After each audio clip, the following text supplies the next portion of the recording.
Showtime in 60 seconds.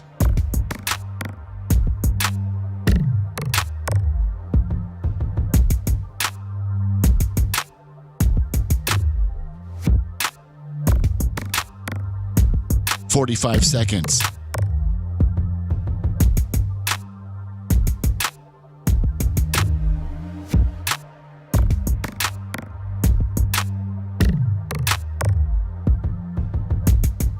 "30 seconds.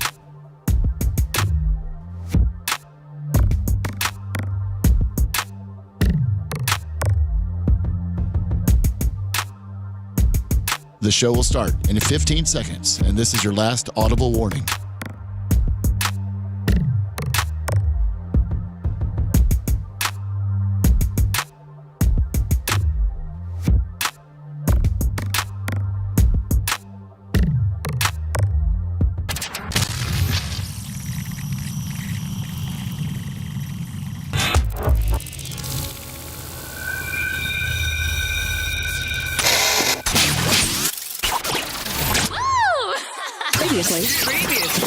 Previously on the Bubba the Love Sponge Show. Andre couldn't fit in any of the bathrooms. And the bathrooms in Japan, I guess at the time, were kind of all made out of one piece of plastic. Like the sink was the floor, almost like an airplane bathroom or something. Like the sink was the floor, was the tub, was the shower kind of thing. Kind of like a porterlet. Yeah, right. And Andre couldn't fit in the bathroom, so he would lay newspapers on the bed. And my dad said it looked like a horse pooped on the bed, and he would knock on my dad's door and say, hey boss, come look at this. Wow. You're listening to the Bubba the Love Sponge Show. Broadcast rights for the Bubba the Love Sponge Show have been granted to this station by the Bubba Radio Network and is intended solely for the enjoyment of our listening audience. Any rebroadcast, retransmission, or other use of this production without the express written consent of the Bubba Radio Network is prohibited.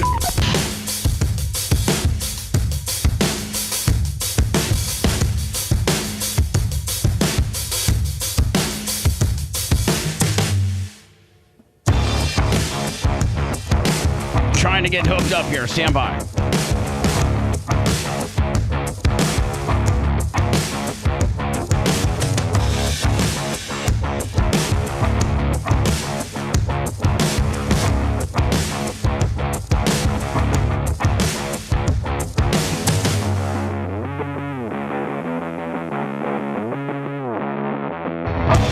Okay. We should be good. Hello, everybody. It is officially the first show, January 5th, 2026. Does anybody have any idea who's special birthday, who's a very special person in my life? It's his birthday today. Anybody have any idea? Larry Plummer. Oh, yes, Larry Plummer. Of course, my friend. Where's my little, I don't even know where my sound effect, there we go. Stand by. Shove it up Spice, $20. It's a new year. Get that wallet out.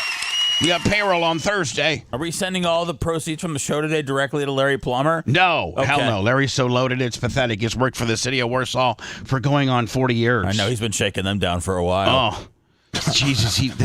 Like when you work for like the government, like a teacher or like you work for the street department or the park department or anything like that, man, they have great pension plans.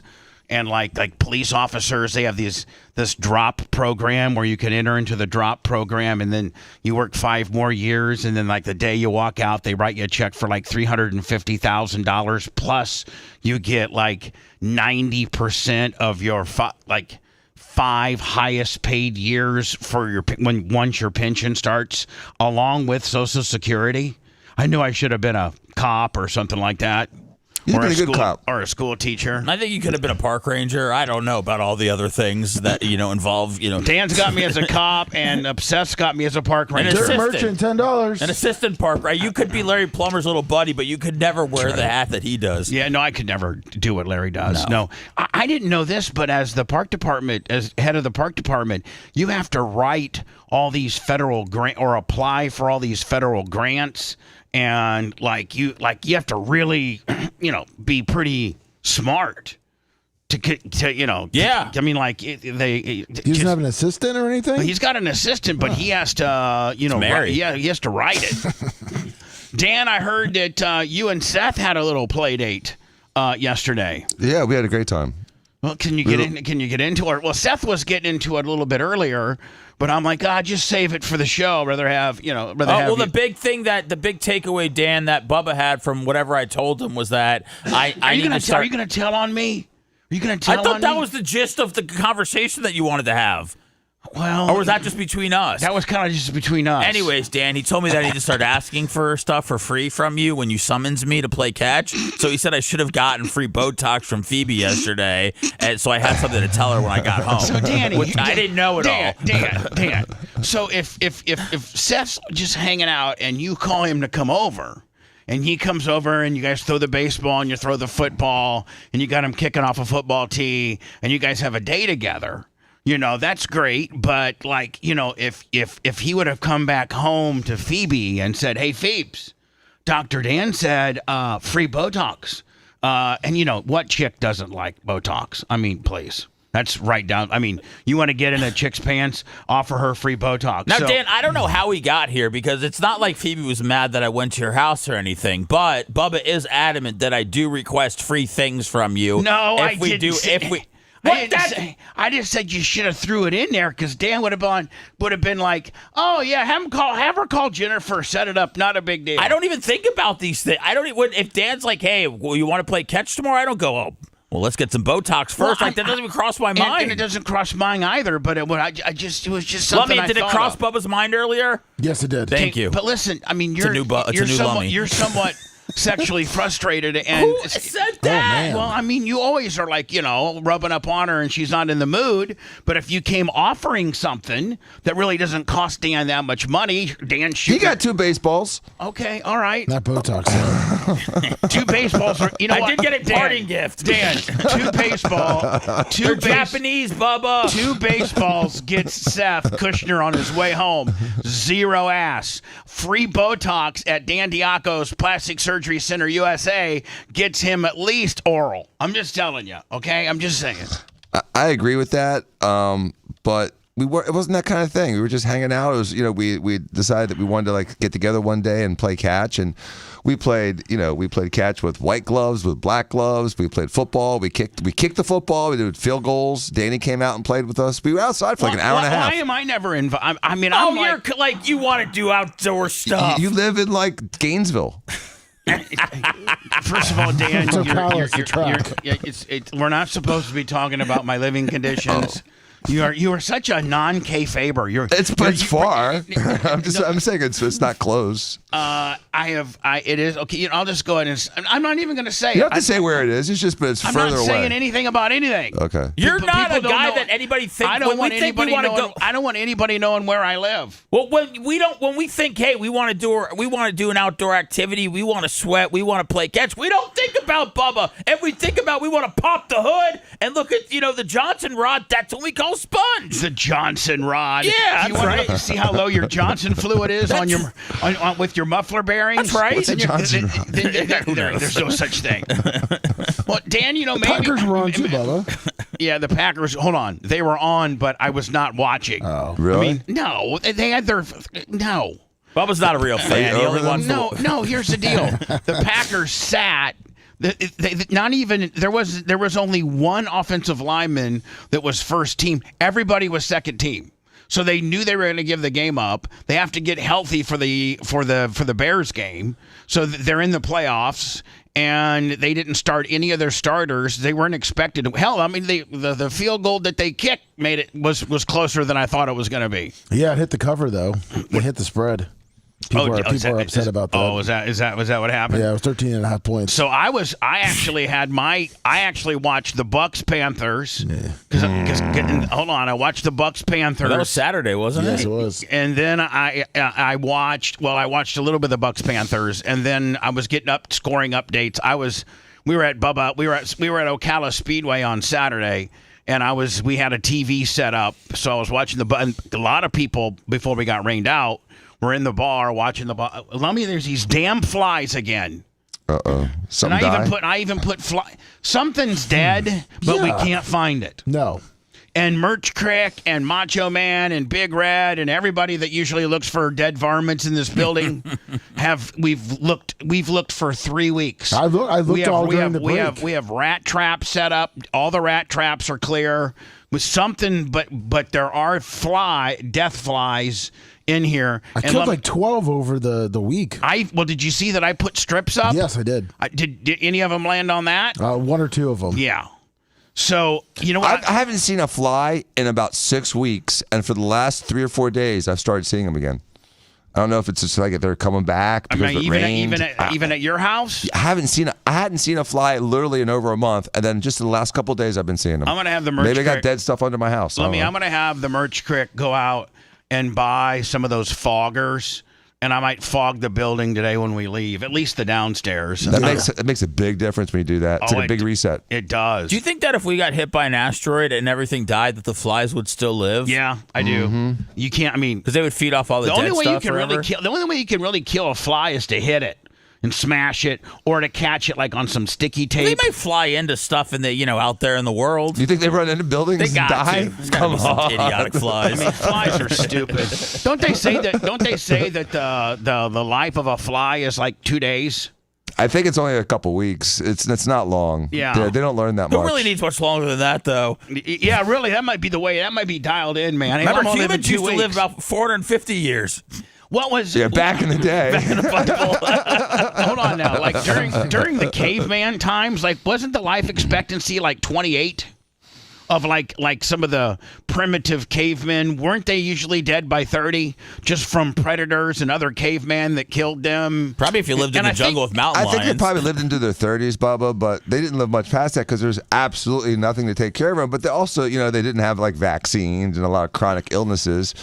But, if they got sick, they died. If they here's the other thing. If gallbladder busted, they died. Well, here's the other thing. As you're walking through the jungle and you see that other caveman, there's not pleasantries exchanged. Usually it was a fight. It said the average caveman lived 25 years. God, Bubba again. Wow. Yep. Bubba again.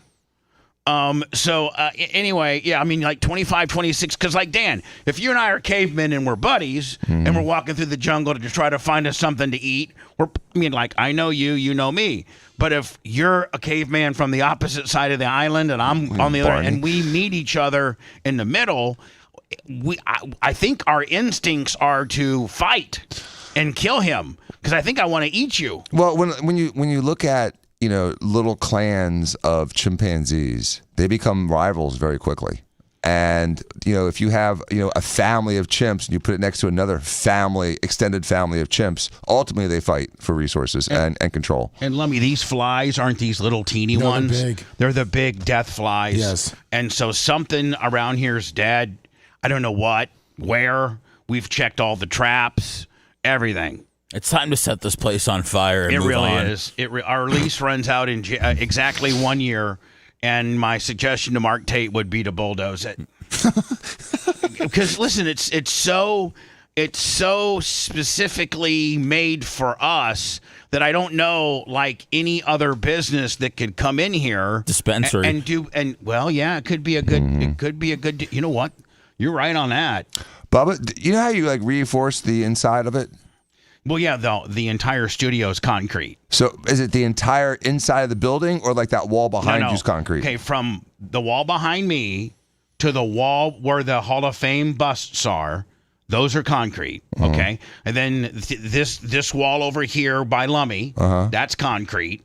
And then that wall over there, well, all 4 walls are concrete. Of the studio itself? Yes. So it wouldn't be a great garage because you'd have no parking Well, you'd only have... over there. Yeah, because you'd have to bust out concrete. Like the 2 garage doors. This was originally a limo company, and upstairs were the offices, and downstairs they had those 2 big bay garages, Dan. That's where they worked on the limos. And then upstairs were the sales offices. And then up here, like where the gym and stuff are, is where the mechanics or like parts or whatever the hell they did, bookings. And so I couldn't get the sound replication of being deadened without concreting the walls. Now, Cass, I have one more question about the concrete. My last question. Plus, that helped that my buddy Mike Sergio was doing a big. Here's the real thing, Dan. Some concrete fell off the truck? No. So my buddy Mike Sergio's doing a big concrete job for McDill at the time. Okay, and McDill, there's different grades of concrete as far as tensile strength. Mm-hmm. Well, when you lay concrete on a runway, that has to be the strongest concrete known to man based on how much rebar and based on how they mix it and things like that. Well, they don't once they pour their section, if there's any extra concrete, they don't want it. They don't want it. They don't want it. They don't want it. They only want, because one, it's the government, and two, Dan, planes that are hitting the concrete coming in for landing. I mean, that's a lot of energy. Well, the concrete at Sebring is like 20 feet deep. Yeah, I mean, it's got to be like 15 feet plus deep. So Sergi, they would order 2 trucks for the day, and they do a truck and a half. And then they would ask McDill, do you have anything else in the area you guys have formed up that you want? They're like, no. They have to pay for 2 trucks, Dan, regardless if they use 2 trucks or not. So he would just come over here. He said, if you have a bunch of Somalian concrete company? Well, no, but I had Danny and Craig the Bulldog with a bunch of Mexicans, and the Mexicans would lay the block. We're laying my block, and then they would pour concrete down each column because it was overburdened concrete that they couldn't use. So it would take a very large excavator, not even a bulldozer. It'd take like a 349 or a 461 big ass bulldozer to be able to knock. When they knock that building down, the exterior little metal part will just come right up like a tin can. When they get into the studio part, it's going to be problematic. It's still here. Is there rebar in it too? Oh yeah. Oh, you did a real job. You didn't just do it like just ornamentally. It's structural. Normally, when you're laying block, for you block layers out there, I think Lummy, you might know this, Big Red might know it, but I think you only have to pour the center column, or you only have to pour like one every 3 or like you don't have to pour every, because they do skip. Yeah, cinder blocks have 2 columns, right? Yes. Well, you only have to pour 1 column. Well, Mike Sergi poured every column just because he had so this place is just an absolute fortress, and I don't know what type of business would come in here just because it's so studio user specific. Greg D, $20. You know what I'm saying? So I don't know. I think the dirt across the streets, like I think listed for $850. Yes. The ones that's caddy corner over there where the fences all around it. Yeah. I think that's listed. Probably the dirt that the building's on is worth $800. Probably. I don't know. Yeah, it's in the commercial area by the airport. It's good. It's good real estate. Did anybody see over the weekend where the Rays there's a proposal where they put the Rays where the West Shore Mall is? Yes. Oh wow, because that's just dead land right now. Well, they'll knock the entire West Shore Mall area down. What about Grimaldi's? What's Grimaldi's? It's a pizza place. They have great house vinaigrette. Are you saying they're going under? There's an Indian place and a gas station around there too. I think those guys actually moved, Dan. Oh, okay. Indian curry. No, they're still there. They're still there? Yeah. Me, Anna, and Blitz did a food review there, and it wasn't that bad. No, it's a good. Apparently, it's a really good place. No, like it's gas like station Indian it's food. some of the best Indian curry food in all of Tampa, and it's inside some dilapidated, like not necessarily the best looking gas station. Yeah, they'd be better off in a food truck. But inside, have you been inside, Dan? No, it's disgusting. I can't walk past it. There's 2 entrances. An entrance to get into the gas station to pay for your Snickers bar and your Gatorade, and then there's an entrance to get into the Indian curry place, and it's actually quite nice inside. So anyway, Lummy, I saw a report where they were thinking about downsizing the stadium from like 36,000 down to 26,000. which is really all they need if you think about it. Well, certainly in St. Pete, that's all they need. But maybe in Tampa, they could have filled more. Yeah, but hold on. But here's the deal. But here's the deal. Steinbrenner hold that much? No, Steinbrenner holds 12. Is it? Because they've filled that all year. All right, so double that. Okay. And that's probably what they need. Mid-20s. Right? Yeah. So I heard if they dummied it down to 26, they could make the West Shore Mall area work, which probably makes this property worth more if the Rays Park is over there. Right? Yes, it will. I mean, yeah, because all that property by the current stadium was really going up in value, and it's going to take a hit now without the stadium, I think. So anyway, get them PayPal, Venmo, Cash App at the Bubba Army. I have to go to Bubba Army store, Bubba Army merch, because supposedly some new stuff came in. All right. And I want to. And anytime Merch Crick says anytime I talk about it on the air, it blows up sky high. Let me see. All products, and supposedly we got this new towel. All right, the beach towel. No. No? Not the beach towel. This is an actual terry cloth towel that you could use like out of the shower. Dan, I'm going to send you. So I'm going to throw to you. First of all, I'm going to throw to Seth. Then Seth, you throw to. Since you guys are in the throwing balls and kicking balls business, I figured if I throw you, you describe our new terry towel, our Bubba Army. Oh beach wow! Hold on, ready? I got to get my adjectives ready. Oh, look at that! I have to get my adjectives ready. 35 by 70 soft terry cotton towel available for $19.99, which these are usually $29.99. If you could then send it over to Dan, and then Dan, you send it over to Lummy. This is available. Look at that. This is available. Now, do you have to wash it first to get it soft? It's soft. It's very soft. Oh, okay. Very soft. Okay. Oh, yeah. So nice. this is different than the other towel that looked like that. There was a couch towel. No, the other towel was made to go. Couch like, towel? The other towel. Dan, the other towel was made to go like to the beach and lay it down on the sand. Yeah, like it a was blanket. It was a coarser towel that kind of repelled sand. It wouldn't be a towel that you could use right out of the shower. So this is a showering off type of towel. It could be, yeah, or go to the beach towel. The dog. Oh no! Hold on. What's these? Oh, those are nice. I don't know what these. I like this. I think these are these might be the new. They're doing packages. No. These are the Brian Matroni inspired.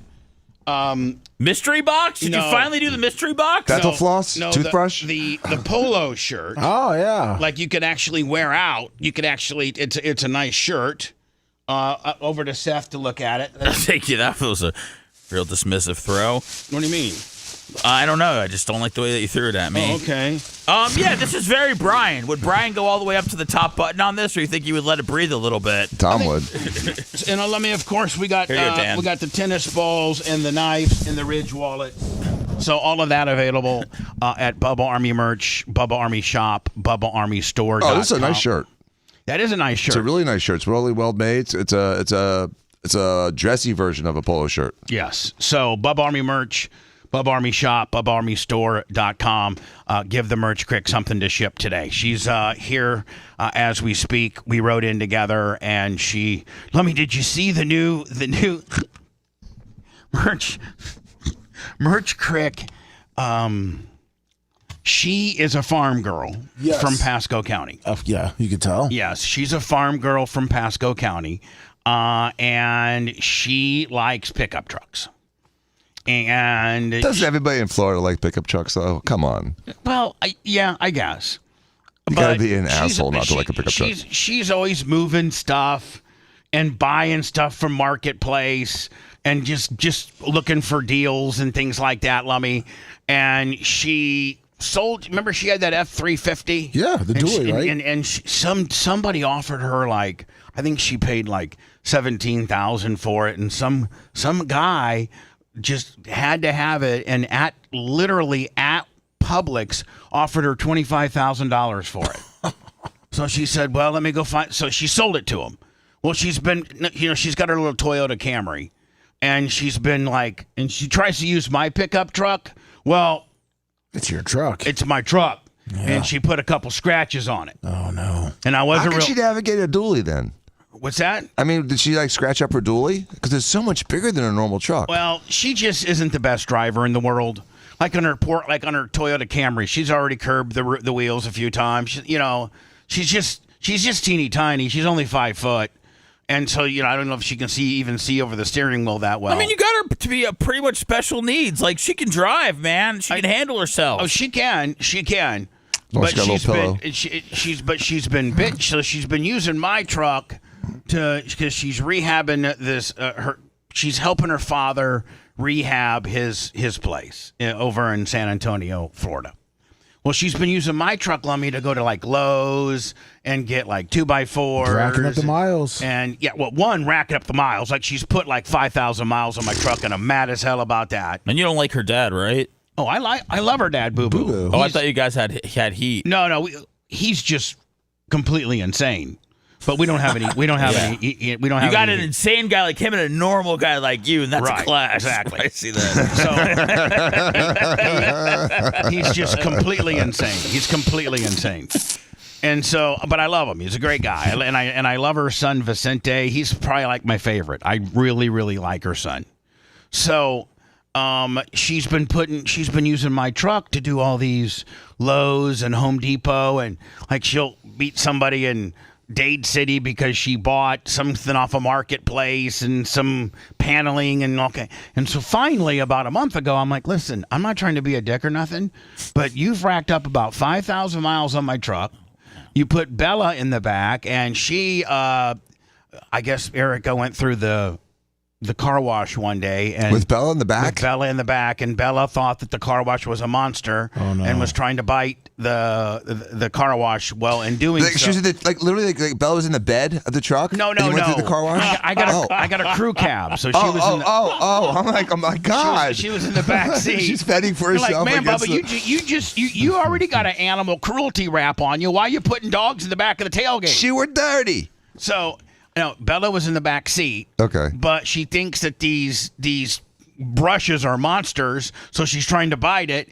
And in doing so, Lummy, she scratched my tent. Oh, no. Oh, no. Yeah, so... Is this one of the main rules of a redneck relationship is don't run up miles on my car, don't scratch the tent? When you got a truck, man, and I've kept my truck so nice, it's a 19...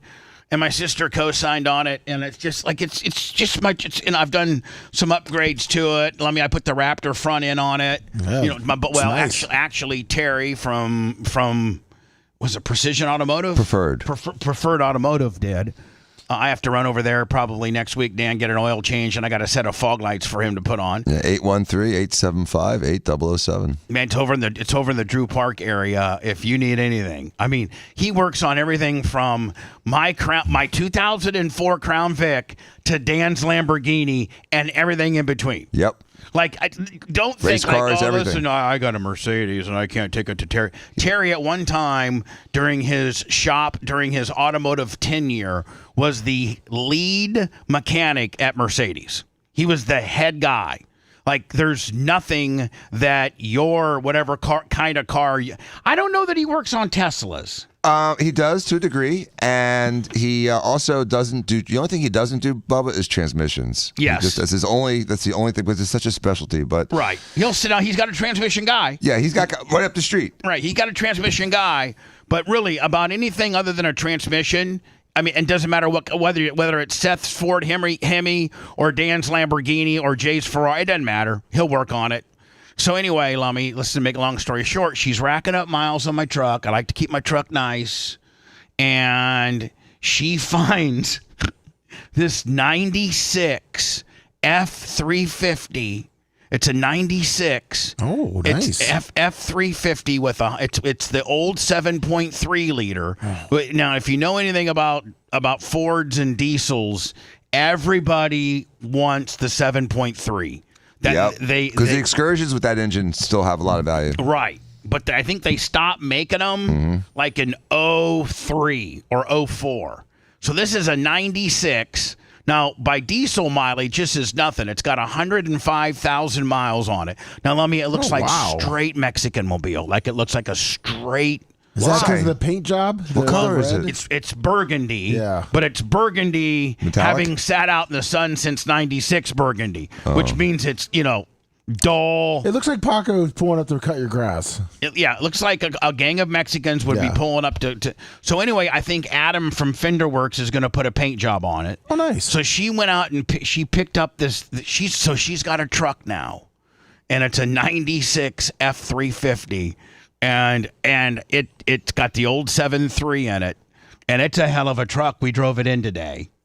And I was wondering. I thought you guys had some person staying with you or something like that. So you thought we had a Mexican landscaper staying with us? I didn't know if it was like another guy. I don't know if it was like another guy that was like parking his car here to go to the airport or something. But I was like, man, that's a weird looking truck. That's Birch Creek. It's new 96 Mexican F350 mobile. And Wow. You drove in, right? Why don't you just take it to Cosmetics or Adam from Fender Works and have it dressed up a little bit? Well, we are. We just got okay. it. It's literally only missing a Confederate flag in the back. She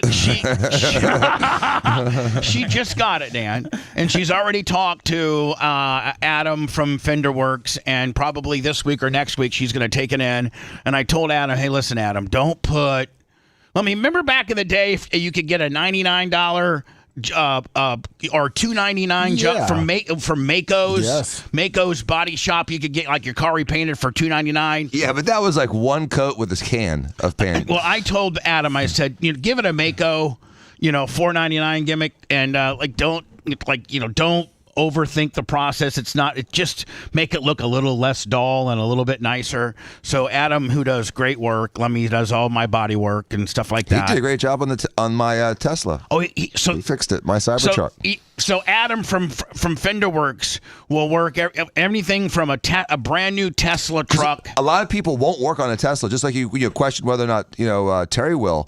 Even body shops won't touch Teslas; they're scared of them. But he's not. See how jacked up he is. Yeah, dude. You touch him, he's like Iggy. He shake his hand, and it's like a rock. Him, Macho, and Iggy, and Jimmy Clevis are my four guys I'm bringing to a fight. Yeah, it looks like you can hit him on the head with a 4x4. And you literally don't even have to fight them because they just take off their shirts, and everybody be like, I ain't fight that guy.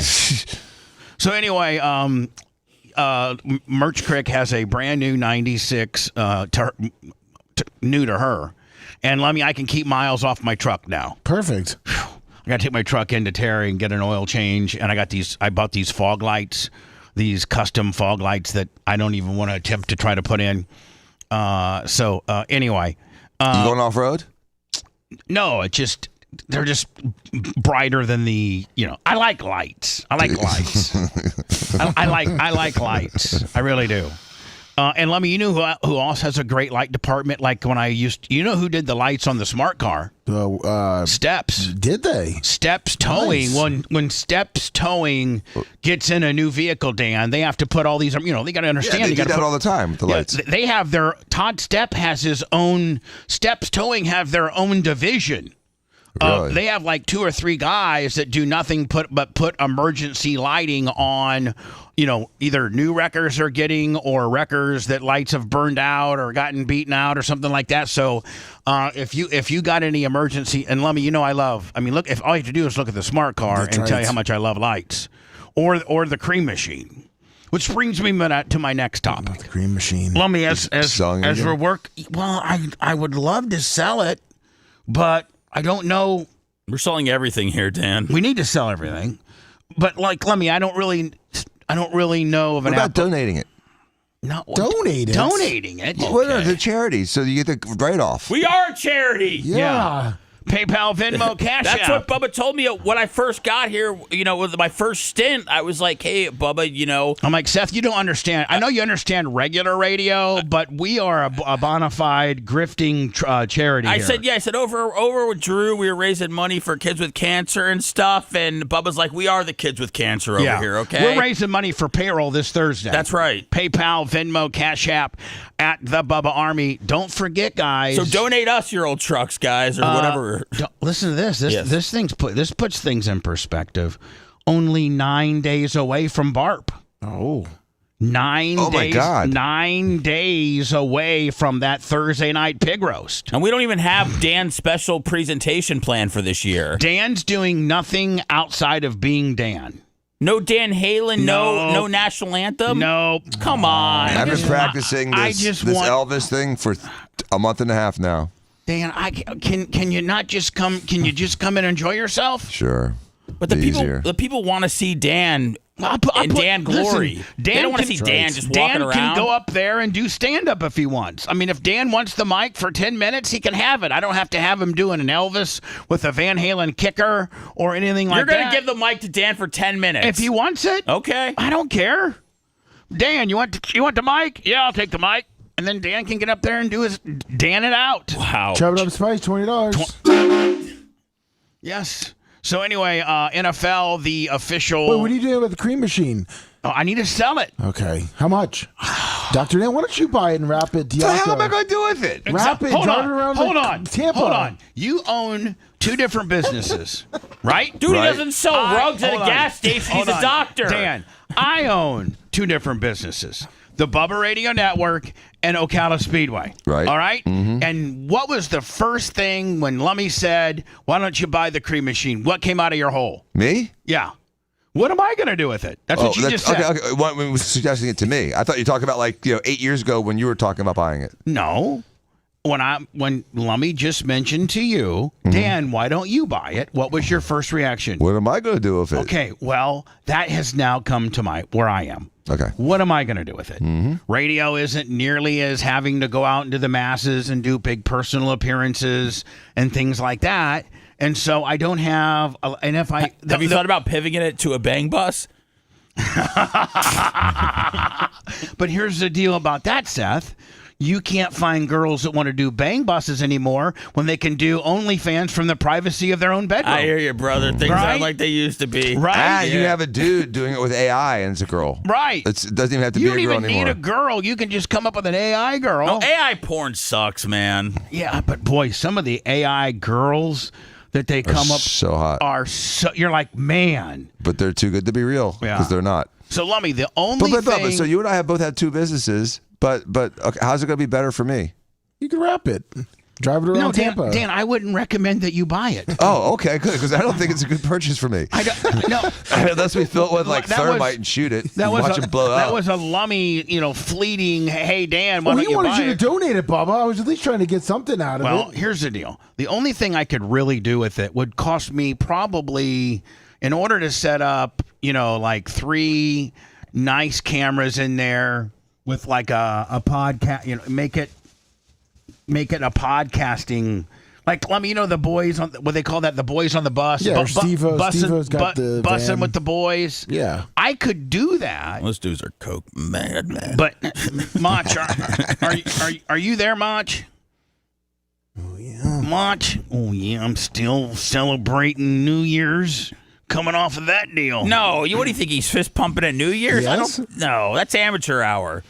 But Mach, if you're available, he's there. Your microphone's there. Like, if we were to make the cream machine, like when I first visioned it, like, put 3 chairs in there and then have cameras on the wall, shooting to the other dude, and then have a console that you could hit record with lighting, and to do a podcast, which, Lummy, if I could do that and bring it up to the track and get the winners to do a podcast, but I'd almost have to have like a Gary Cantrell or something like that there to help me, because I'm not that technical. But like at the minimum, Macho Man, what would that cost us? We have all the equipment for it, the audio equipment, video equipment. So free. So we just need to, get it looking good. There you go. Maybe now could you make it so that it was simple to hook up, and so that I could you could say, like when I do podcasting and you tell me how to turn it off, hit this button, hit that button, and turn the cameras off. Could you make it that easy for me to turn it on? Yeah, we could do it.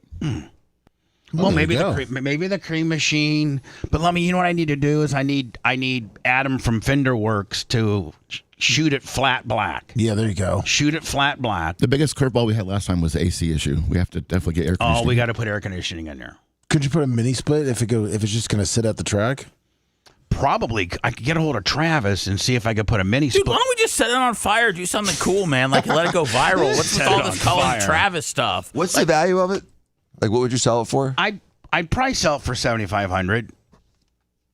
You know, so hold on. I before we move any further, let me have a meeting with Macho Man, because now Should Macho. we leave the room? No, Macho. We could leave that TV in there just for and get some of that foam stuff and foam around it, and just leave it as a TV that doesn't work. Or what would you suggest we do for the TV area? What would you suggest? Smash it. Yeah. Or maybe fill it in. Take the metal that he cut out and put it on top of the TV, and then TIG weld it back in. Yeah, we need to get it back structurally sound. So that would be a good idea to weld it back in place. So you have to TIG weld it. You have to take the TV out and then TIG weld, that. I wouldn't TIG weld it. Well, you have to. That's the only way to do it is to TIG weld. I guess. Yeah. If you're a blockhead. Lummy, are you going to get back with the Rumble guys and see if we're ever going to get back on the front Well, yeah, page? we just because we were on vacation, we didn't have it scheduled up. They said you've gone too far left, Bubba, and that they're not going to put you back on. Want to listen to the show on demand and on the go? Enlist today at BubbaArmyHQ.com. Sign up and start listening. The Bubba the Love Sponge Show will be back after this.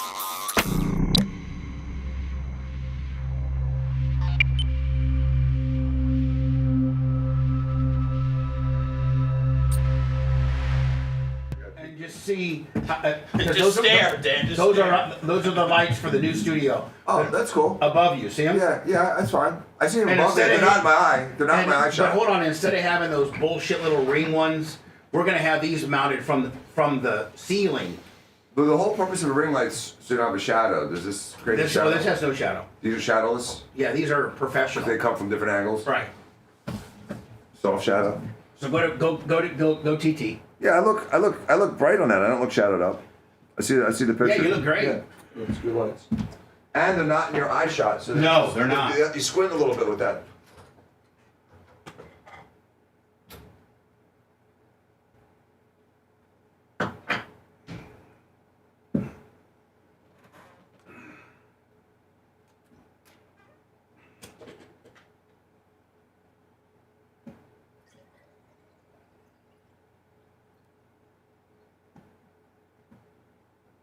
Hi everybody, it's me by myself.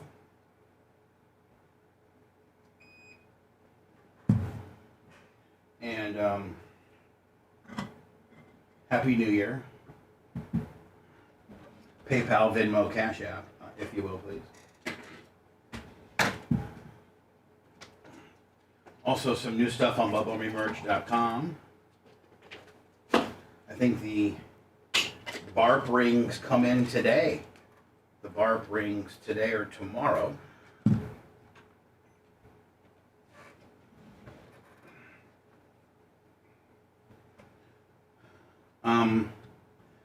Hi. Hi.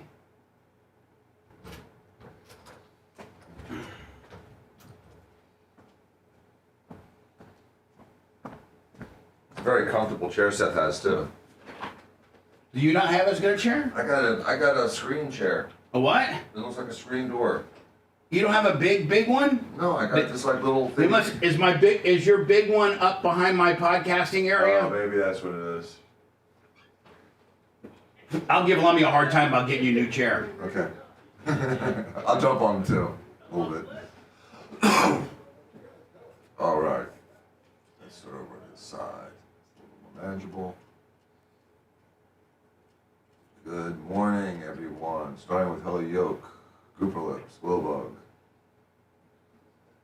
Greco, Honky Kong, Snook Slayer, Black Eye, Grouper Lips, Manson.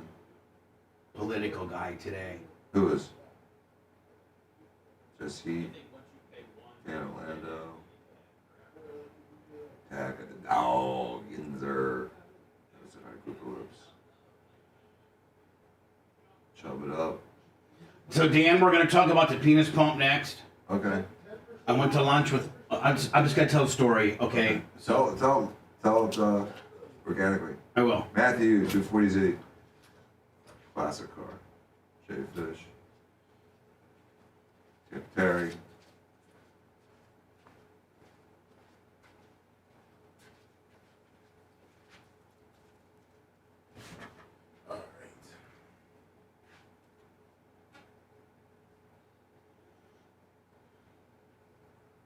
That's Rusty Tank, Black Eye Kelly.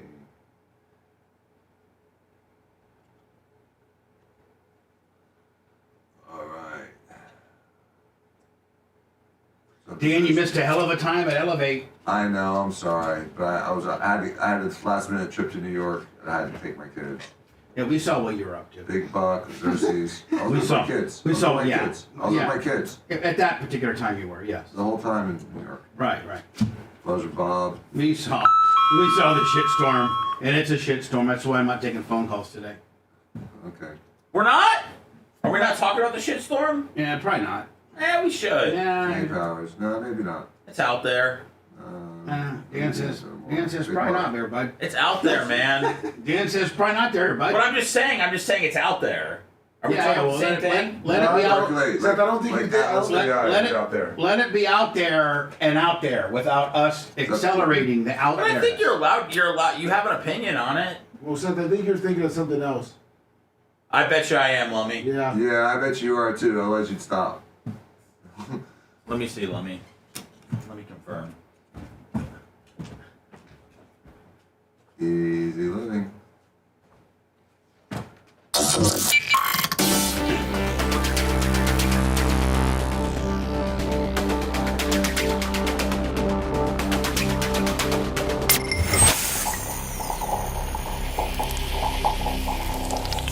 When someone asks, "How was your weekend?"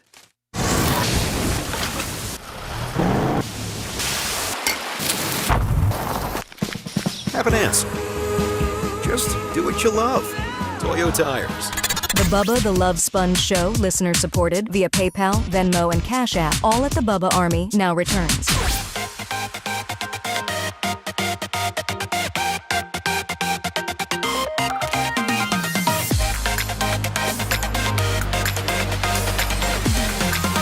Lummy, you mentioned to me earlier that you guys, you and Gary had whipped up some stuff for me to look at.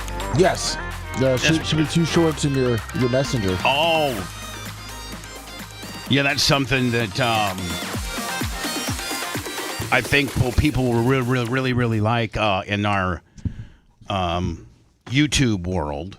Of course, our YouTube channel, probably the epicenter of where we put most of our content. Where's the video of our competition that we had? Well, they're putting that together, too. I threw Gary a Tina Marie. Did you see that, Lummy? Yeah. A member for 13 months on the subscription deal on YouTube. Thank you so much. She invited the BARP? Of course she is, I think. I Don't don't worry, know. Mom. So Machoni was gold medalist of the biathlon. Yes, because you weren't there. All right, well,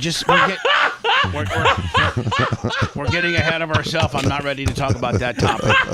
But I mean, just a little tease. I mean, We'll talk about it here momentarily. People saw the picture. Gary Cantrell. By the way, PayPal, Venmo, Cash App, and also don't forget your merchandise.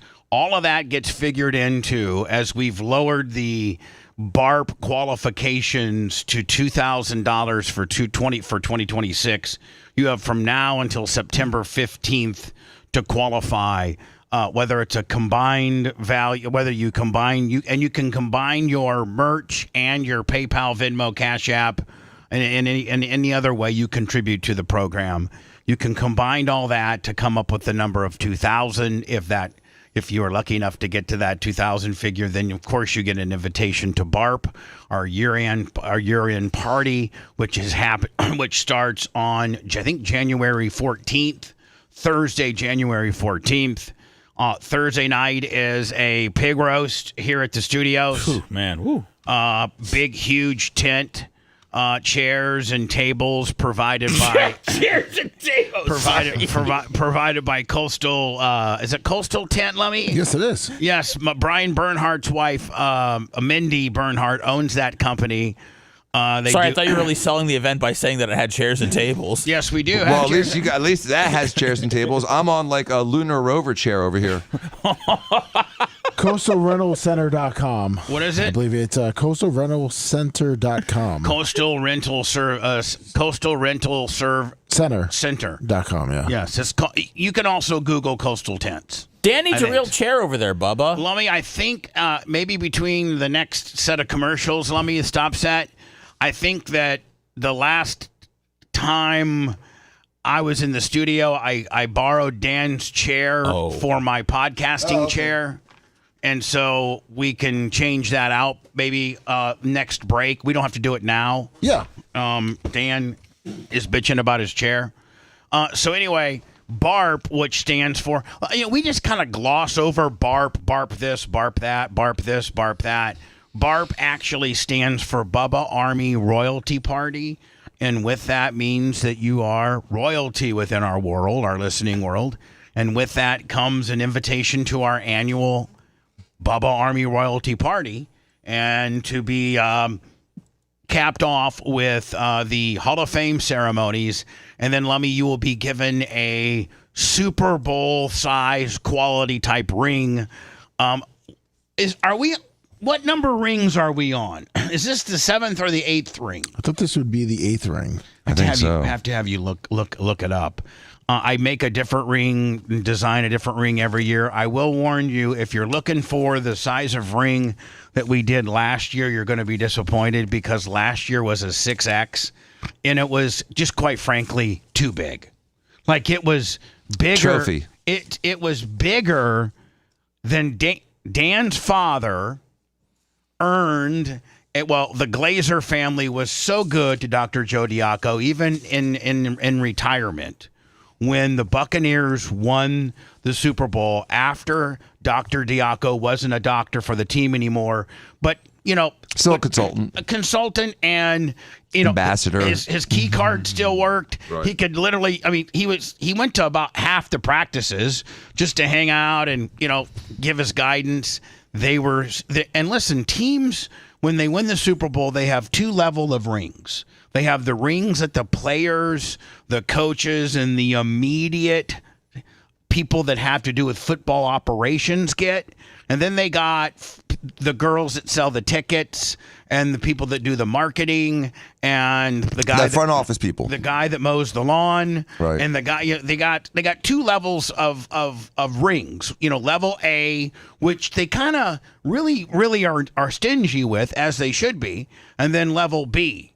Well, the level A rings are like $30,000 to $50,000 these days, and the level B rings are like $5,500. But anyway, what I was getting at was, I'll always have a soft spot in my heart for the Glazers for what they did to Daddy Joe. Daddy Joe could have very well qualified for a B-level ring just because he's not part of day-to-day operations. I mean, Dan, that wouldn't have been out of the ordinary for Daddy Joe to get a B ring, right? Yeah, just a commemorative. Just, they stepped up and said, Daddy Joe gets an A ring.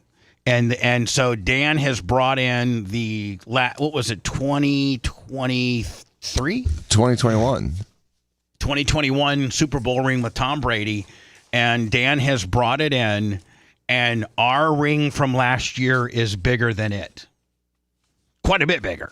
And so I decided this year, Lummy, to try to maybe kind of downsize the ring a little bit to make it a little bit more wearable. Lummy, you're over there looking at papers, and are you looking at how many rings? Yeah, I got the 8 because you asked last year who is a 7 ringer. Do you know the 7 ringers?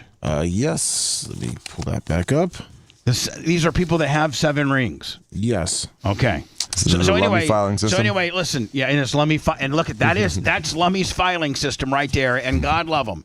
So this year I've made the ring a little more manageable.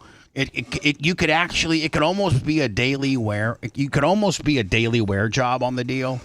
I think we went 3X this year instead of 6 because people are like, man, I should probably hook it to a chain and wear it around my neck. It's just so big. And, sometimes like women will tell you, Lummy, big, 12-inch penises don't feel good to them, I don't think. Not that I've ever had that situation. That's Dr. Dan. But, a lot of times women like a normally hung man and not necessarily just an absolutely gargantuan that stretches him out, hurts him, makes him bleed, and what have you. I think last year's ring was a little bit John Holmes-ish, if you will. And this year ring's going to be a little bit more, maybe a little bit more towards the average man. And so let me. So you're saying this ring is not going to ruin the baby maker? No, it's 5.5 as the average penis length in America. Is that what it is? Mm-hmm. Let me fish on the J, our first PayPal of the year. $50. Thank you so much. It's payroll this Thursday. We need some money. I'm telling you. Starting the new year off right.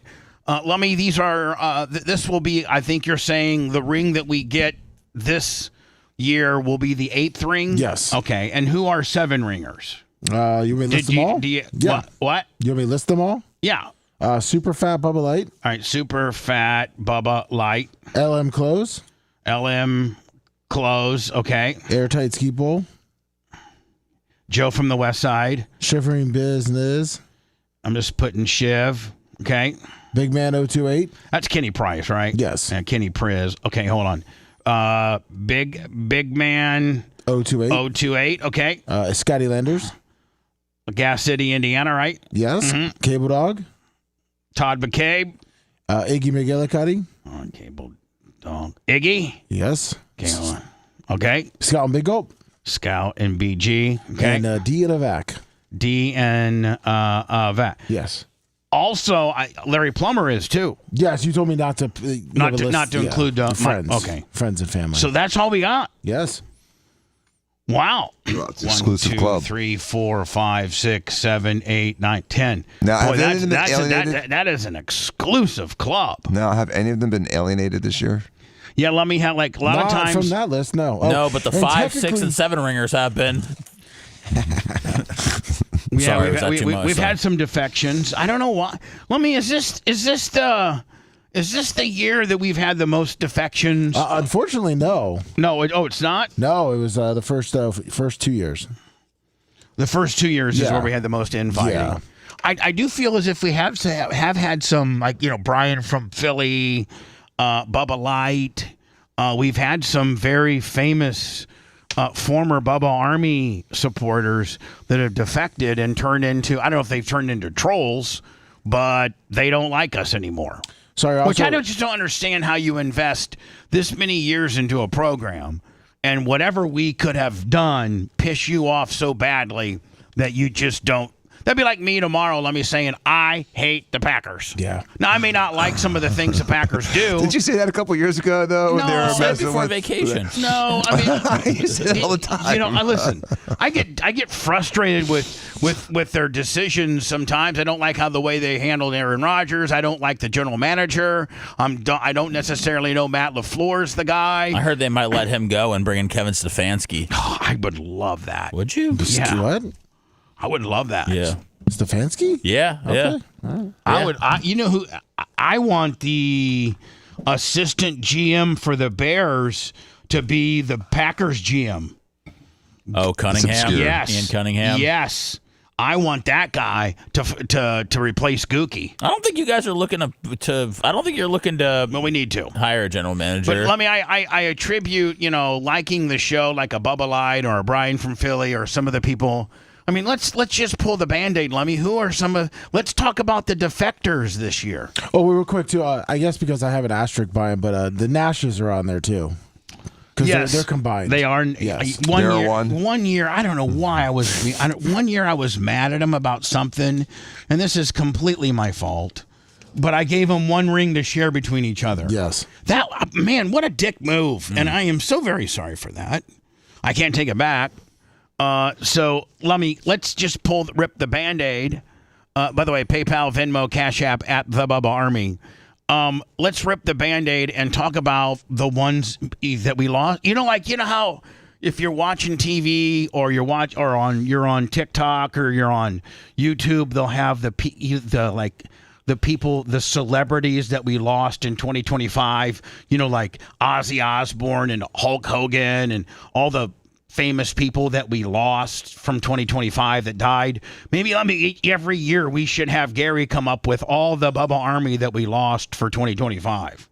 Yeah. Because we're gaining new every day. Of course. I actually Saturday was at Ocala Speedway, had this guy that lived in Jacksonville that just figured out that he can watch the show every morning from his Facebook page.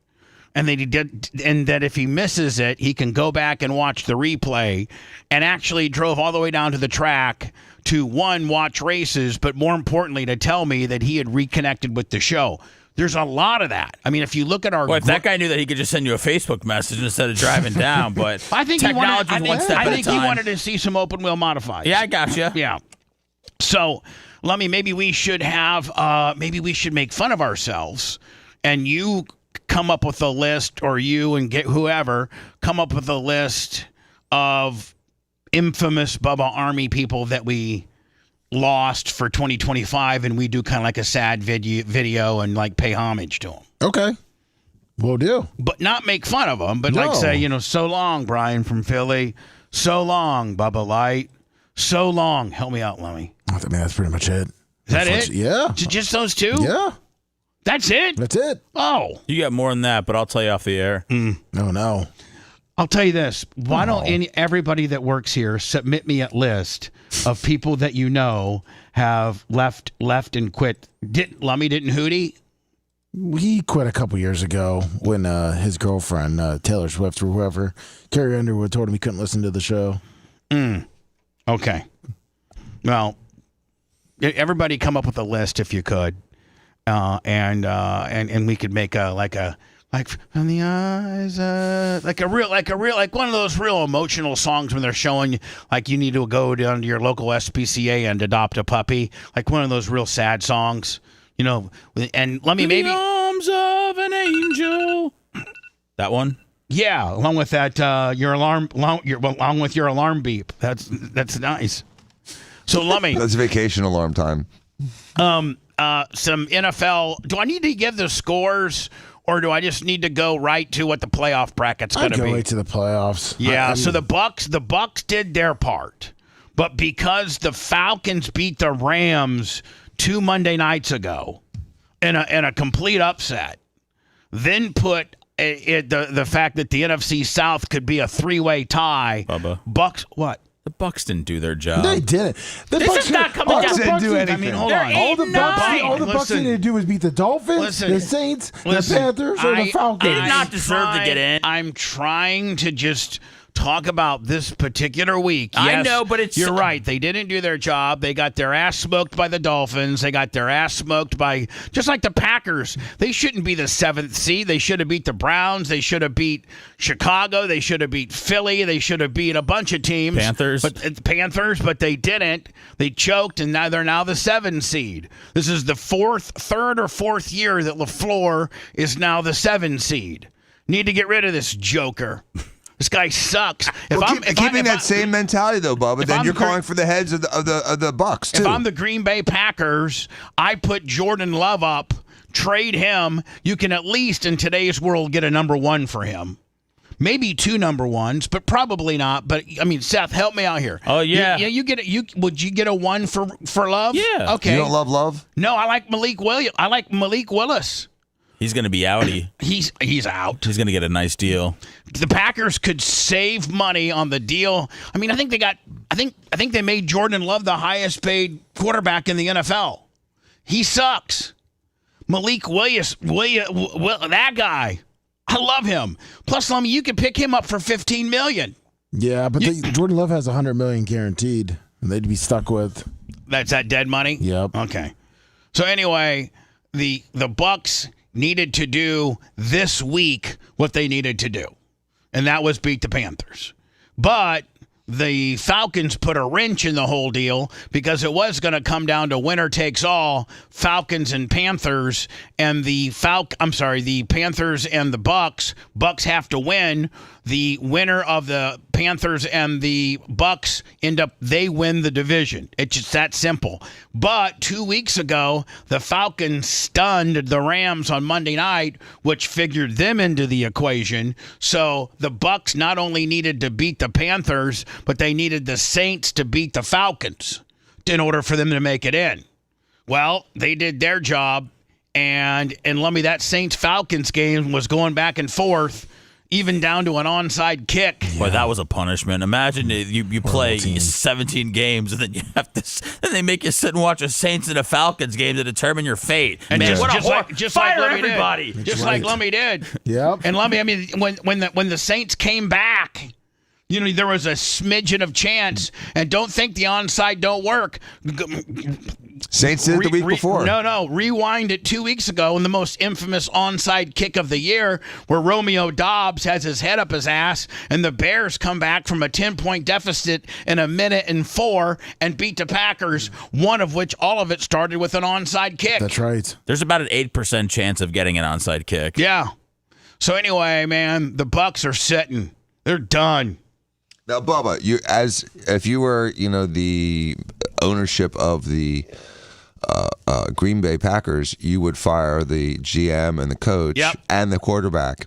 Yep. So now you're Bubba Glazier. If I'm Bubba Policy, which Ed Policy is their new president of the team, former son of the guy that was the general manager, Ed Policy, or Carmen Policy, who basically helped build the San Francisco 49 franchise when they won during the DeBartolo era. During the DeBartolo era, and I think they win 5 Super Bowls, 4. I think 4. Somewhere around there. Yeah, 4 or 5, yeah. So this guy's his son. He's been with the Packers for quite a while. He is way more aggressive than the Mark Murphy dude that they just replaced. The Packers have got an interesting dichotomy that no other team in the NFL has, and that is there is no owner. You have a president that's appointed by a board of directors. There's, I think, like 15 board of directors, and on the board of directors has to have a former player. There's some rules as to who the board of directors have to be, and they appointed this Ed Policy guy to be the new president, which I like him. I think one of the reasons why the Packers went out and got Micah Parsons is because Brian Gutekunst and Matt LaFleur both have 1 year left on their contracts. And usually in the NFL, they don't let a guy get down to 1 year because he's kind of lame duckish. And you re-sign him when he's got a year left. And the new president of the Packers says, I'm not necessarily sold on either of these bozos, and I'm not re-signing them to a contract until we're not talking about Matt LaFleur or Brian Gutekunst's future with the Packers until after our season is over. Whether we take our 7 seed and go, I really think that both of Brian Gutekunst and Matt LaFleur's future with the Packers are determined on if they beat the Bears this weekend. By the way, they came out 1.5-point favorites. Did you see that? Yeah. Yeah. So I think if they get by the Bears, but look at that, Bubba. You have you have your guy like Matt LaFleur who you're ready to get rid of, and then I guarantee you Dan and the Buccaneers would hire Matt LaFleur in a second if they got rid of Todd Bowles and he became available. I guarantee you they would. It just goes to show you one man's trash is another guy's treasure. Now, if Todd Bowles got fired, I don't think he'd find another job. I don't think he would either. No, I think you got it completely engineered correctly. Ole Miss. Yeah, I mean, like defensive coordinator go to a college like Lovie Smith did or whatever. But yeah, I don't know. I like I said, I read that they might let LaFleur walk against Stefanski. Who knows? That's a lot of moving parts. But I will say this: the Falcons got rid of their coach yesterday after an 8-9 season, Raheem Morris. But the Bucs, even before the Panthers game, before they won, they said they were committed to keeping Todd Bowles and Jason Light. I don't know why. I don't know what they're expecting to happen next year. I don't think Light is the problem. I think the Bucs historically, from Tristan Wirtz on down, I think historically there's no depth, Bubba. I think Todd Light is a pretty good general manager. Jason Light, a lot of people are complaining. Jason Light. People are complaining that he hasn't had a Pro Bowler in any of his draft picks in the last 5 years. Yep, that's true. That's a problem. His major things were obviously being a part of Tom Brady coming in. Right. Yes. And another major is bringing in Baker Mayfield, who's your franchise quarterback. That's no small feat. But as far as the other things go and the team you put around him, and then when you talk about injuries, everybody has injuries, but who's the depth? Who are the guys behind it? And the Packers. Lummy, can you Google or Bing or Lummy, whatever, who is the most injured team in the playoffs right now? That'd be 49ers. I think it's got to be the Packers. I think the Packers got like 49ers have Nick Bosa out, Fred Warner, Trent Williams was out. The 49ers are the most injured team in the playoffs. Are we second? It looks like yes. Packers are second. Yes. So anyway, here's the matchup. It's number 5, the Rams and Carolina. That's the first game on Saturday. That's at Carolina. Seattle gets the bye. Denver gets the bye. Denver and Seattle both get byes. They're the number 1 seed. Then it's San Francisco at Philly and Green Bay at Chicago. That's Saturday night. That's Saturday night. Is that 8 o'clock? Yeah. And I got to be at the track. Well, why don't you just put it on the big screen? We don't have a Jumbotron at Ocala Speedway. I'm sorry, Seth, to tell you. Well, why don't you, project it on somebody's F-350 or something? I do got a really nice bar that'll have the game on, but I have to be up in the scoring tower, Seth. Dude, I couldn't even. That's what you need. That's what the cream machine should be. A giant big screen. Yeah. You should just put a bigger TV in the wall. Yeah. Well, okay. Thanks. You want me to call you with updates, Bubba? Whenever something good happens? I'm going to try to get a little TV up at the scoring tower so that I can watch the game. Or I'll just miss the game. This is a busy time for your track and you, isn't it? Well, hold on. From now until the first week of March, my life is in shambles. 2 months. My life is absolutely. It was perfect before. No. My life is absolutely in shambles. It's when you're making your most money, isn't it? So let me just tell you my life. So this weekend, Friday, I got to be at the track. Because let me, all those semis that we're storing, yes. I have to move all those semis. Oh, crap. It's Friday, along with I got one of these lull, those big lulls that can move. Most people don't understand what a lull is, but Sunbelt Rental or the Stallneckers are going to give me a big lull because I got to pull all the bin block out of turn 2. I got to pull it all out and then put in material for where that bin block sits down. Because the bin blocks, when you add new material to your track, it makes your bin block, the wall. The concrete bin block is what you use for your outer wall. And they're 4,000 pounds, and that's what you have to have as your outer wall, or you just can't have like a guardrail because cars will just go right through them. You have to have something that stops, a 100-mile-an-hour car. And these 4,000-pound interlocking bin blocks are what we use. And so, but when you add new material to your track, it starts inching up on these bin blocks, making these bin blocks less effective. And now instead of having all 2 foot of that bin block out on top of the surface, now you got 6 inches of this bin block showing because you've added new material. Well, at that point, you have to pull the bin block out, build the base underneath the bin block, to grade, and then put the bin block back on. Me and Billy will be doing that all day Friday and Saturday. The track's ready to go. All I have to do is just till it and water it. So then I got that. That's Friday and Saturday. Then, Lummy, the very next week, BARP starts. Yeah. Well, BARP starts Wednesday. Coastal Tent will come in and lay the tent. Big Red says he's got Thursday's hog roast. Isn't that courtesy of Clearwater Poultry? Yes. Clearwater Poultry. Give me a 1 sheet on Clearwater Poultry. I'd like to give them some love. I think they're donating a hog this year. Perfect. So, Thursday, Friday, Saturday is BARP. And, Seth, we all know how busy I am then. Oh, yeah. Right? Oh, yeah. Including a special edition Bubba 199. Mach, are you going to spin on the 199? He said you might want to just put a DJ Quest best of in there. I think, Lummy, I think Macho Man will spin on Bubba 199. It's a tradition. So then, Lummy, after that. Like Dan Halen?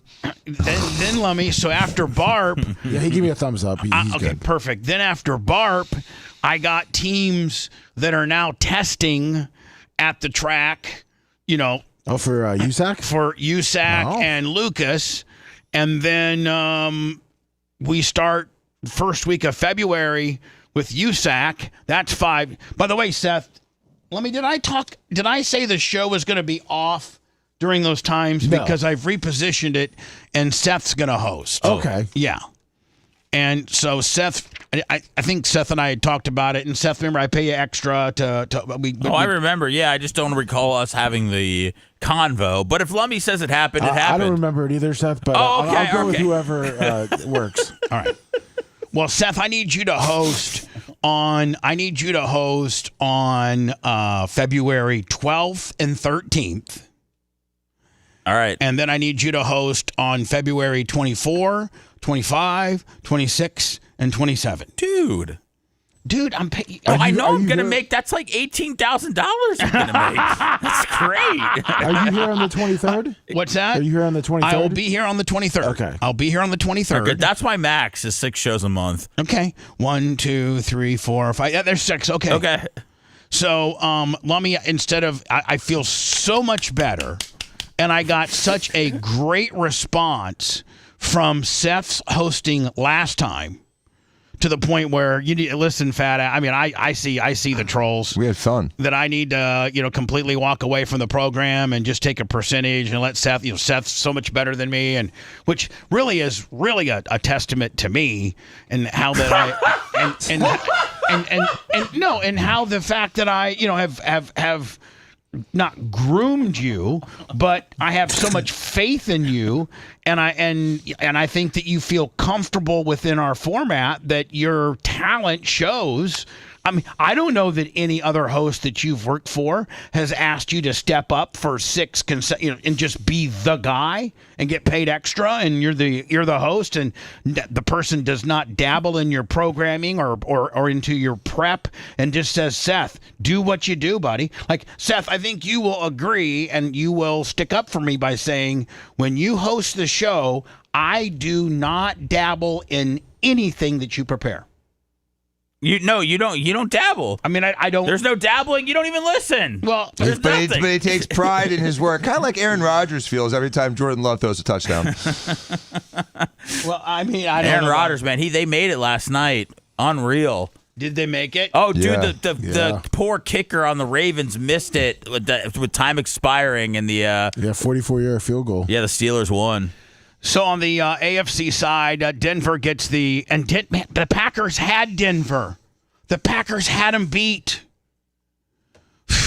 I mean, that's listen. Houston the 5, and not only that, not only was Aaron Rodgers nervous as hell as the Baltimore guy missed the field goal, but that also gave Pittsburgh the division where they get to host a game at home. Right, they went from looking outside looking in to hosting a playoff game. That's like what the Panthers did. I mean, the Panthers are 8-9, and they're the worst team in the NFC playoff. And they're hosting the Rams. Yeah, but that's, I mean, when you win your division, that's how it's set up right now. I just want to ask you a real quick question, and I don't know if Lummy has footage at all, but I watched the end. I woke up and watched the end of that Ravens-Steelers game last night. It was completely epic the way that they kept trading blows at the end. But there's something, and I could be in the same category, so I hate speaking, but Aaron Rodgers looks like just so, he looks so old. Like, he wants to look like old and bad, and I don't know if it's because he's around so many young players, like at the end of the game, where he looks older than maybe he really is. But I know, just as a 41-year-old guy, I'm like, it seems like he just completely doesn't care. Like, you're saying that I know he's just standing on the sideline with the beanie in his helmet, but I don't know. I feel like he looks a lot rougher than a 41-year-old. That he's playing a lot older looking? I just feel like he's older looking. I could be completely on an island. I might look 50 sitting here as 43 years old, so I probably shouldn't be talking, but just every time I see him, I just feel like he just wants to look like older and older. Do you think he looks older than me? Yeah. Well, Dan, I mean, I don't think you look 60. Well, I'm not 60. Well, Dan, you're going to be. This is the year you turn 60. Oh, you're talking about. I sent you a picture of Aaron Rodgers with a beanie on. Does he look bad, Lummy? Is it just me, or is it? Might just. I feel like he looks older than his age. Okay, hold on here. I'm concerned about him. How old is he? God damn, he looks old. I think 41. Yeah, 40. damn, 42. I still think he looks good. He can still play. He can still play. He can choke as well as anybody. Here's the deal, man. He'll choke tomorrow, next week. You get that guy is not a Caleb Williams where he's going to get flushed out of the pocket and get 8 yards just without trying. But I'll tell you one thing: you give this guy a little bit of protection, and he'll pick you. He will absolutely destroy you. Oh, dude! I mean, he was chucking the ball to Calvin Austin and Adam Thielen last night. Like he didn't have DK Metcalf. He's got probably, and let me. This goes back 10 years before I've been saying that. He's probably got the most fundamentally sound flick. Just the way he just flicks. Yes. He doesn't even. I mean, he's the most accurate quarterback I've ever seen. I would say I would agree. I would agree, and I think that if the Steelers have built just like the Bears, the difference in the Bears this year is they got a coach. One, they got a coach. And then 2, the coach came in and said, I'm not going to run my offense. I'm going to build an offense around Caleb Williams' skill set. And that's the difference. Otherwise, the coach that Caleb Williams got drafted under, he had a specific offense that wasn't necessarily tailored to Caleb Williams' skill set. No, those guys were a complete disaster. Right, exactly. So the new guy from the Detroit Lions comes in, badass. That's the difference. But now they're saying Aaron Rodgers might run it back. He said he's not. He hasn't made up his mind about. He said he had a lot of fun this year. Let me. Are these my? Those are Reggie White pants. Those are my Reggie White pants. Yeah, he got it framed and. Oh wow! Well, I'm glad I went to a guy that you know. Did he go to Harv? Yeah. Cool. Yeah, I think it went to Hierarchy, didn't it? Yeah. Yeah. So thank you. So when I come back, this is the first time that my sister she ran the camera, but it's the first time that I've been allowed to show the dynamic of my family when we get together, because all we do is just screw with each other. Like, I don't know how families interact during holidays. Like, let me just... A lot of them turn into orgies. Okay, yeah, I've never heard that. But so we had a rule this year, and the rule was because Tara is loaded, she would go and buy thousands of dollars of presents for everybody. And us that aren't so loaded, we would buy, a couple hundred, $200, $300, $400, $500, $600 worth of stuff, and Tara would spend like $6,000 on stuff. And just completely be like just over and so Mom, my mother, would that be considered the matriarch of the family? Yes, sir. The matriarch of the family said, listen, we're going to have a rule this year where we all draw a name, and then you buy for that person with a $250 limit. We used to do that around here. If you go over a little bit, that's fine, but not a lot. Don't go over it by $10,000. Yeah, like and buy for the person that you pick, and that's it. That's it. That's all we're doing. Now, if you want to give a card out with some special little words and things like that, that's another thing. But that's the rules. $250. You get one name. Well, I think I had my sister. I had my sister. And she likes these. Have you seen like those crystal? They're like purple, and they're like they got like energy crystals. Yeah, like okay. They're called something. There's a fancy name for them, and it was like $310. And I'm like, okay, this is good. I'm a little bit over. Did you get the Bubba Army logo on them? No, okay. No. I'm a little bit over, but I'm a little bit over, but I'm not, over enough where it is going to be a problem. So we have Christmas, and I tell Tara, hey, why don't you tape some of our interactions? Because it's funny, because we are always cutting up and making fun of each other. And did you know, Lummy, that, although her husband is from Egypt, Egypt is in Africa. Yes. So he's an African. Yes, of So course. I was calling him an African. African American or just African? He's just straight African. Wow. So I had that rib going. Told him. So comes to find out, Lummy, we start opening presents, and Tara completely, and I got mad. I really got mad. Like, I was mad. Oh, no. And I'm gonna be honest with you. I was a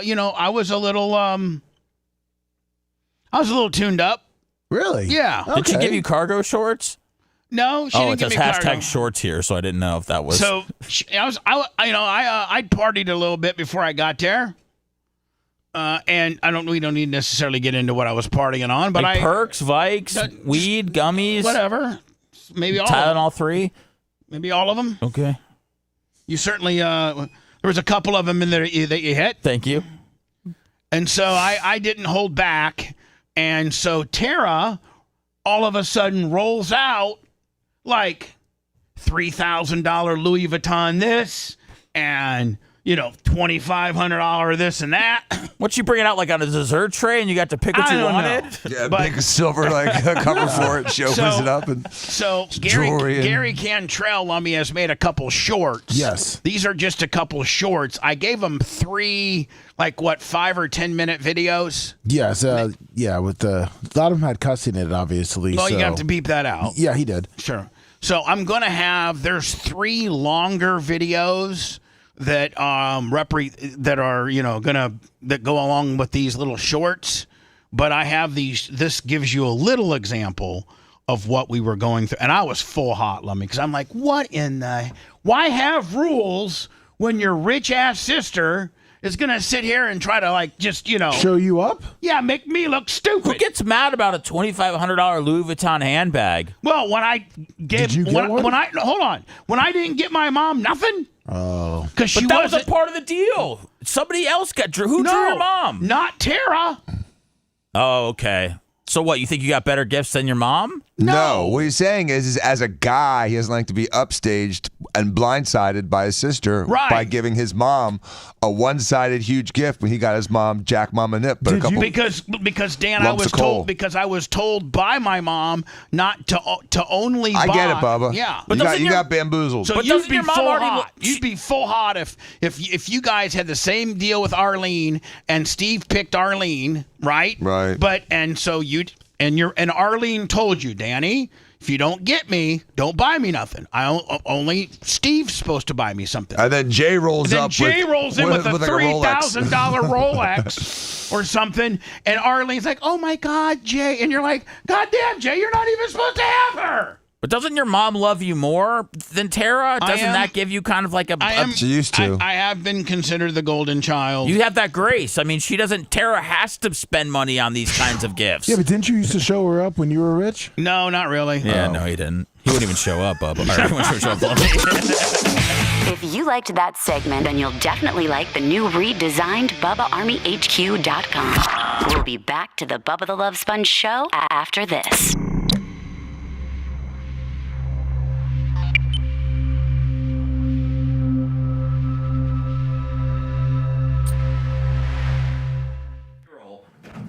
Did she buy you a Tesla?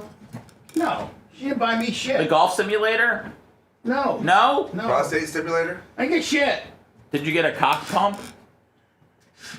You know they love those over in the... Oh, we have to talk about that. No, we don't.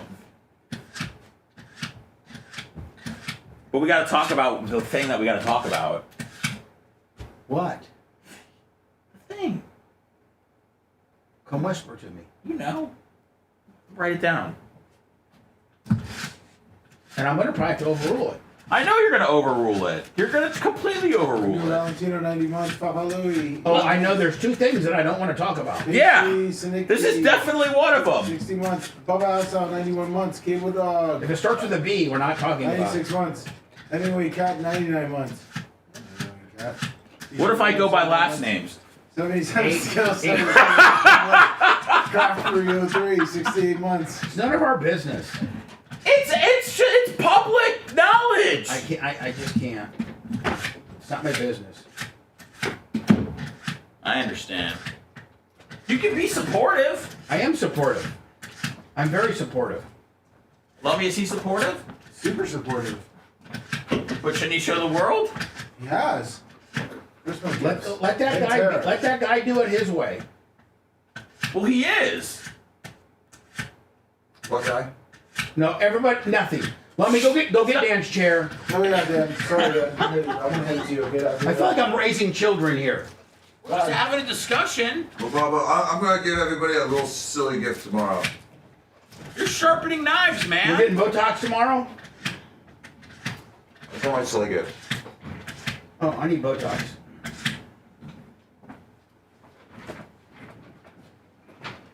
If you just give me some, I'll do it myself. I've tried that. It doesn't work out well. Oh, have you tried to do it your own self? Oh, yeah, I have.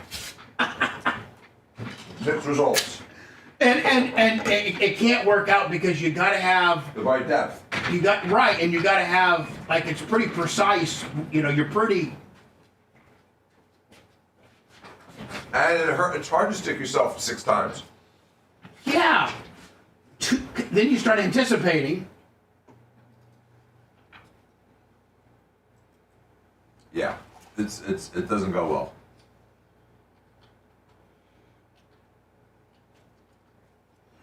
Did you get his chair, Lummy? Yes, sir.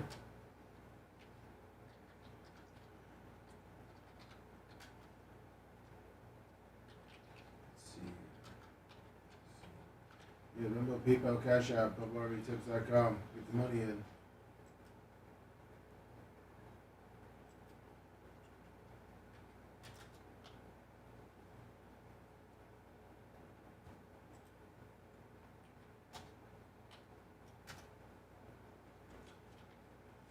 So Jay Fish, man.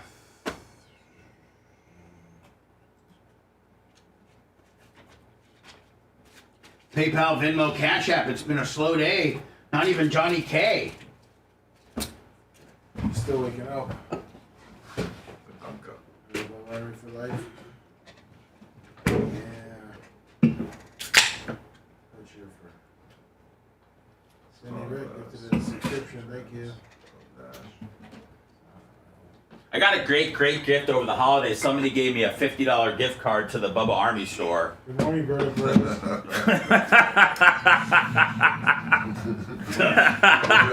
I just made that up when I was peeing. Oh, thank you. I'm always trying to be whimsical. I'll be around. Hey, get. Don't be soft, Bob Cook. Jesus Christ, man. We're just trying to talk about what's interesting. What's Bob fucking bitching about? He just said I'm a shit stir, man. Well, you are, but I'm not a I'm trying to bring up interesting content. You didn't let me finish. Sorry. You kind of are, but it's what you do. It brings up adversarial, good content. I bring up interesting stuff via shit stirring. If that's what it's got to be, label it as you what. I've been in the middle of a shit storm and before. your menorah looks really bare. If you guys want us to just talk about fucking sucking off the president from the back, we can do that. Let me ask you a question. Can you use the menorah outside of the holiday seasons just as a candle holder? Yes, it's a candelabra. So you can have it as a candle? I would. Yes, I would. It's much more natural lighting than this. I would love to have it blowing flames when you're on. Lummy, light it up. No, not now. We got candles.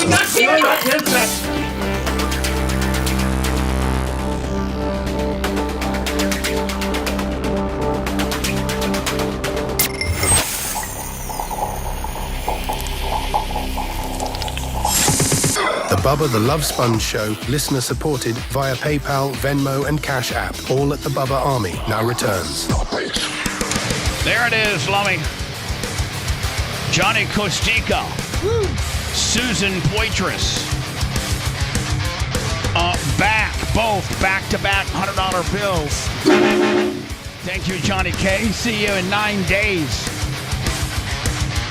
In our kickoff of bar PayPal, Venmo, Cash App at the Bubba Army.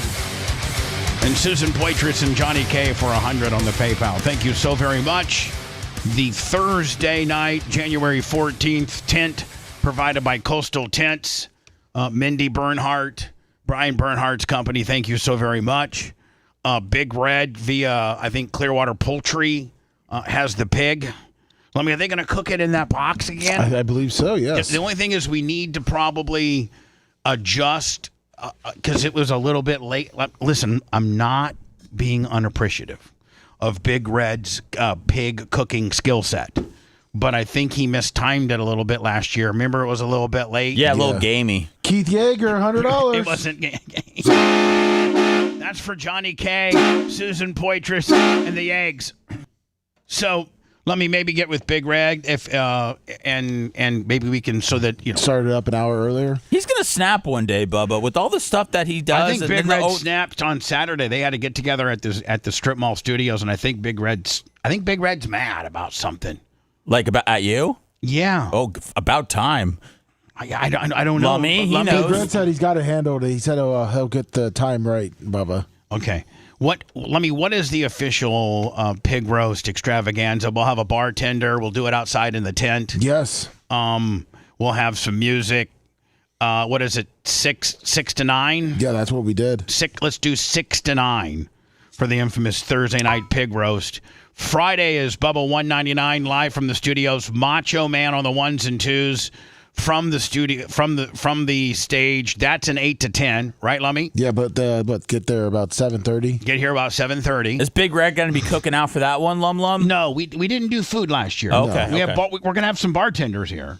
No food on Friday. It just makes it simpler. Okay. And then on Saturday is the BARP, the Hall of Fame ceremonies, the ring. You get the rings, and just an overall hangout. Dan has been offered a stand-up routine on the microphone if Dan would like a special moment. You gave him 20 minutes. 10. Dan can have whatever he wants.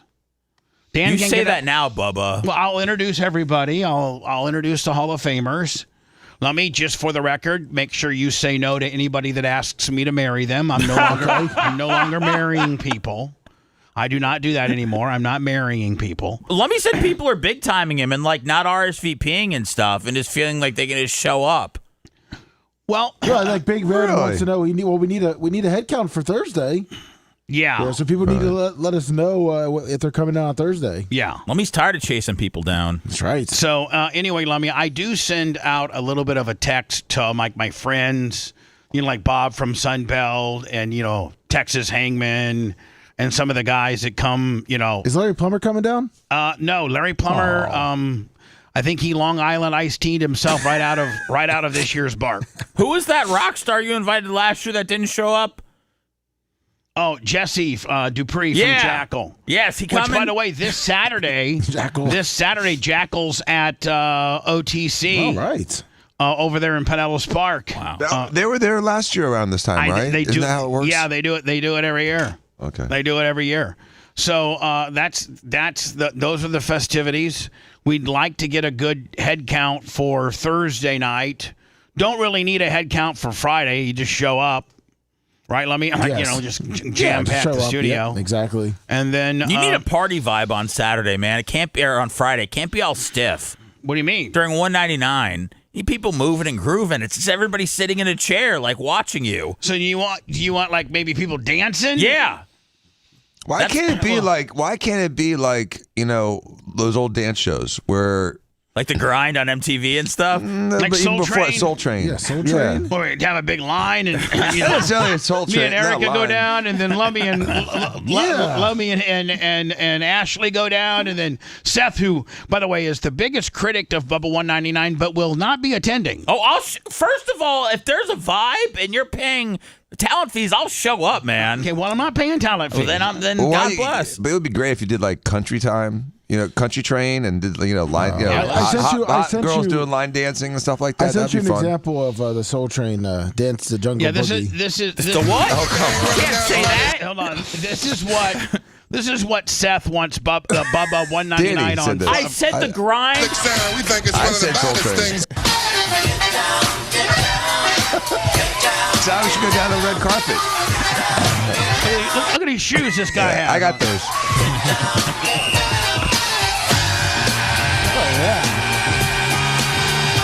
Lummy, do you have the grind from MTV? Is this what you're thinking, Seth? Would this not be fun to watch?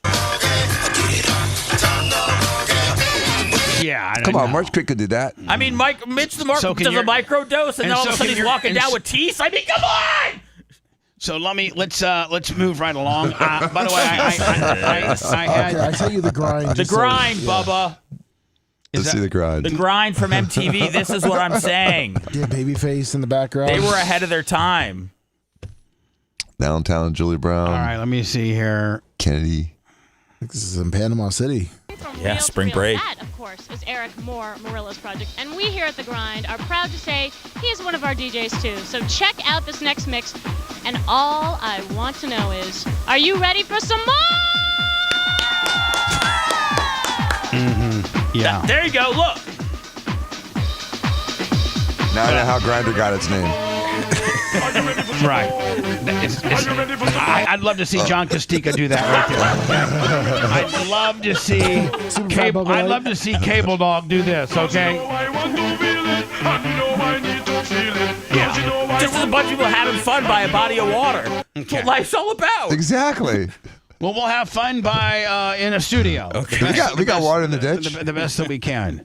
So, Lummy, I watched the Dave Chappelle new stand-up deal on Netflix. Oh, how was that?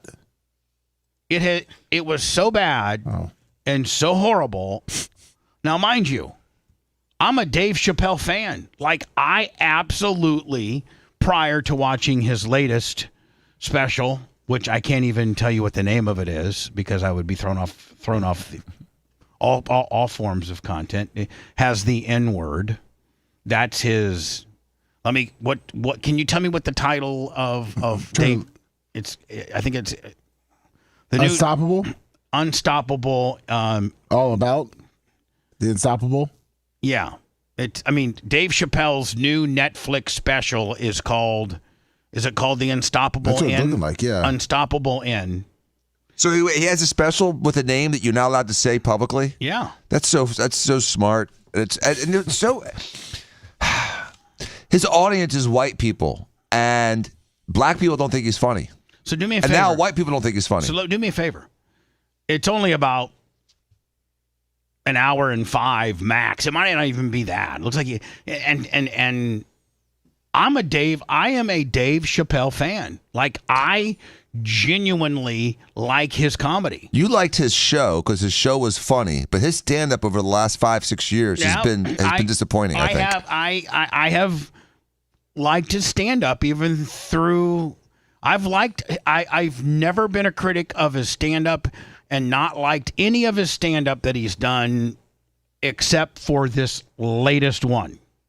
Why did it hit such a nerve? It hit, well, you know what? I really can't get into it other than the fact that I'm inviting you, if you have time. Maybe. It's on Netflix? It's on Netflix. Are you, well, I mean, he talked about Charlie Kirk, I think, and then he talked about people that were mad that he went to Saudi Arabia for the Comedy Fest. And see, I have no problem with him. A lot of people, he took a lot of flack like Seth did because the Saudis paid him an ungodly amount of money to be able to go and do a comedy special there, and he was able to say things that most Saudis couldn't. Like, they'd cut your head off.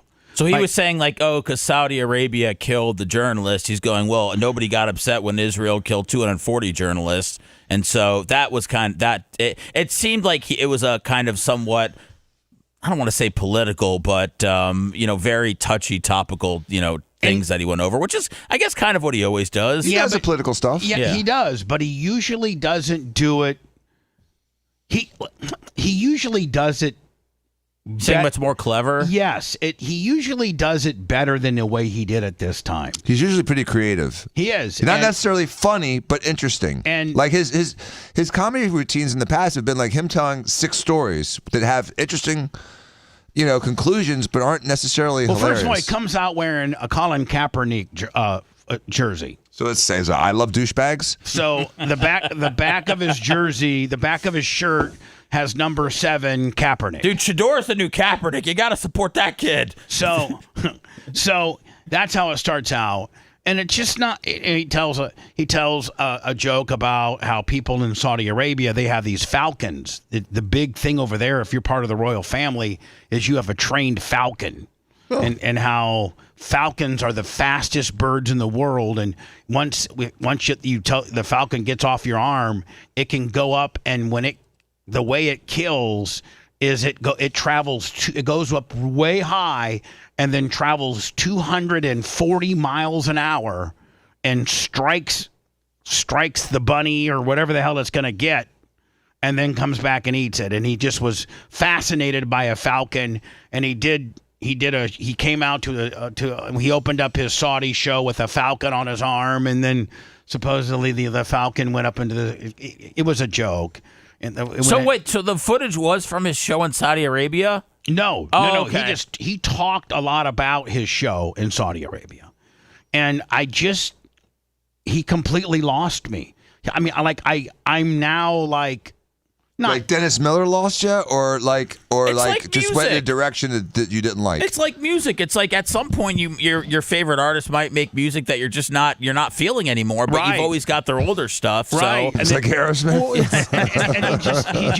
says in this article, it says it's about power, race, free speech, and how society treats famous black figures once they become influential.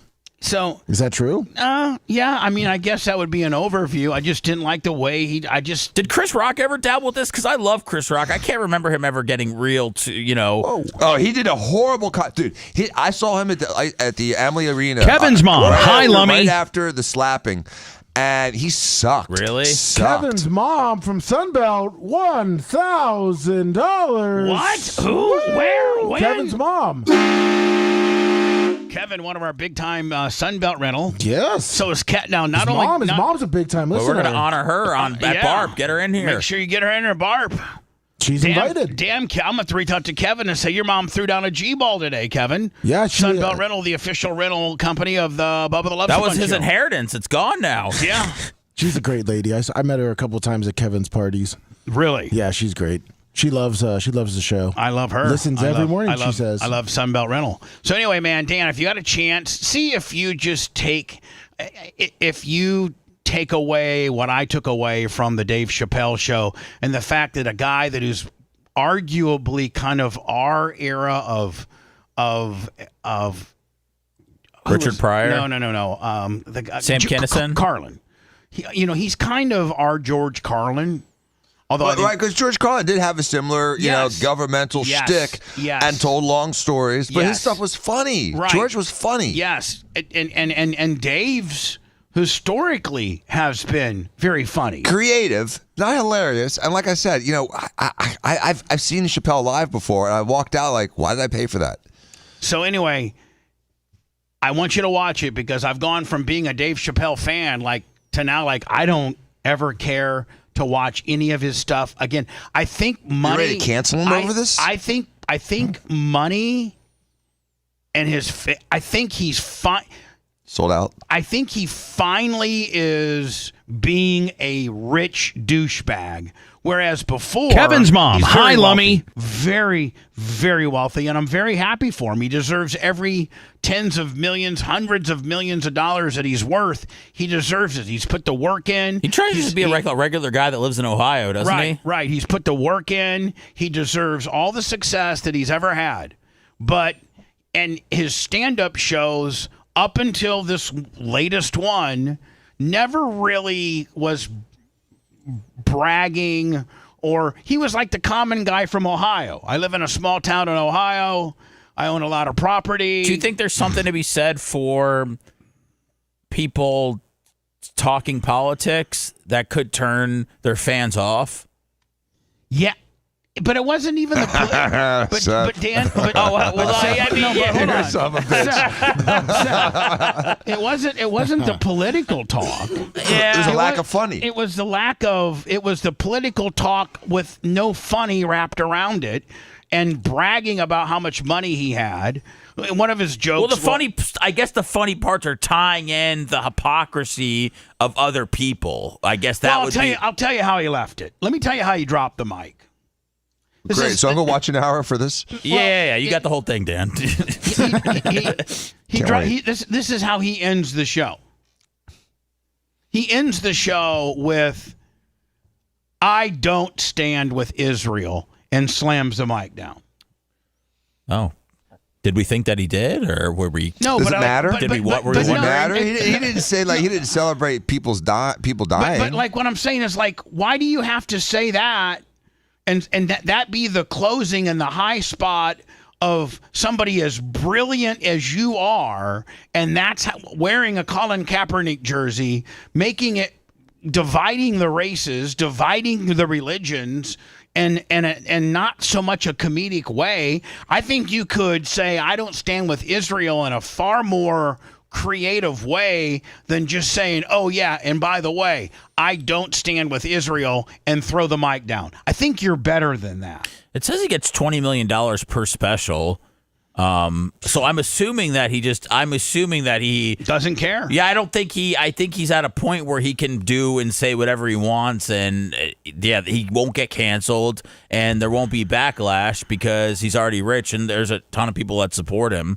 So I was just disappointed because usually he could worm or shoestring in his political agenda in a far more funnier way than he did. And he really takes a lot of shots at Trump, which I don't have any problem with. He calls him the orange man. I have no problem with, because some of them are funny.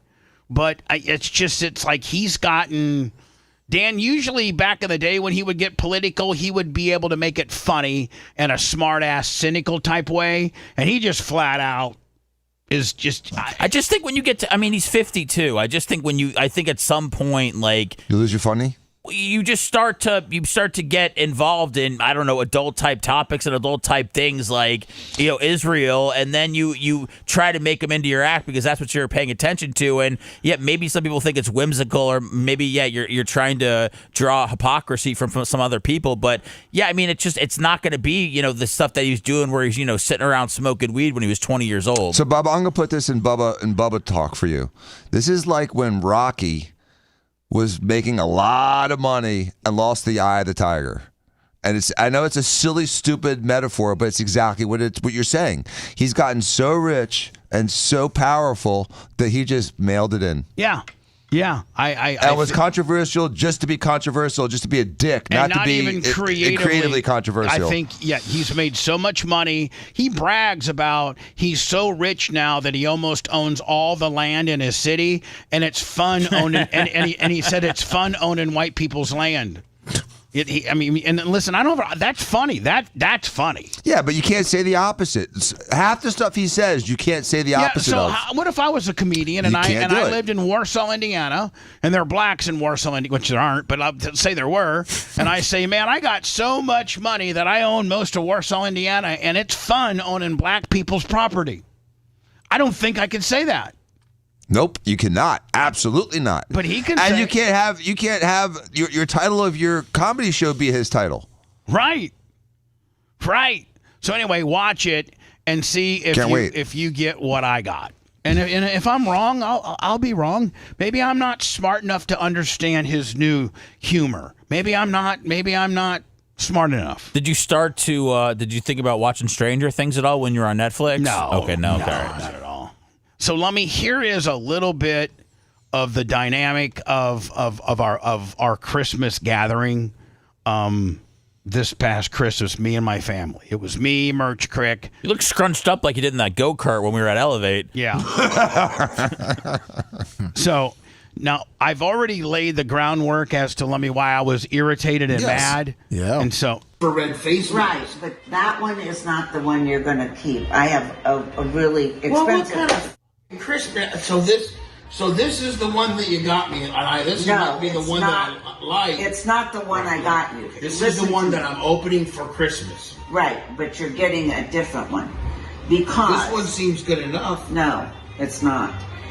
Because the one I ordered, which was this is our dynamic what of our is family. that, Bubba? Is that it's an infrared light that you put? It's a red light mask? Yeah. Oh. A real expensive one. What isn't going to get here? First they told me it was going to be here Friday, then Monday. Now it's not going to be here till the 29th. Okay, that's fine. So I got you this one through Amazon to show you kind of what you're getting. So, but I got to give it back to you. We have to return it. Right. And then my real one that's going to be here. Right, because look how little that is. Okay, well, that's how we do Christmas. Yeah, so hold on. This is one of our dynamics. Hold on. Here's your present, but it's not the present you're getting. Well, it's one that I bought on Amazon, super cheap, that would get here in time for Christmas, because your real one's coming 3 or 4 weeks from now. Oh, and by the way, give this back to me because I have to return it. Should have given him a picture of the one he's getting. Yeah. That's right. Welcome to our family. Don't be appreciative at all. Oh, this is one of my info. She called. By the way, my mom called me an effer. Yeah, that is. She does have a good point at the end. Straight effer. I didn't hear a thank you. Here we go. Cakes is opening. You better not have done that. No, hold on. Now, mind you, Tara did not have my mom. Who drew your mom? Tarek. And what did Tarek get her? I don't know. Some Egyptian cotton Yeah, probably sheets? like King Tut's, tomb or something. But not this. Not this. So some ancient relics from the pyramids. My mom opens up this present, which is from Tara. I knew this was going to happen. Kara does it all the time to make us all look stupid. So we had No, you make yourself look stupid. That's a good point. Oh my God, that's like $3,000. Oh my God. That's like 3 G's. The flap, turn it around and We're supposed to spend $250 on each person, and Tara doesn't even have mom, and she throws out 3 G's. Tarek got that. I'm not even going next year for Christmas. Tarek got that for her. I It's just didn't. gonna be, I used to be rich and stuff, cool. but I never did this kind Oh, of that's a stuff. very trendy style, Is too. that Coach? Right now. What is that? That's Louis Vuitton. Okay. Louis Vuitton. Listen. Oh, cool. Thank you. I like that. You're welcome. Tarek did that. My name. He went to the Louis. Here we go. I guess I'm beside He myself. went to the Louis Vuitton store by Well, himself. Yeah, exactly. Using her money. Listen. Louis Vuitton I got. Believe me, I got commentary. store and got it for her. That's what she asked for. I didn't. It was on your list, and Tarek had I you. look like I followed the rules. I only bought one person, one gift. Bubba, I've carried on like that forever, and she's like, shut up, Mom. Just shut up, everybody. Let's just be grateful. Yeah, grateful that you're hogging up Christmas. No. How am I hogging it? Why is it a contest? You had one person that you bought for, and you've spent. Already, I got about. But here's the thing. Move your African ass. Okay, Janie Cakes is wow. opening. You better not. That's just a little bit of the dynamic our family. Bubba, that could get you canceled right there. What? The African ass. No, he's from Egypt. I know, but I'm just saying. And so a slur's a slur. He's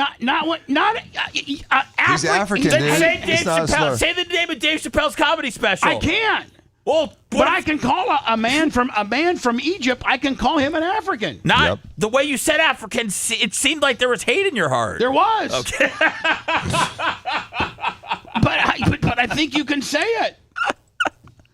Let me moving right along to the college. They're down to 4, and I couldn't be any happier in the fact that it looks like we got some new blood in here. And I mean, Ohio State gone, Alabama gone, Georgia gone. I mean, Was that last minute of the Alabama game crazy? Yeah. Last second, I meant. Wait, no, they got blown out, didn't they? You're talking about Ole Miss, Georgia. Georgia. Oh, I'm sorry, the Ole Miss Georgia game. So it's when is it, Lummy? It's January 9th. Yeah, it's this weekend. This weekend. Is it Saturday? Or? Indiana, Oregon. Friday and Saturday. Indiana, Oregon, and Miami and Ole Miss will determine who plays for the championship. And I'd love to see an Indiana Ole Miss. You want to see Ole Miss over Miami? Yeah, I do. Stick to Lane Kiffin, even though he's getting a bonus for sitting at home. Yeah, even though this is his team. Yeah. I don't know if that's necessarily such a good move. I mean, Lummy, should he have stayed at Ole Miss? Is he going to be able to take LSU this far? Was it him? Was he the difference? Was he the special sauce that made Ole Miss make it to the Final Four? No, I mean, right now he's not doing anything. He doesn't even. He sits on his couch and he's getting bonuses. I understand that. So steals the shopping. He got them to the dance. Should he have stayed at Ole Miss? No, he for what he wanted, he's better off at LSU. Dude, he's making a ton of money at LSU. They've already signed some major recruits. He's already been able to maintain or retain some of the big coaches that were at LSU. Like, he's done a lot of good work there already. Do you really think it's good though? I realize it's good work for LSU. This portal is killing football. But do you think? a guy that signs a long contract at Ole Miss, and just skates for a better deal. Do you think that's a good thing, though? I hate it. College to me, college football is all about just continuing to move up. I've never really seen any loyalty. It seems like that's what people like. I would like to get into one spot and be comfortable, but everybody strives to be a head coach. So when you get that opportunity, like the coach of USF, like when you get the chance to go to the SEC in Auburn, like you're going to do that. Then and the guy from USF's taking his quarterback now. Did you see that? Yeah, and a bunch of other players. And then next time when Texas A&M or Alabama or USC calls or something and offers them a job, like then you go do that one. I mean, it was kind of like what Willie Taggart did, but he ended up after. I think Willie Taggart's still getting 8 paychecks. We went to USF, FSU, Oregon, then it was like over. So I mean, then he went to Florida Atlantic. Yeah, and he kind of flamed out. So I just feel like it's part of the business. Just like when Nick Saban didn't Nick Saban go from LSU to Miami, or did he go LSU, Miami, then Alabama? Yeah. And he went from Michigan State to LSU. I'm not going to play the sound, but this is the video of Myles Garrett breaking the NFL sack record at 22.5. This makes it the record was 22.5 with.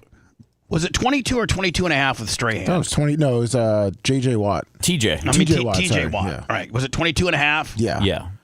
And this is. I did see Strahan though on the Fox after show said, "Hey, I did it in 16 games." Yeah, which Brett Favre was doing a little slide job for him. By the way, this Myles Garrett guy plays on an ass bucket team. Just straight. Can you imagine if you had him and Micah Parsons? Oh, yeah, you wouldn't need Micah Parsons. That's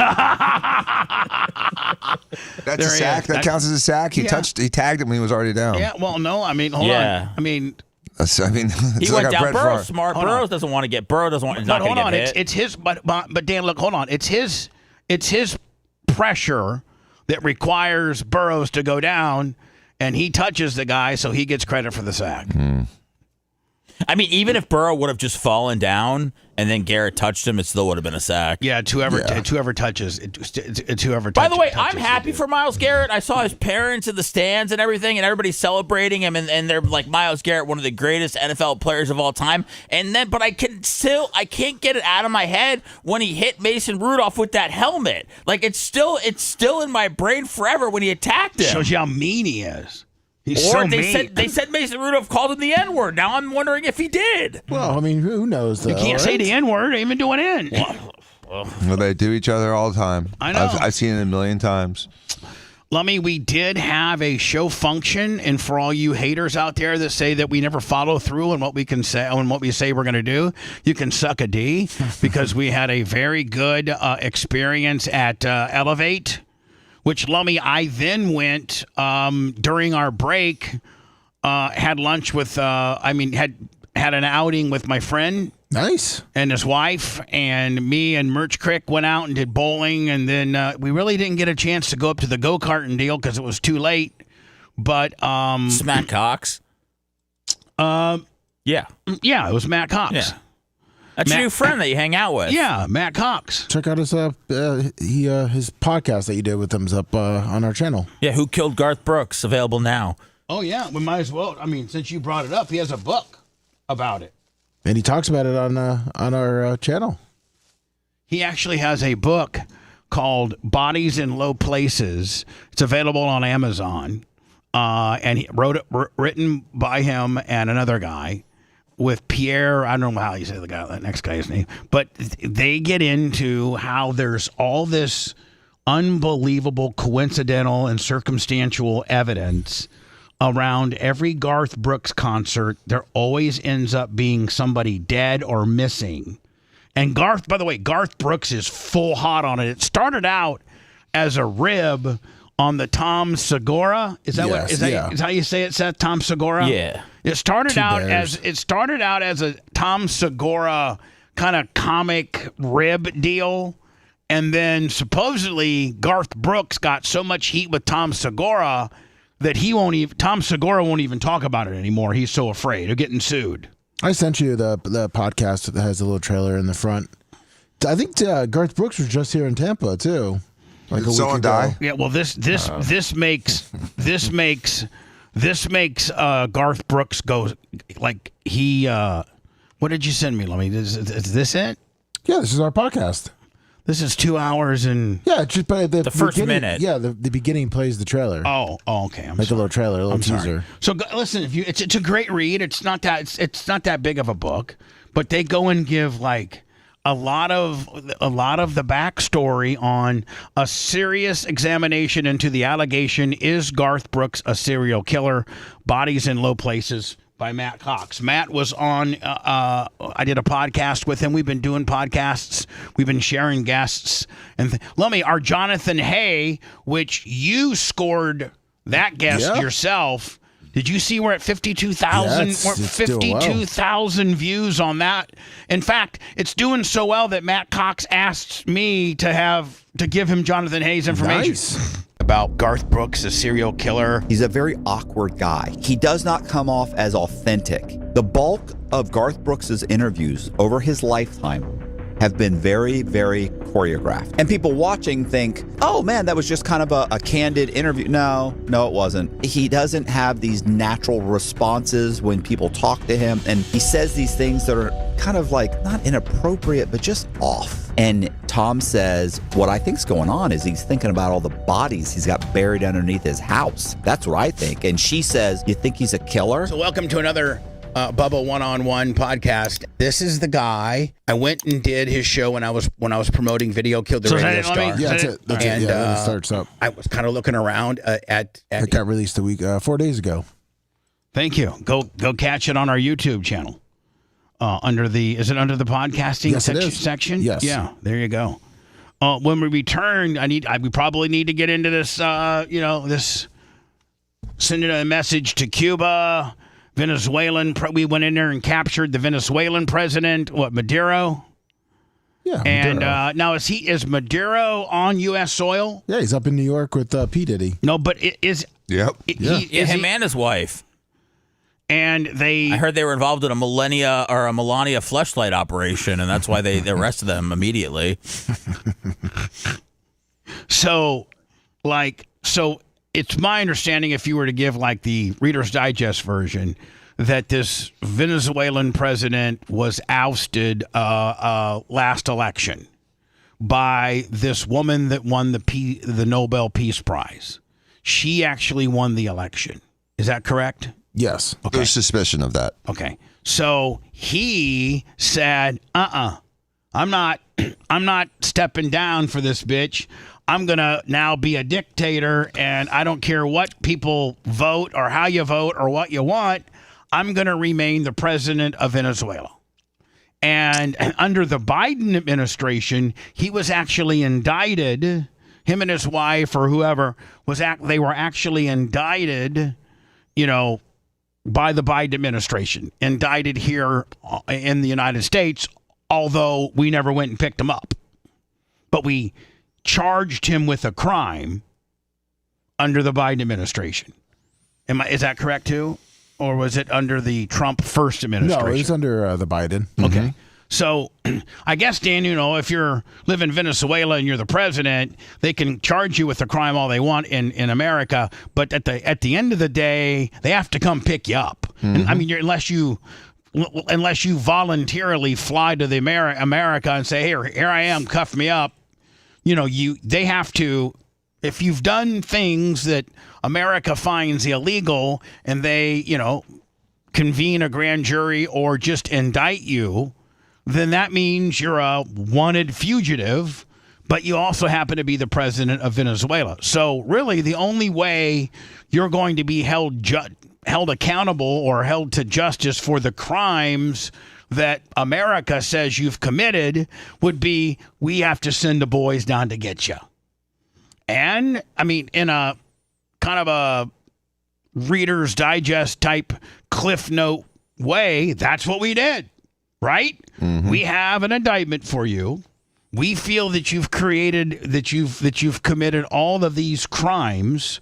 Are they war crimes? Are they crimes of torture? What crime? Does this break international law to go and to take him? I don't know. I don't know. And Lummy, what are the crimes that we say he committed? What did the Biden administration or whoever? He's a narco-terrorist, is what they're saying. Okay. He's being indicted for having weapons of destruction and machine guns, conspiring for such, and also some of the drug charges. International cocaine trafficking Yeah, conspiracies. it's the drug trafficking. And he was, realistically not untouchable unless we would send a task force in to go get him. And we did. Yeah, Delta Force. We went and got him. So that's probably what we're going to talk about next. If you want to deep dive into the Bubba the Love Sponge show from the past, go to BubbaArmyHQ.com. We'll be back after these words.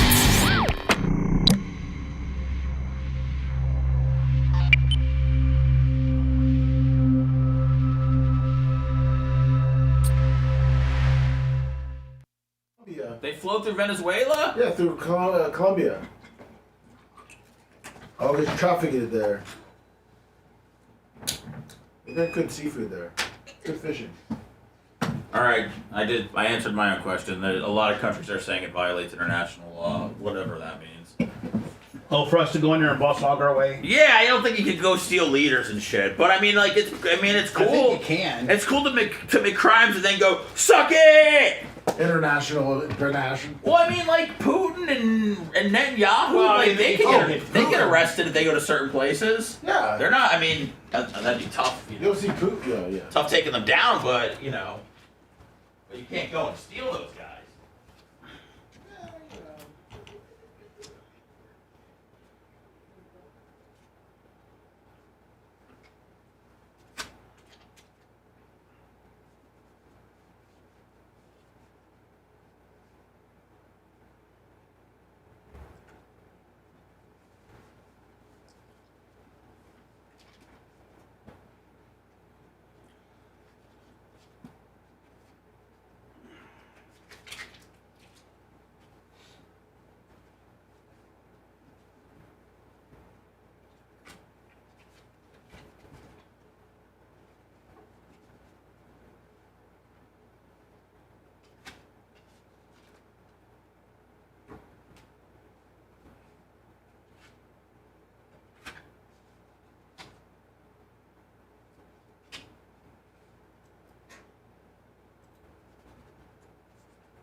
Jay coming in today?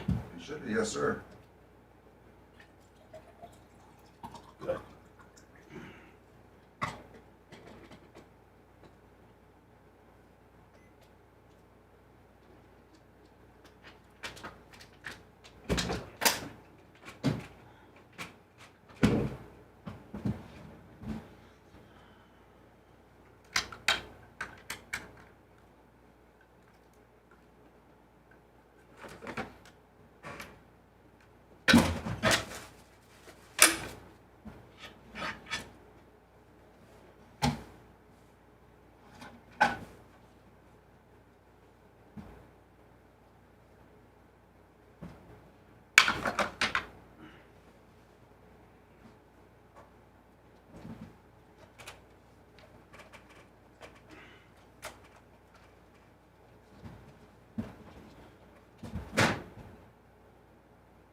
And we're cleaning up the drugs, right? The war on drugs, baby. It's all out on the West Coast. Let them fucking snort some fentanyl. Oh, man. International law. Who fucking needs it, right? Right? April Cherry, 38 months. Dan Secret Habit, 82 months. Dude, I heard the Patriots are, or I heard the Raiders are gonna bring in Brian Flores as their head coach, Brian Daboll as their offensive coordinator, and draft Mendoza. That Brady's gonna put that all together. All right. What happens to Shador? He stays in Cleveland for another year. Sarge, KJJPUI, 54 months. Cleveland will probably punt on a quarterback now. Remember, Dirt Merchant, get their membership. I'd definitely draft some offense, though.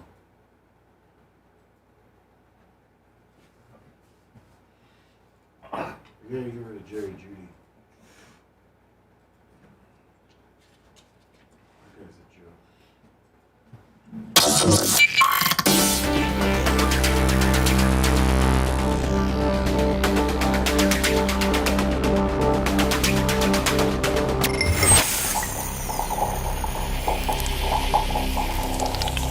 Welcome to Fender Works, a full-service auto body repair and refinishing company located in Clearwater, Florida. From minor door dings to full collisions, they do it all. All of their repairs come with a lifetime warranty and satisfaction guarantee. They will beat any written estimate and will not lose a job over price. It's their honesty and down-to-earth approach that has separated them from the rest. They'll literally go out of their way to satisfy their customers. Go see Adam now for a free estimate, 727-542-6420 or FenderWorks.com, or go see their Fender Works Facebook page. The Bubba the Love Sponge Show, listener supported via PayPal, Venmo, and Cash App, all at the Bubba Army, now returns.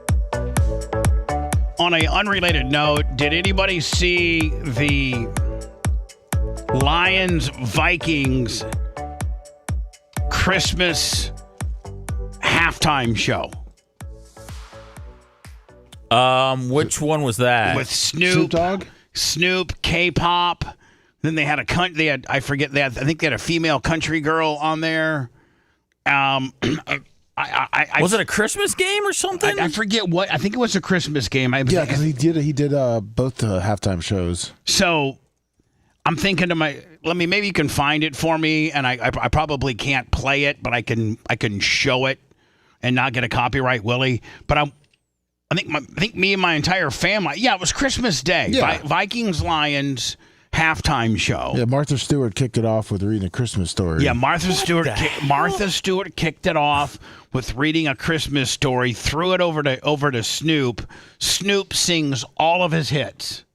Then it goes into K-pop. And listen, if as old Who was up there? Cat's Eye, Blackpink? Do we know what All right, sorry. I know K-pop groups. Country star was Lainey Wilson. Yeah, so they had, but I'm thinking, my Lord, this is exact. Are you sending me?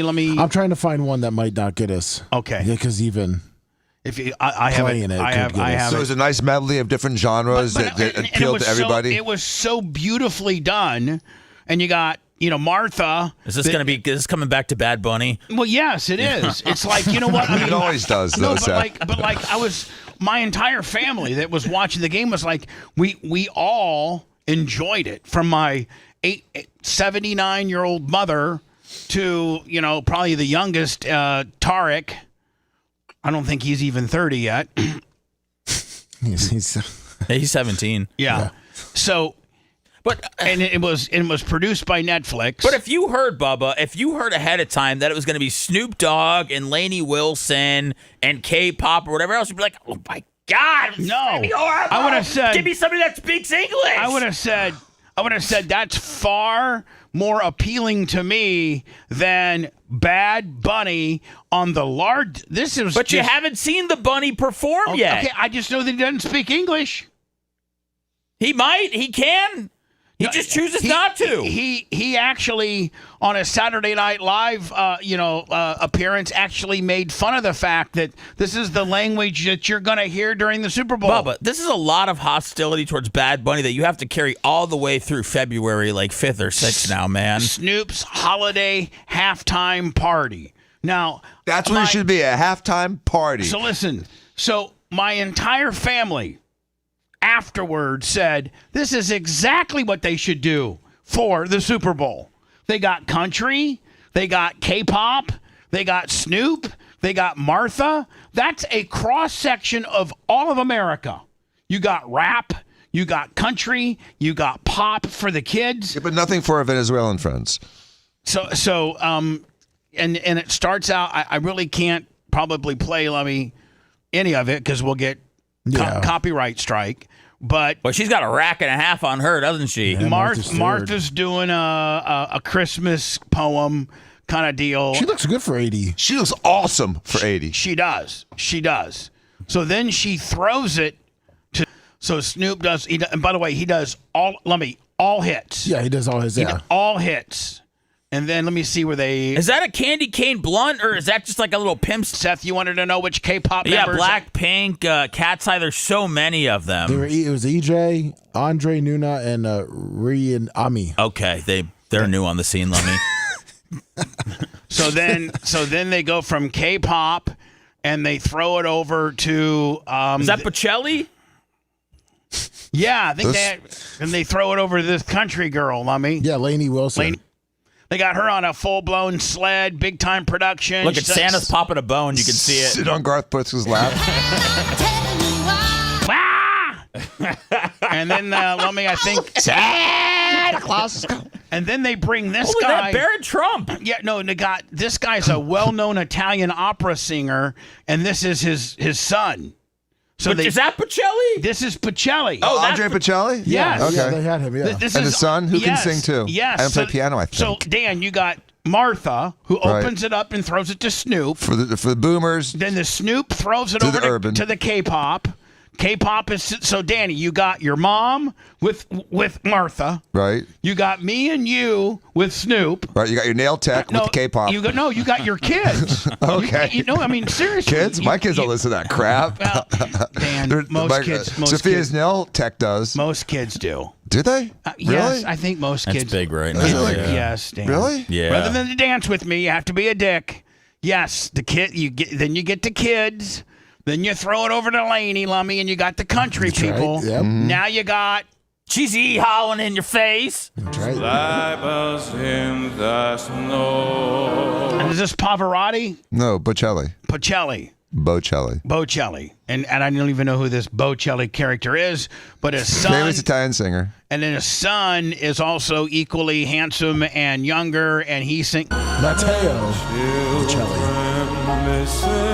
Oh, it's a pretty voice. Dude, grab that mic like it's Long Dong Silver, man. I don't like the way he's two-fingering that. But I mean, look, that's exactly what they should be doing. But there's no Spanish music for though, the right? Super Bowl. But there's no Spanish music at all? Dan, I don't know how many Spanish people watch the goddamn Super Bowl. Well, that's what isn't Bad Bunny a Spanish guy? I mean, that's the whole thing. He's appealing to the Hispanic crowd. I'm not counter programming, Bubba. But you are. Not really. What I'm saying is the Super Bowl is the opposite of this. Melting pot of all humanity, from Arlene to Danny.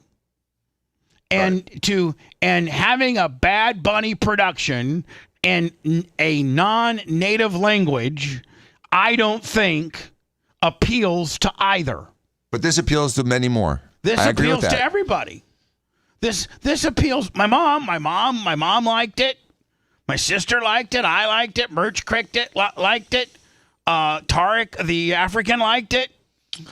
That's what NFL should be doing instead of just throwing all their eggs into the Bad Bunny. Like, I'm disgusted. Dude, can I ask you really, how are you even thinking about what the halftime show is? Like, your team is in the playoffs. The playoffs start next week, and you're locked in on Bad Bunny?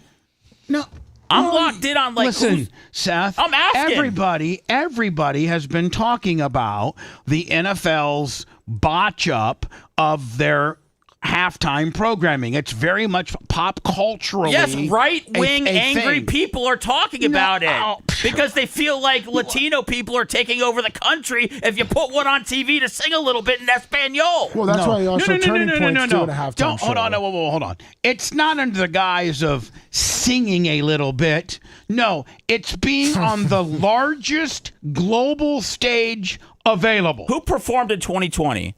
I don't know. Who performed in 2022? J-Lo. Who performed in 2017? We don't know. It doesn't matter. When we go back and we look at a list, we're like, oh, yeah, that person performed, but it's not something that we remember for the rest of our life. We remember the game. We remember maybe a stupid commercial featuring a talking animal. Well, you remember last year was that one rapper guy.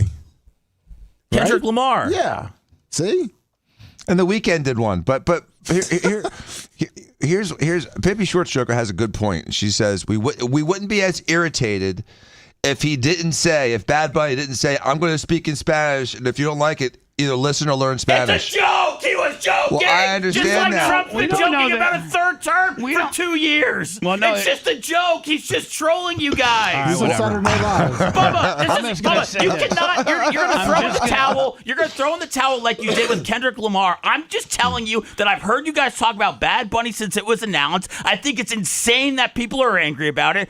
I appreciate that you're into the Martha Stewart, K-pop, Snoop Dogg mix-up and all that stuff, but I don't think a halftime show is that important. I don't think a halftime show is bringing America together. And if they want to put one of the biggest artists in the world on that stage, I don't see a real issue with it. There are people that are not going to watch the Super Bowl because of the halftime show. Right. So Gene said he's not watching the Super Bowl because of it. So anyway, I think that's a foolish statement. I think that What's the foolish statement? What I'm trying to say is I think the halftime show that they put on during the Lions-Vikings game is exactly the template they should be using for this year's Super Bowl game. It certainly is not what they're using. So to each its own. Good luck to you. I agree with you, Bubba. Watch the crap. Even though people are not supposed to care, they do. They do. But you're saying something's bad before you've even seen it. Well, like that's ridiculous. When the artist has told me I better learn Spanish or I'm not going to understand the show. Yes, Seth, it tends to make me a little bit mad. If the artist has already basically shown me the double tall man that I don't know Spanish, and so I'm not going to understand the show. Yeah, and if it's just a joke, he didn't say it was a joke. Well, he was on Saturday Night Live when he said it was a comedic forum. But Seth, the thing I said was stupid was that saying that you're not going to watch the Super Bowl because of the halftime show is stupid. Yeah. Oh no, I'm going to watch it so I can be mad. It's just like people say. I mean, even though people that are mad are going to watch it so they can be mad. You know, you cannot be mad if you aren't exposed to what makes you mad. Like, I can't wait to be mad about the Dave Chappelle special tomorrow. Yeah, exactly. So anyway, I wrote that down on my notes I wanted to talk about because I thought it was brilliant. It was brilliantly produced. And maybe Seth, maybe Bad Bunny, maybe I'm prejudging something that I have not seen, and I need to keep an open mind about it because just maybe it will end up being unbelievably. Maybe it'll end up being as good as what I just saw for the Vikings-Lions Christmas halftime game. You're right. I haven't seen it yet, so I shouldn't have all these pre-notions of being mad and upset because it's not been performed right, yet. Save the anger for after the performance. Get some genuine, legitimate anger after you see him. Thank you. Do no inglés.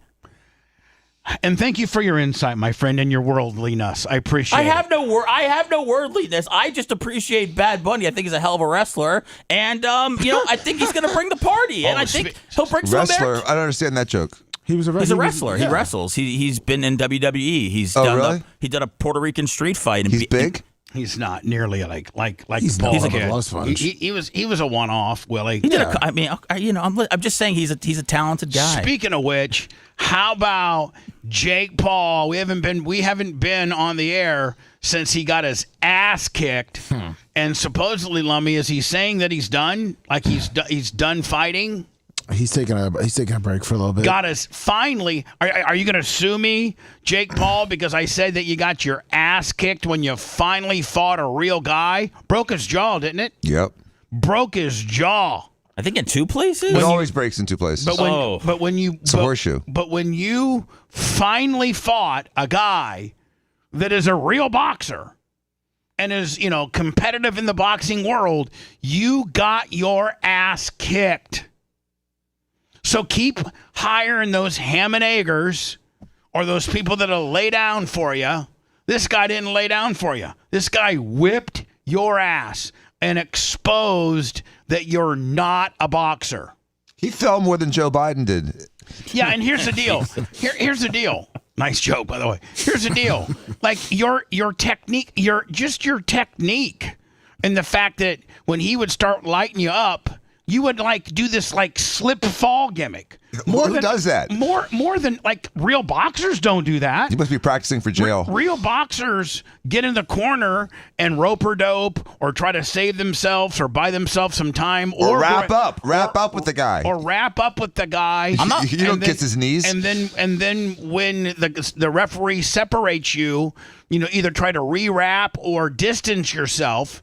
But like this falling down, slipping stuff that Jake Paul, I think he was so overwhelmed by the disparagement of talent. Oh, he knew. He knew what was going to happen. He just was falling, but he was just, I've never seen a guy fall down so much. So you watched this. You were locked in on it. Yeah, I watched it. Wow. Yeah, I watched it too. I couldn't believe it. I loved every bit of it. I loved every bit of it. I mean, did you give him credit for stepping in the ring with Anthony Joshua? No, you don't. I give him credit for ruining the integrity of boxing for the last 7 years. Yeah. That's what I give Paul credit for. And He's made boxing disgusting, and he made Tyson look like a fool and a sellout and a coward. He's turned boxing into the WWE. He made Roy Jones Jr. look like you're right. He tried to turn boxing into the WWE until finally he got his ass handed to him. I'm running a little bit late. I think I would get 100% caught up if I do words now. We come back with the. What is this footage of? This is from the Venezuelan deal here. Yeah, I thought it was fireworks in China. I thought we were doing a New Year's deal. I think there's a little description here. Hold on. What I hear? Oh, Jay's here. You're supposed to tell me that while he's walking in. I didn't see him. How do you miss him? How do you miss a human? He crawled in, Bubba. Walking into the studio. In all fairness to Lummy. He was quick. He was wearing his Brian Matrone shirt. You can't even see him. Dan, I don't think I've ever seen Brian Matrone wear a shirt.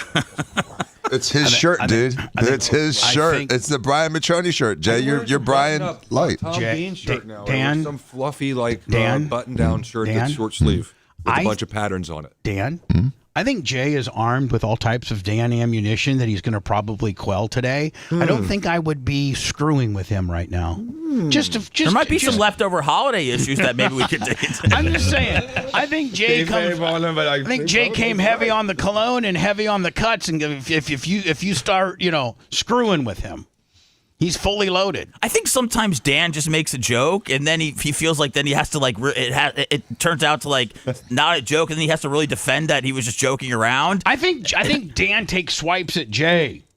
And then, it was more of a swipe, I think, at Brian Matrone. It was Brian's shirt. You just highlighted it. Say you handed me a copy of it, an example of it. The Brian Matrone inspired polo. So is Jay? You handed me a copy of it. Oh, okay. I'll never wear it again.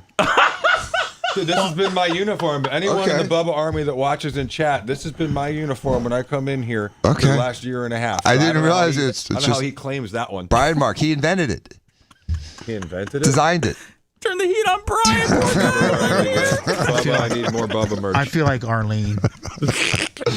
Arlene or Steve trying to separate you two. I'm trying to sling merchandise. I like the shirts. Jay's supporting my merchandise, and then you instantaneously cut on him, Dan, which could hurt sales at the end of the day. No, it's not. The shirt's great. The shirt's great. I just wasn't. It is a great shirt. I just didn't realize that Jay was wearing a Brian That'd be like me walking into your That'd be like me walking into your waiting room, Dan, and you're like, man, you're going to get Botox? Well, he did my girl's Botox, and her eyebrows fell off. What? I'm just saying. Bubba, if that did hurt sales, I am holding one of your snappy new knives that you could get there at BubbaArmyMerch. Don't forget the towels, too. The nice towels. We're really promoting the towels. That was towels. See the towel? Extra soft after a few washes. Man, I'll be bringing this. Let me do some words. I already have to separate the Diacos. They're already at each other's throats. Let's call it a show, man. Yeah, wait. Did you guys, by the way, in the Diaco world, Steve, Jay, Dan, did you guys all get to Arlene, Steve, Jay, Dan, Arlene, did you guys have a get together for Christmas? Or did you guys all do family stuff was it, mano on mano? No, we do it at my house. Did you do it this year? Yeah, for sure. Christmas was at my house. It was we actually did Christmas really, dinner in church really nice. too the night before. Beautiful. We do Christmas Eve night. We all go to mass together with our kids and my mom. And then we eat dinner at Forbici, and then afterwards she comes to my house and spends the night like my kids were little kids still. Okay. My wife sets everything out after the kids go to bed and my mom goes to bed. Everyone wakes up in the morning and we're happy Santa came, and then she goes to Danny's house. And then she does the tour. Yeah, she spends the night circuit. At my house. Mm-hmm. And then so the night before is mass at Forbici as an entire family. Yep. Mm-hmm. She breaks off, goes to Jay's, spend the night, has morning with Jay's kids. Mm-hmm. Boom, flips over to Danny's, does the Danny deal. Late morning. Then flips over to Steve for brunch because it geographically gets her closer to St. Pete because Davis Island, then over to you on Bay Shore. And then over to Steve on West Shore, and then across the bridge over to her place. Nope. No. She goes back to my house. Candle hosts Christmas always. My wife is a huge Christmas fan, and so Christmas is at my house. Thanksgiving's usually Stephen or Dan's. Oh, so with a dinner then. Yep. So the early morning presents with the kids, then she goes and disappears for a few hours, does the respects for Danny and Steve, then back over to Davis for the dinner gimmick. Yep, 3:30 at my house. Everyone comes over. My cousin Scott and Brian and his mom. Scott couldn't come this year because his kid was sick. Everyone came except for Scott and his family, but it was awesome. Super mellow this year, wasn't it great, Dan? Mm-hmm. It was nice. How do you and Dan get along? Off the air. We get along great. Dan and I don't have any issues ever. Was there any? We have more issues on air than we do off, even when we address sensitive topics. Do you guys do presents? What you're asking, we're addressed, Bubba. Do you guys do presents? The boys don't. The brothers have never done presents together for years since we were young kids. So the kids get the presents. We do. Kids do the presents. We do it with our wives. You're not buying for Steve, and Dan's not buying for Jay, and Jay's not buying for Dan. You guys are just buying the stuff you want for yourselves. Oh yeah. Yes, you know what? Exactly. Christmas is $365 for them. You're listening to the Bubba the Love Sponge Show. If you want 24/7 on-demand Bubba and the crew, go to BubbaArmyHQ.com. The Bubba the Love Sponge Show will be back after this.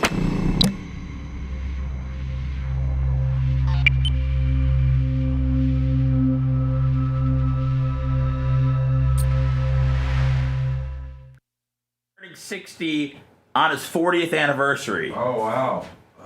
Which has never been done in radio. It's like the 50-50 from Shohei. That's pretty cool. Shut up. 50 home runs and 50 watts. Steals? I thought that was actually the low. Morning, Bubba. How you doing, bud? I'm good. How are you? Did you enjoy the vacay?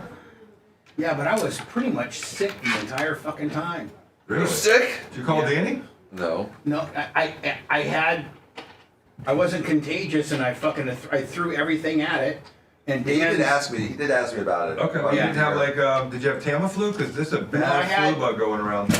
It was more of a bronchial, and I had my nebulizer with my leftover Jesus juice. Makes a difference, doesn't it? So that's what kept me. Oh, that's good. My daughter had it. But for 2 weeks, man, I was so fucking bronchial. Really? You probably had my daughter literally had community-acquired walking pneumonia.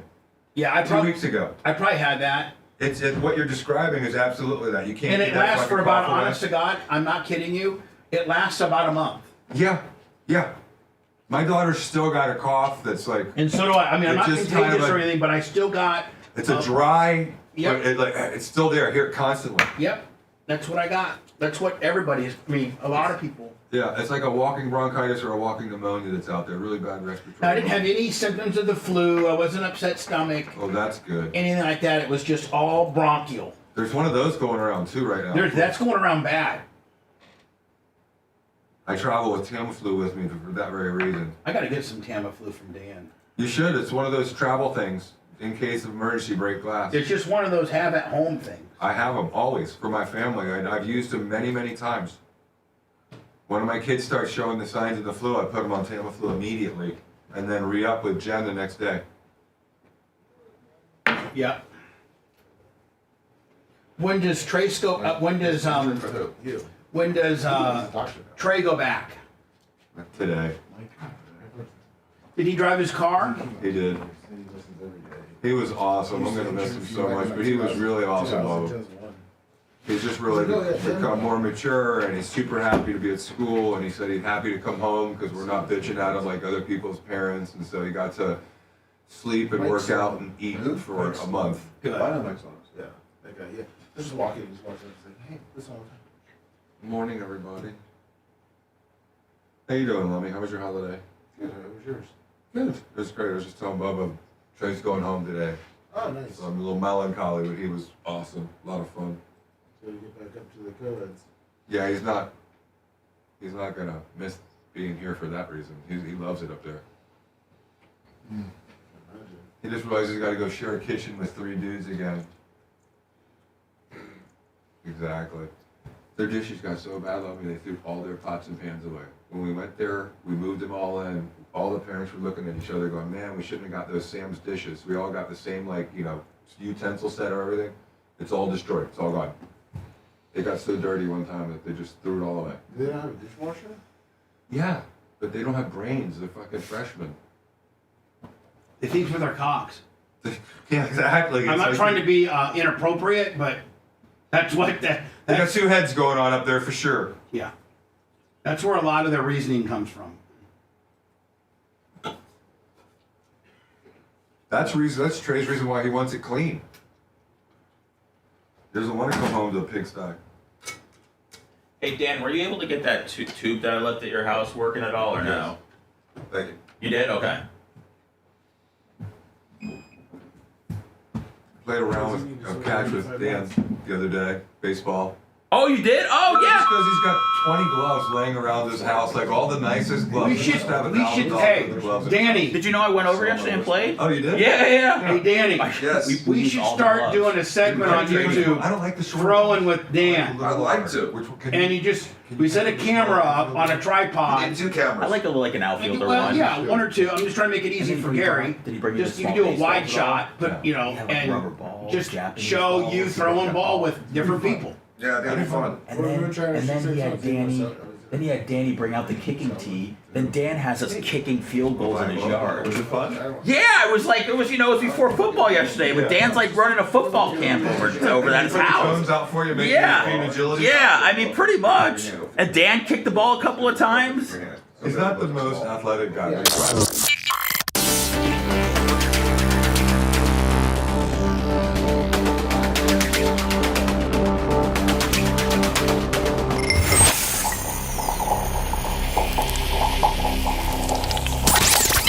Listener-supported Sponge, it's the Bubba the Love Sponge Show. Listener-supported via PayPal, Venmo, Cash App, all at the Bubba Army. Now returns.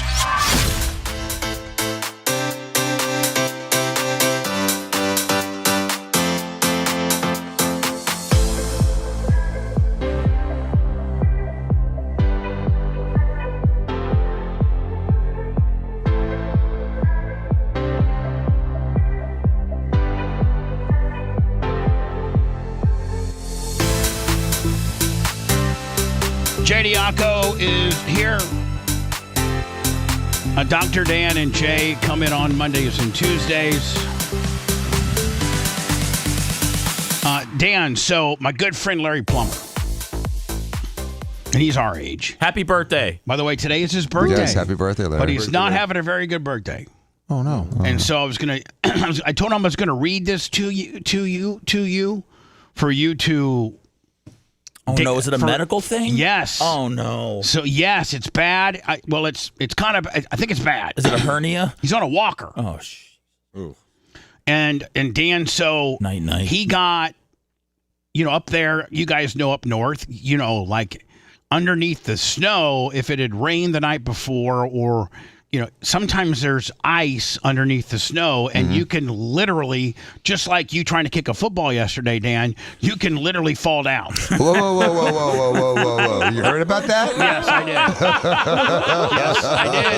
And I forgot about it until just now. And Seth, do you like how I brilliantly got it in there? I did. Well, because I was talking to Jay, and Jay went over and played catch with Dan, I guess. And so I was telling Jay, I was like, Dan brought out all his gloves. We did that. Then we were doing some football. Then we were doing kicking. And I remember remembered, because I was like, Dan had a good kick, and then I remembered before Dan's good kick, he went to give it a boot, and he completely slipped. Charlie Brown right on his ass.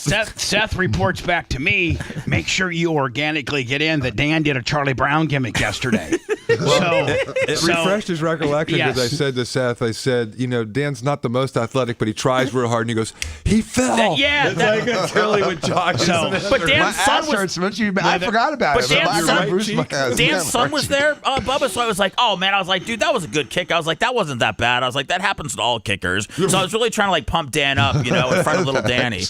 So last week, was he reaming that football player for missing the ball? Oh, he wasn't here. You're so lucky. It didn't he was reaming him to me. So anyway, Dan, Larry actually slipped really hard on some ice and really and now Larry works, Larry physically goes out and works every day with the guys from the park. So Larry, yes, he's the park superintendent and he spends a lot of office time, but it's not uncommon for Larry to go out with the crew and be running a weed whacker or digging a ditch or running a post hole digger or, Larry physically is really pretty much in pretty good shape. Mm-hmm. So he was a stud too back in the day. Well, back in the day, he was first team, he was first team all-state. Nobody could lay a chick out like him in high school. Well, I mean, plus he's blasted the hell out of Tanya that I watched many a times. So Dan, he went in for a MRI, a full blown, so he falls on the ice, he gets up, he instantaneously has unbelievable pain where he can't hardly walk. Where's his pain? Well, in his left or right hip, and it gets so bad. Now Larry is a lot like all of us guys in here, and all of us dudes come in different shapes and sizes, but I think all of us have one common denominator, and it's a man thing, and that is we don't usually go to the doctor unless it's literally falling off or killing us. Oh, I thought you were going to say we're all circumcised. But. Well, I'm just saying, Dan. Thank you for trying to be funny. I needed what I needed was validation from you as a doctor. No one likes to see the doctor except for Mach. But hold on. For the most part, men are bad about going to the doctor. Yes. Women, on the other hand, man, they got just a little crick in their neck. They go to the doctor. But Bubba, you're not. I mean, you go regularly and get blood work. Right, you get your blood work done, which if they saw anything, you would be on top of it because you are going to the doctor. But if I slip and fell, I wouldn't go to the emergency room if I would. I would wait. Ramita had an $80,000 workup to tell her that she was just stressed out. Right. So I get it, Bubba. I agree with you, Bubba. So they did this big MRI CAT scan. And it got so bad one night, Dan, that he told Mary Lou, take me to the hospital or let me kill myself because I can't function. I mean, I'm literally so. So so how many days did he go before he got to this point? Probably a week. Ouch. And he at one time couldn't even walk. He's got a herniated disc or something. So he fractures. Here's what he got. Oh no. So the report came. The report came. And he ran it through. It was so extensive and so detailed that maybe only Danny would be able to figure it out. So he ran it through ChatGPT to simplify it. And here's what it is. You have arthritis and wear and tear changes in your lower back and several levels. Worst at under L4 and L5, and L5 and S1, the lowest part of your spine. One of the lower backbones, L4, has slipped slightly forward over the bone below it, L5. This is mild and hasn't changed since your prior scan. Several discs are bulging or damaged, which together with arthritis is narrowing the spaces where the spinal cord and nerves travel, called spinal stenosis. Yep. This is a small. There is a small disc fragment that is broken off and moved upward on the left side at L3 and L4, which can eradicate which can irritate nearby nerves. I'm reading a screenshot. Nerves are being pinched on both sides where they exit the spine at L3, L4, L4, L5, specifically on the left, and L5 and S1. The nerve pinches can cause back pain, leg pain, numbness, tingling, or weakness, depending on which nerves are affected. It could also affect your penis and cause incontinence at those levels. All right, so that's what Larry's got. So, Dan, so nothing to the hip. It's all back. I called that. Yeah, I mean, I just read you. I mean, you tell those are you herniated tell. discs and bulging discs with narrow foramina and stenosis for what we all have. But it says a piece of fragment of disc came off. That's called a herniation. And so he's got a herniation, which is causing nerve root compression and spinal cord compression, which is causing those neurological symptoms, which are debilitating. And so he may have had an old guy's back, but when you fall and you have a fall like that, a 12-year-old or a 16-year-old would bounce right back up from, he's got an old degenerated spine, a fall like that can really hurt. And so it looks like he probably herniated his disc right there, and he probably had some he throwed his back out. Yeah, yep. He had a fragile back, and he throwed it out. They said that physical therapy could help him, but he might have to have surgery. He's doing injections, and he's not. Oh, I'm sorry, he's doing injections, Jay. Yes, and he should do a dose pack too, Dan. Right? The other thing that helps, is that the traction. Remember, Crespo does the stretching where he takes your whole body and stretches you. Hanging from an inversion would help too, because it helps. Tables, low back. It helps open up those spaces.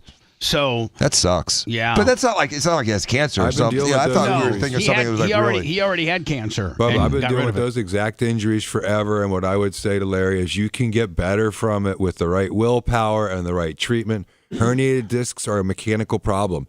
You have something pushing on your nerve that's causing you pain and neurological symptoms.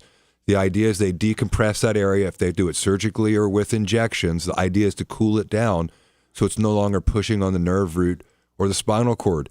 And when that pain and discomfort goes away, it's all good.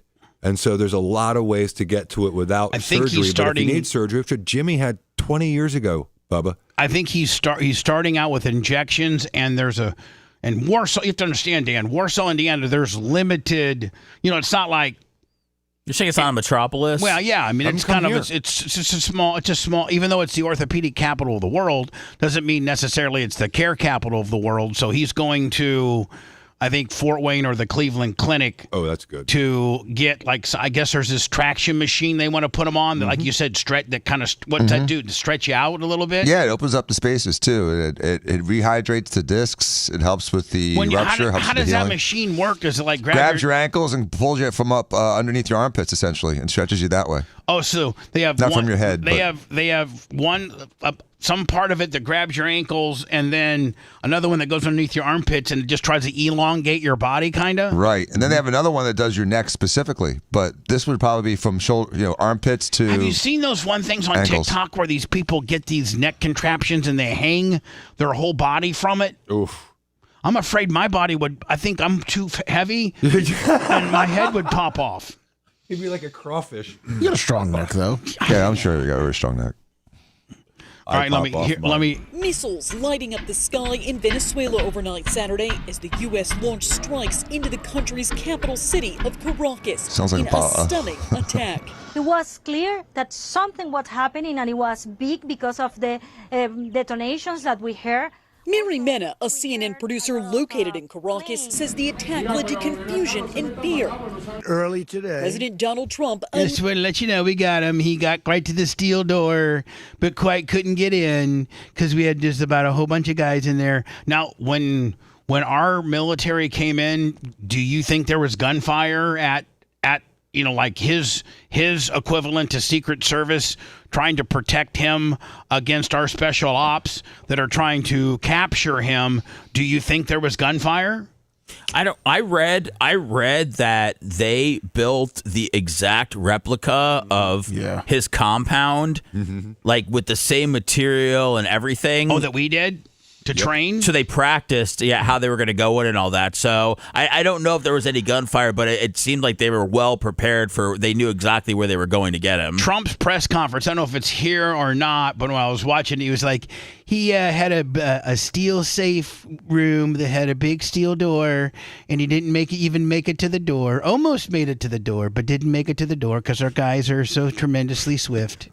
There we got him. Announcing the attack on Truth Social and said President Nicolás Maduro and his wife were captured. Then later sharing this photo of Maduro in U.S. custody. This was one of the most stunning, effective, and powerful displays of American military might. Maduro and his wife, Cilia Flores, face multiple drug and weapons charges, including narco-terrorism conspiracy and conspiracy to possess machine guns and destructive devices against the United States.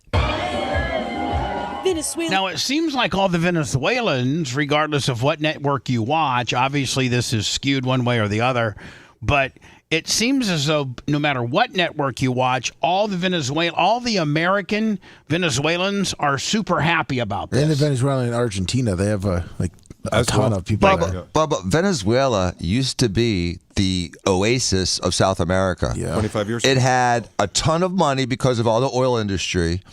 It had a good government and had educated people, had classy people. It was Miss Universe was coming out of Venezuela We still every have some 3 of the best years. baseball players from Venezuela. And great, it had everything. It had science, beautiful women, had education, it had economy, it had everything. And over the last 20 years, it's been deteriorating. And over the last couple of years, they're literally eating pets and having to take a wheelbarrow full of money to buy a cup of coffee. The country has been destroyed. Is it all because of this Maduro guy? No, it was the guy before him, Hugo Chavez. Yeah, Hugo And you know what Chavez. Danny never talks about is his in-laws, that they fled from Venezuela. They were business owners and gasoline owners, and they had businesses. The government took their stuff, took it 25 away years ago from they them. left. And they left the country and fled to the United States. And so there's a lot of United States Venezuelans that fled socialism that look at New York and Zindami and all these guys, and they're like, this is insane because this is what we fled from. And it should be a lesson to us. It only took 25 years. The country went from the most prosperous to one of the most desolate countries. They're saying that the only country that's more desolate is Haiti. Right. It went from it went from a top 5 economical, like a top 5 country as far as economics and things like that to the only thing that's worse than this was Haiti, like in 25 years. Well, they're essentially third world now, almost. Florida celebrating the news of Maduro's capture. This incident follows weeks of rising tension between the U.S. and Venezuela. For months, the Trump administration has been targeting alleged drug boats coming from Venezuela and what it has called its crackdown on global drug trafficking. Now, wasn't it the Biden administration that put these charges on him? No, 2020. No, yes, it was the Biden administration. Yeah. 2020, was it that Biden did? Yeah, Okay. Biden. So, our country, regardless of your political affiliation, has known that this guy's a problem and a bad guy, and the Biden administration are the ones that indicted or put the charges, filed charges on this guy, and I guess. Are they getting him with sending drugs and all that stuff to America? Yes. Is that how? Okay. Narco-terrorism. And I heard something very interesting over the weekend. I think it's probably an important distinction because if you watch the mainstream media, they're trying to say that it was inappropriate for regime change, that they were taking him out as the leader of Venezuela. Well, the Biden administration nor the Trump administration, one or two, has ever recognized him as being the real leader. And so this was not about regime change. Internationally, he's been a despot, and he's not been recognized as the real leader. The only people that really recognized him were North Korea, Russia, and China. The rest of the world did not recognize him as their sovereign leader. But the other woman, she's not recognized. I mean, she's not going to come back and be the president. The one that won the election but had it taken away allegedly. Yeah, and had to flee. Like I don't think I think President Trump said she's not going to work either. I think he wants to have another election. They put the vice president in there. He's mad at her because she got the Nobel Peace Prize instead of him. So he's not going to do anything. He's not going to do anything to help her silly ass out. He's so bitter, man. Even though she won the election fair and square, she beat me on the Nobel gimmick. So stay in Switzerland your whole life. We're not going to be needing her or her services. That's how the quarterback from the Patriots is going to feel next week. Denied involvement. While Maduro was seen by many as an authoritarian leader who violated human rights, the action to capture him and his wife has raised serious concerns about the U.S. violating international law. The strikes overall and the activity in the sovereign territory of another country will certainly raise criticism from some parts of Congress, within our own government, and certainly from the international community. Venezuela leaders say they have requested. Now, is that some of us and what it took took to get into the it was a presidential distraction. Oh, okay. It was F-30. They were doing F-35s at a distraction while Delta was going meeting in with the United compound. Nations Security Council in response to the attack. I'm Jen Sullivan reporting. Now, who are their allies? Like just China or Russia and Russia. Yeah, but not North to Korea. the point. No one to the point where they're going to come like fight us to get him back. You know, like it's like they would support him, but it's from afar. No one's going to do anything. Nobody's going to be like, hey, listen, we're going to do something to you because you went there and got the guy. Yeah, I don't think so. From what I've read, but apparently China was buying 70% of Venezuelan oil, which is going to stop now. Which is going to be our oil. Well, I mean, now didn't Venezuelan oil initially start out as U.S. companies that came in and established the rigs?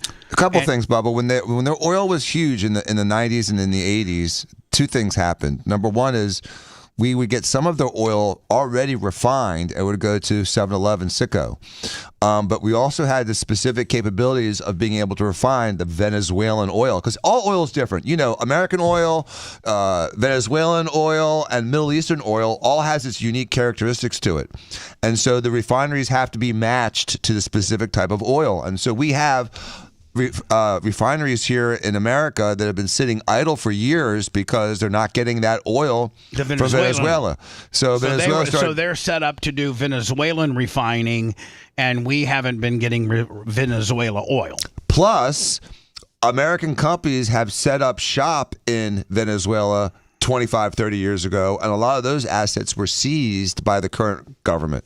So there's a couple reasons. You know, it's not just the drug trafficking, it's not just the human trafficking, it's not just the oil, it's not just the communism. It's a combination of all of it, and I don't know why it got to the point where, you know, Trump pressed the button, because there's a lot of countries that are at that point, and I don't understand why he chose Venezuela to exercise this test. But he did it. It's going to stick. I think he did it, and Jay, come in with your theory, but I think he did it is because we have so much outdated oil infrastructure that it was easy pickings. He's sending mass quantities of drugs here in conjunction with our oil companies set up all this infrastructure that's now antiquated and not doing much at 25 years, that we already have a game or a dog in the fight over there with regards to oil infrastructure. Jay, what do you think? I think that Donald Trump is at an age and point in his presidency where he is going to try to right every wrong that he's felt happened in the last 25 years. And I feel like he doesn't have to worry about a re-election, and I think, right or wrong, I think he's going to do what he thinks is right, whether everyone else thinks it's right or wrong. I believe that what he's going to do around the world, like what he did with the Iranian nuclear capability, taking it out. Every president since I was 18 years old has said they were going to do it. Recognizing Israel as the sovereign country that they've recognized, handling Venezuela, talking about the Panama Canal, talking about China in a way that no one else talks about. He's trying to reset everything as much as he can, in my opinion. Can he get an end result, a favorable end result in the rush? I think what is going to establish him, what would really, really, really put him over the edge in a good way is if he could resolve the Russian-Ukraine conflict. And the best way for him to do that was to do just like he did to Venezuela and take out the dictator. Take out Putin? Zelensky. Oh. Because he's the one obstructing the peace right now. It's Zelensky. Zelensky has become a dictator. He's a puppet. He's a fool. He's a comedian. He has no business being there. He was put in as a stooge. But wouldn't the world? But wouldn't the world think that that's a very bad look that we're now fighting Russia? Like we're pro. I don't know. And this is just a question. This is question form. Wouldn't the world really maybe look down upon us that we're taking Russian side on this? For sure. But I think the real point is that Zelensky has not had a free and fair election since he's been president since the war started. Mm-hmm. And so by saying that the war is going on, he's been able to seize power in a very autocratic way. And so I think what Trump is saying or would say is have an election. That's what everyone's saying that Donald Trump's going to do in 2028. He's going to call national emergency and he's not going to have elections. Not true. He's not going to do that. But that's what Zelensky has been doing. And so when you look at the polling... And that's what this guy did, too. Exactly. And when you look at the polling in Ukraine, 3 years ago, 75% of Ukrainians were for the war. Right now, 75% of Ukrainians are against the war. They want peace. They want a negotiated deal because they've lost too much of their sons and fathers and brothers and sisters in this war. And so what we're doing with him is different because he's not a democratically elected leader. And that's an important thing to remember. We didn't just take some sovereign government leader out because that would be like, well, China could do that to us or we could do that to Putin. No one's doing that. That's 100% against international law. But just like Manuel Noriega was a criminal who was evading the United States, Reagan went in, picked his ass up, brought him to First jail. of all, Noriega was elected. Second of all, he surrendered. He gave himself up. Noriega did. Noriega? We didn't just go in there and grab him. He surrendered. They negotiated a surrender with him. You don't remember that going in? It was negotiated before he went in. Is this Maduro after he's been captured? Yeah, in a blue hoodie. And he's in New York now. Pro Israel. That's him walking down the runway in New York. Are those his own slides or were those provided to him? I think those are upon federal, arrest. Yeah. Those are government issued slides. He looks like Army slides? he's having trouble walking in them. Well, there's no way you can escape with socks and slides. You can't get any grip. I mean, you can even Usain Bolt couldn't run fast in slides and socks. Do you think? I mean, obviously this guy had a bunker and a hideout, but do you think he knew that this was coming as quickly as it did? He couldn't get to it. That's the thing. He had his secured area and he couldn't get there in time because it was such a lightning fast strike. And even if he had got there, I think Trump asked the general, what is it, 47 seconds and we would have been able to open that door into something like that? I think that they knew that how to get in the bunker too. What we did was incredible. When we did it to Noriega, it took 3 days. We did this in 3 hours. No one else in the world can do that. And that's what I heard some people talking about. The military exercise, China can't do it. Russia can't do it. No one in the world can do what we just did. We'll snatch your dictator in less than 3 hours. Book us That's now. exactly right. The United Damn right. States. This should be a new reality show. 3 hours or less. The dictator. By the end of this program, we would have snatched this dictator out of power. No, they already separate. I mean, they arrested his wife too, right? Yeah. Mm-hmm. They got one last conjugal though.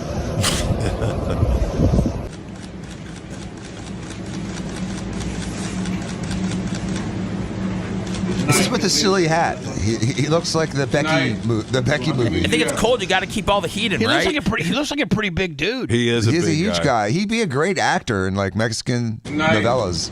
Happy New Year. Now, why so do all Jay, these guys look like Saddam Hussein? Yeah. So Jay, what maybe this guy will answer my question, but I have to wait till we return because we're running late. I was going to say, like, what's the next steps? And it looks like this guy might have it. He's doing court. It's arraignment. So he'll be arraigned, right? Mm-hmm. Federally arraigned. And then in that federal detention center, much like what Epstein and probably, right? Yeah, P. Diddy. Oh, yeah. Then Jay, will he be put on trial? Yes. Is that a tribunal trial when you're dealing with an act of a crime of war, or is it just a trial, just a regular old, like a P. Diddy trial? No, it's going to be a criminal federal trial like they did to Manuel Noriega. Mm-hmm. This one is for narco-terrorism. It's a very good likelihood that they will get a conviction from him. And with Noriega, it was drug trafficking, racketeering, and money laundering. This is called narco-terrorism and also intent to distribute in the United States.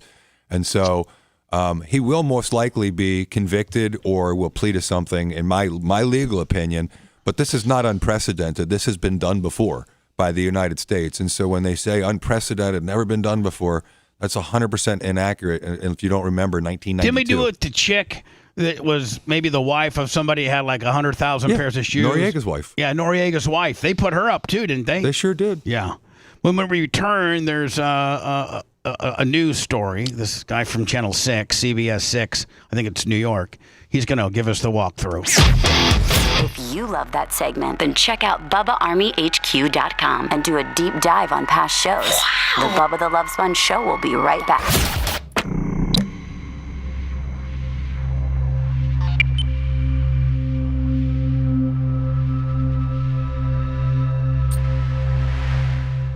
But this is very similar. Manny He Pacquiao. was accused of conspiring with the Medellin cartel, allowing drug money laundering in Panama and facilitating shipment of cocaine to the U.S. It's almost identical type of case.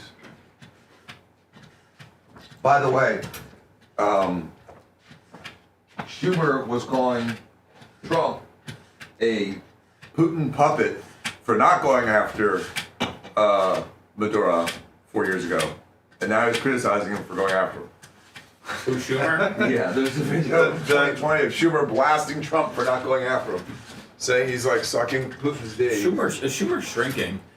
Yes, he is. He is, yeah. He's shrinking. He's smaller every time I see him He's at a podium. You guys have a See you, Dan.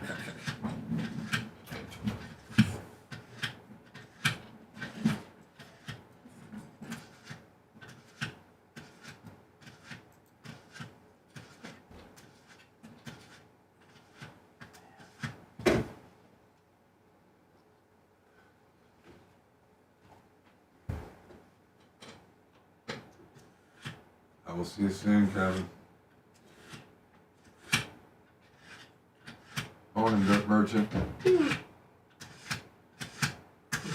gotta tell you, the police. Whoop, whoop. What up?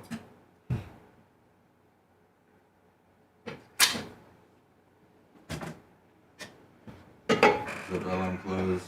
Happy New Year to you, Johnny Z. Fradley.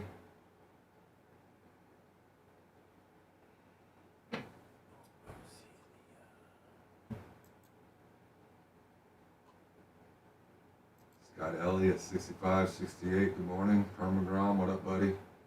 Big Buck, see you soon. What's up, Big Lunger? Berto Perez, good morning. Larry Hyde. I have been watching the Raise the Flag documentary. There's a part about my dad that's amazing. Chris Sims talks about it, and they show him walking off the field.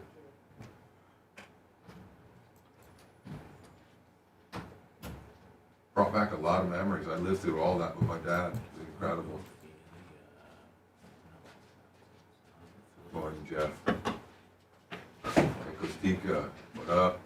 What's up, Johnny K? Bob Cook. Jeff Schwartz, good morning. Happy New Year, Trash Guy. I think he should, Trash Guy. We need to see some accountability in government. What's up, the Fat Pig? Right back at you.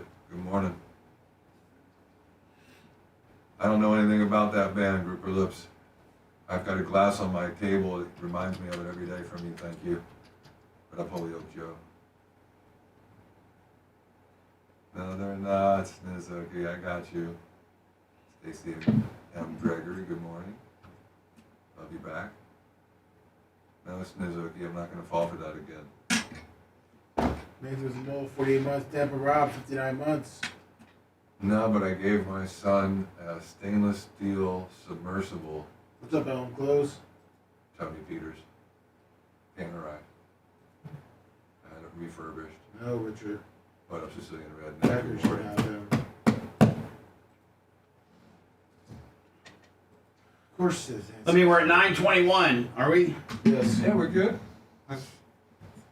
Stefanski's, Set a new goal. Stefanski's fired. Oh, He's already looking at houses in Green Bay. Stefanski's out. Did they really say that? No.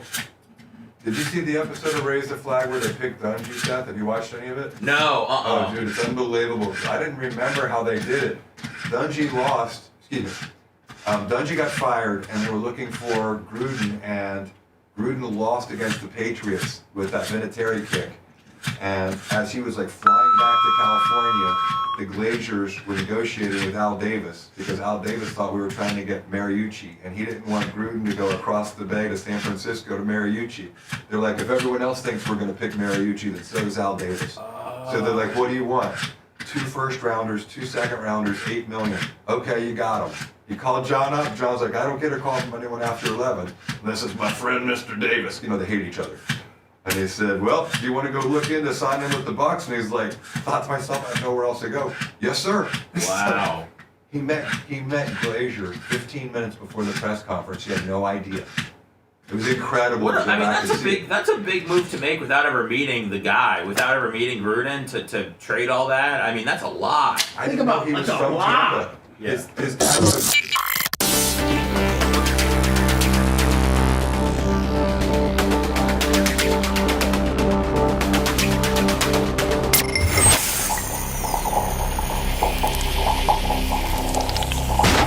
Shield your home with storm-resistant siding from Morgan Exteriors. Take advantage of our special this month. Get 20% off your project plus free installation. Choose from high-performance vinyl or fiber cement siding. Built to stand up to Florida's toughest storms, heat, and humidity.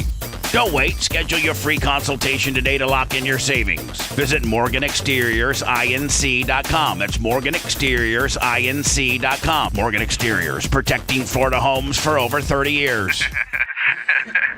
The Bubba the Love Sponge Show, listener supported via PayPal, Venmo, and Cash App. All at the Bubba Army. Now returns. I got a new Morgan Exteriors commercial to read today, Lummy. Perfect. Let's do that in between shows if we could. We'll have an after show, me, Lummy, and Seth, probably about 20 after. Call it that if you could, please.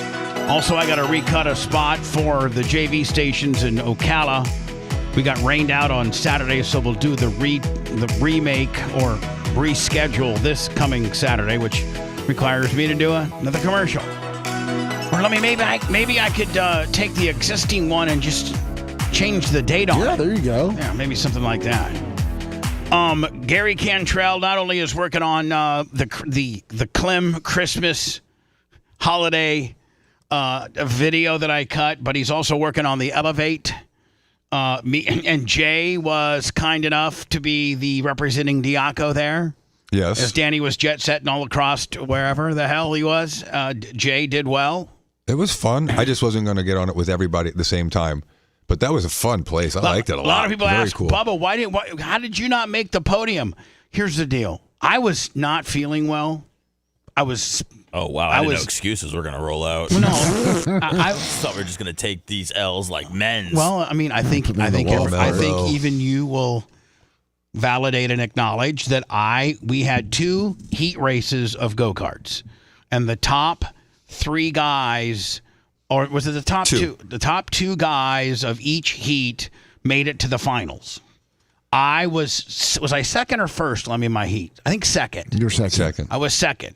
So, but I was so sick and weak that Lasker didn't qualify. He finished 3rd. Because Brian wrecked him into the wall. Right.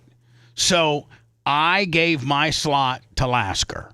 So I saw a lot of hate saying, man, Bubba didn't even... Now, granted... saw a lot of hate. Did anyone get the video of Lasker launching Matroni after that lap? I will tell you this. I put a slide job on Lummy that caused him to go absolutely like Dale Sr. right into the wall. Sure did. Had a nice concussion, I felt like, after that one. Right into the post. That was the reason I didn't do it. I made one hell of a move on Lummy. You sure did. I short-spaced him going into the corner, got underneath him, dug him, and then he lost his steering, and he went completely head on right into the full speed, no brake, no. I felt bad passing him. It was like I was passing a stranded motorist. You know? Well, he would just look so sad in the car. Like the shoulder of the road. And I started last. 275. I started last, finished second, qualified for the feature, but I just was like exhausted. I was right in the middle of being sick. And I gave my spot to Lasker. I may have finished where Lasker did in third.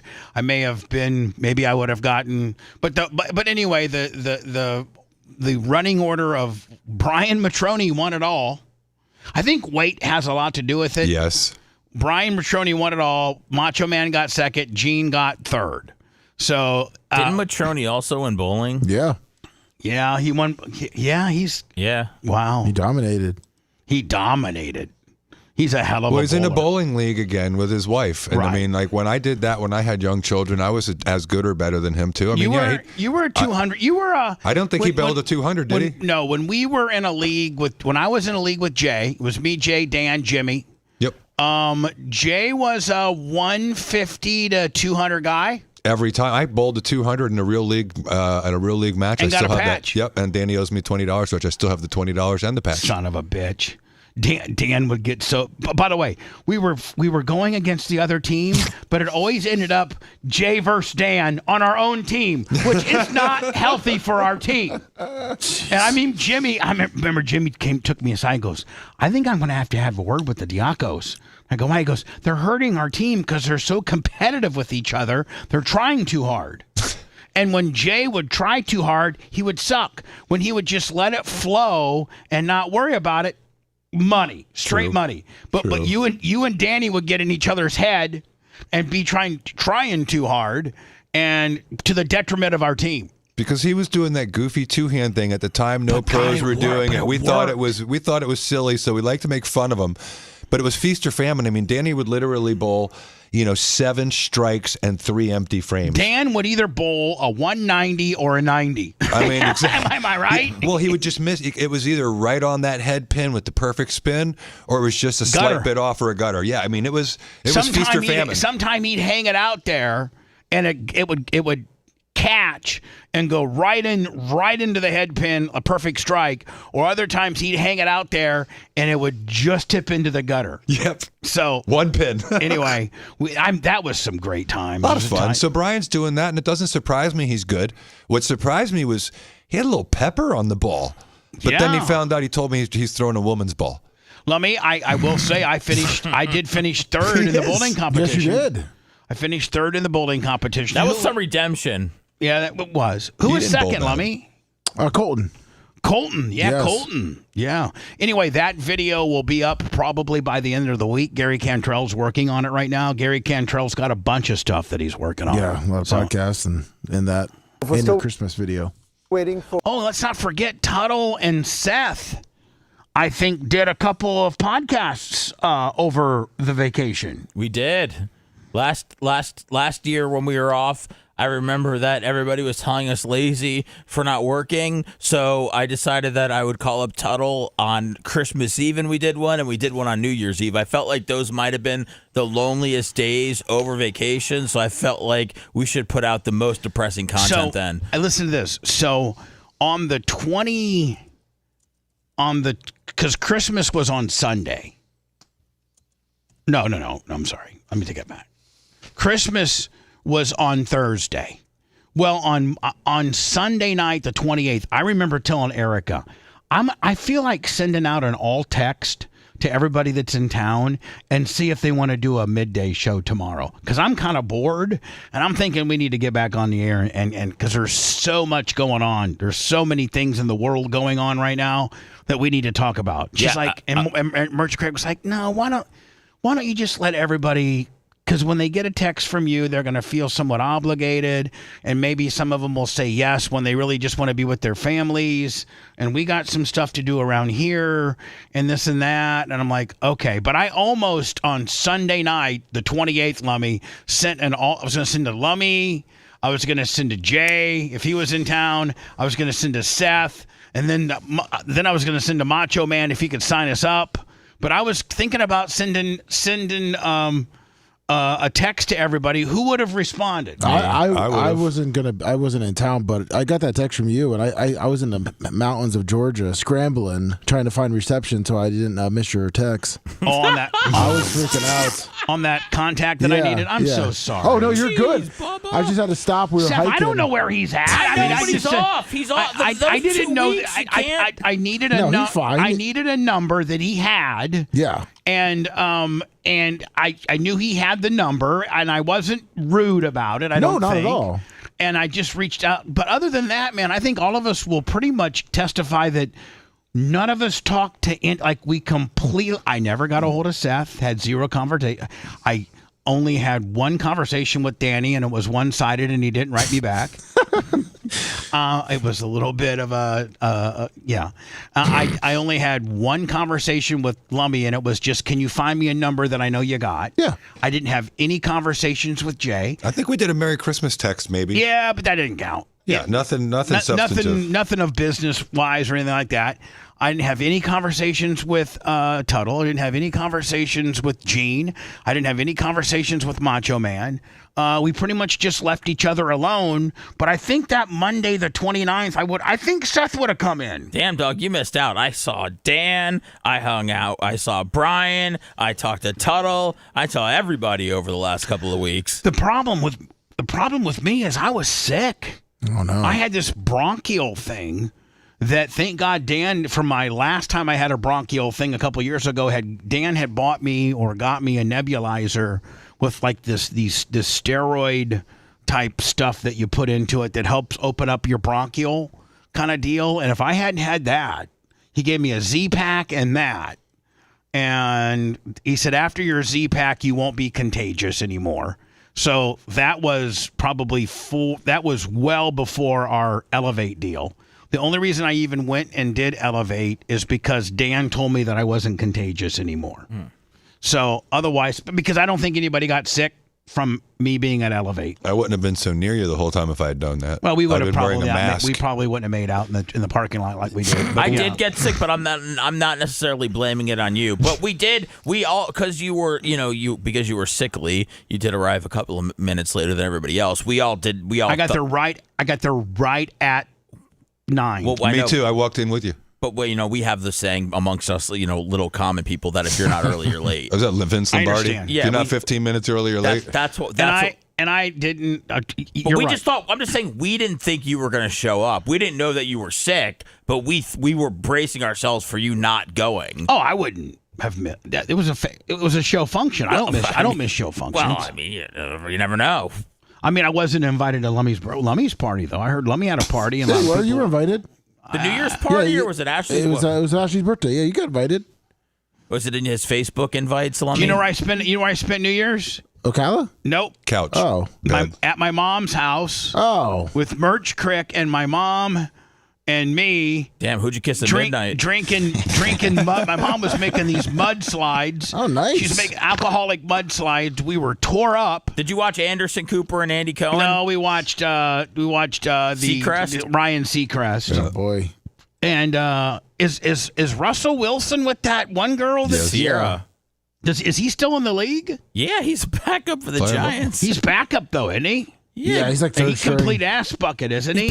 He's making about $50 million a year as an ass bucket. Yeah, okay. Partying New Year's Eve. What did you all do for New Year's? Jay, let's start with you. You're not a big going out guy. I didn't go out. I spent it with my mother. My sister had already informed the family that she needed, after Christmas, we had it at her house, and I think I caused her so much internal pain that she needed a few days to get away. So her and Tarek left and went to some resort for New Year's. Oh. So she's like, I would appreciate it if you didn't let mom, if mom wasn't alone for New Year's.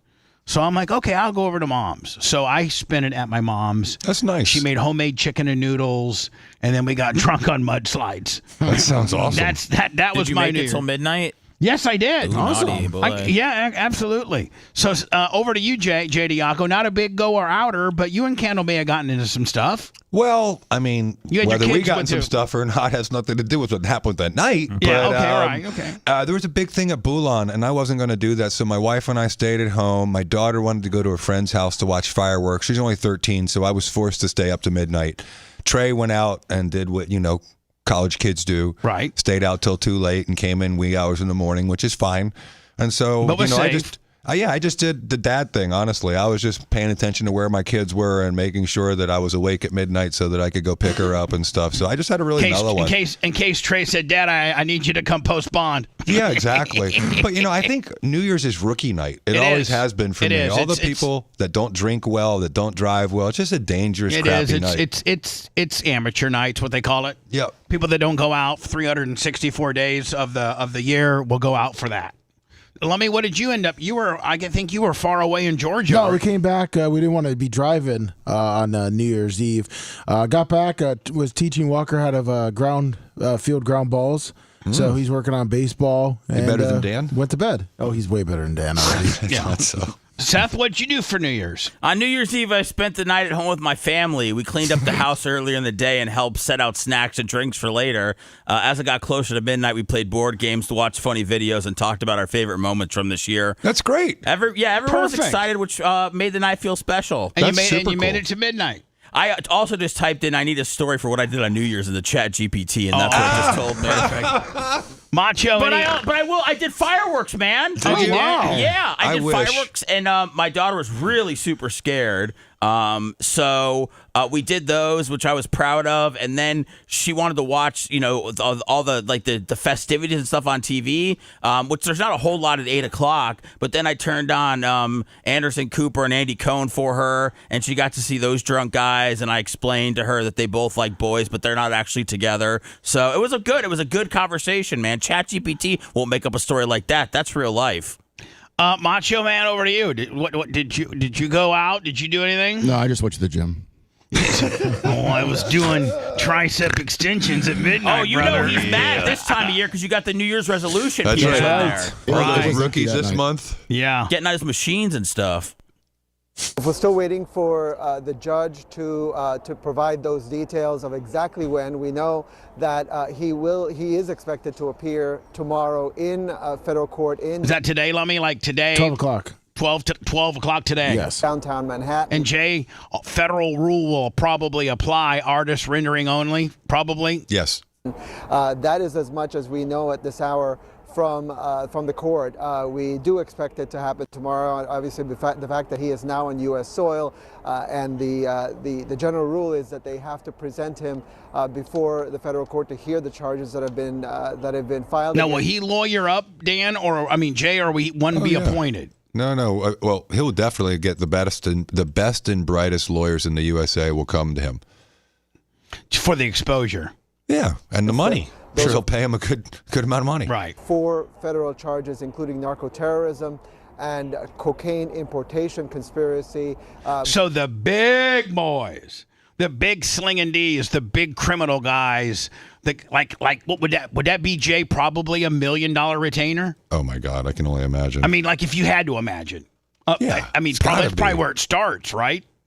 At least. Yeah. Both him and his wife are now housed here. By the way, $50. Thank you, by the way. Been a slow day for the first day back. John, $1,000, Just $1,000, Kevin's Oh, that's mom. right. Kevin's mom, Sunbelt. That's Sorry. right. Been a great day. Johnny K, Susan Poitras, Fish on the J, PayPal, Venmo, Cash App. A detention center in Brooklyn, and this is.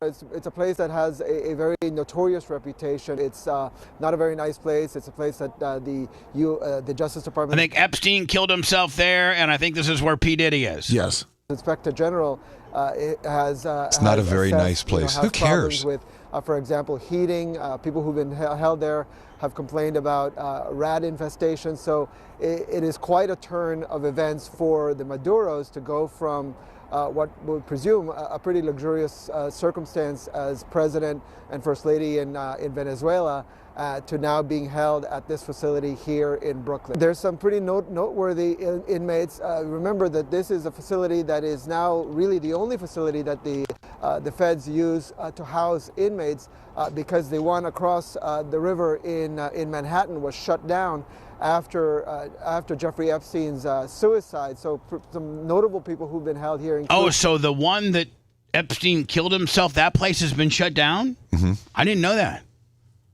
Notable inmates held at the MDC Brooklyn facility. R. Kelly, Sam Bankman-Fried, Sean Combs, Luigi Mangione, the guy who killed the United CEO health guy. Now, of course, Nicolás Maduro. What that Martin Shkreli guy do? Didn't he wasn't it like a ripoff? Some sort of wasn't he charging a bunch for AIDS medication or something like that? I feel like he bought the Wu-Tang's album before they even knew it was out. I remember that guy was like EpiPen guy or whatever it was. He was charging like $5,000, 5,000% more than everybody else. He bought the rights to like the EpiPen gimmick, and then he gouged the United States like health care.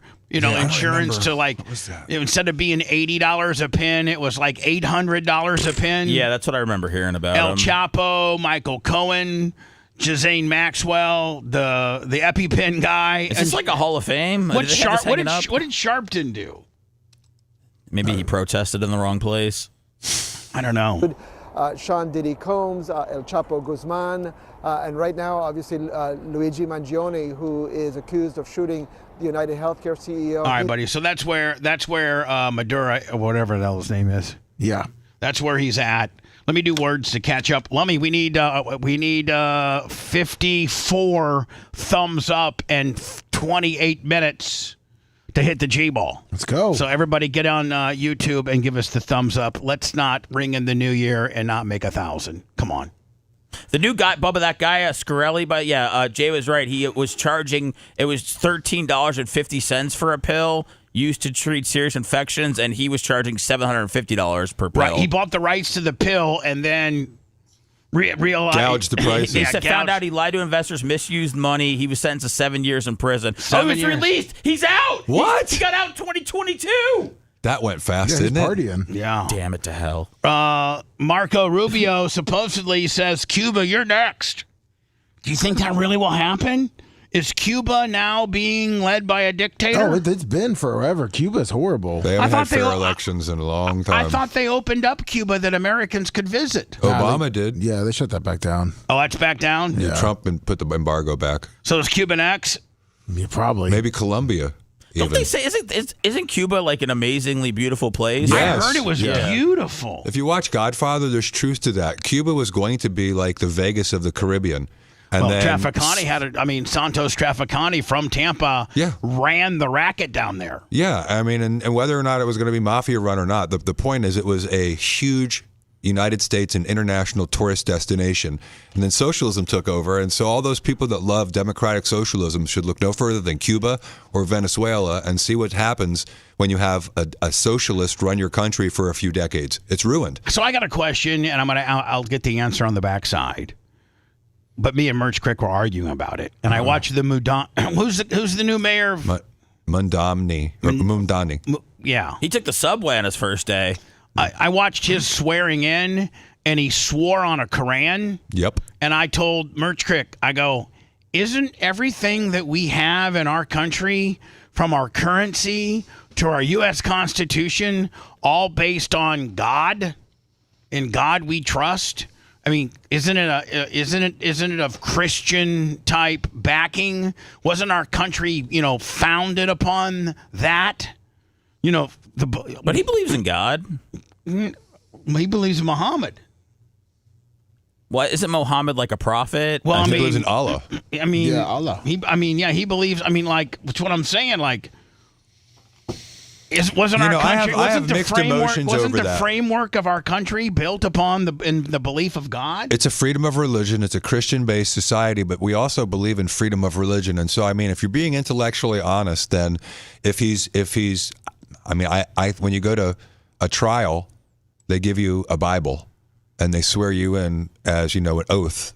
But I don't know. I think the Quran is kind of okay here. My problem is more what he said and what the people were chanting during his will you find that for me? What he said, ceremony. What they were chanting? They were chanting "tax the rich" at the end, and he was talking about we need to replace the frigidity of rugged individualism with the warmth of collectivism.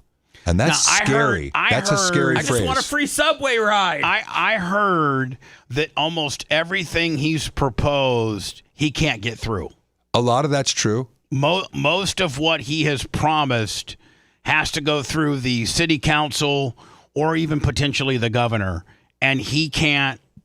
Like, I think the free bus rides have already been shut down. Well, he can't tax the people, but you know what he did is he's really followed what Trump did. He put a damn desk out, and as soon as he got inaugurated, he started signing executive orders.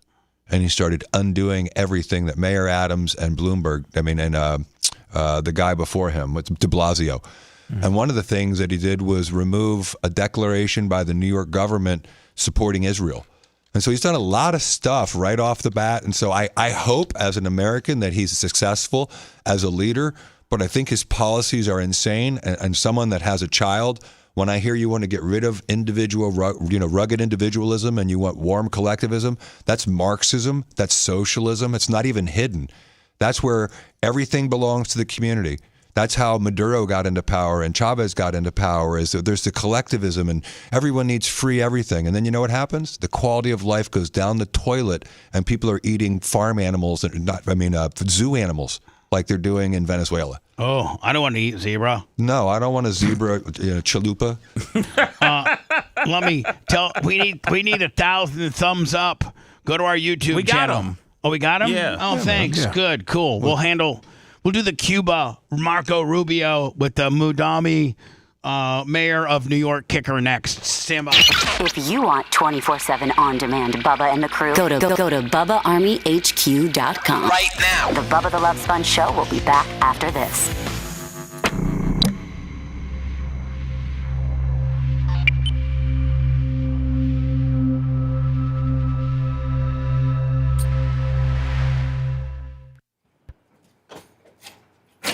I think he's a bigger threat than AOC is. Didn't they say AOC was leading the polls on? Yeah, until she opens her mouth. She'll What be polls? like Kamala was the first time. The president. No way. So early already to be talking about her, but they think that she's like the future. No way, man. Mondami's gonna lap her. I think so too.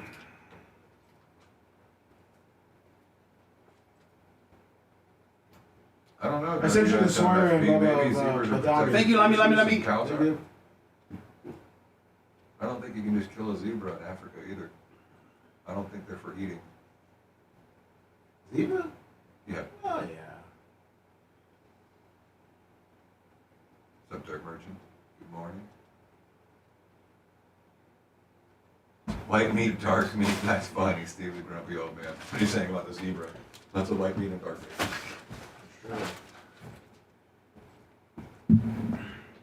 That's funny.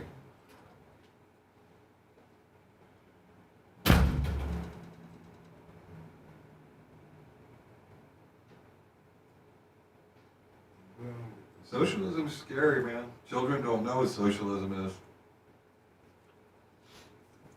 What's up, Dirk Merchant? Good morning, by the way. What's up, Uncle Rocky? Udavon?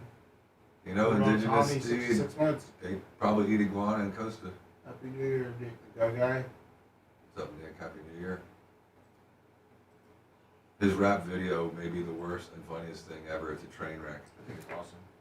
Listen, He's got his little bitch tits coming out of his apron. He's wearing no shirt under his apron in the food truck. That's the one, right? yeah, he's looking pretty thick. Yeah, like when he tried to bench 135 and had to be spotted. Listen, it's always good to have a spot, Jay. You I don't know want to this. get hurt. You don't want to get hurt, Jay.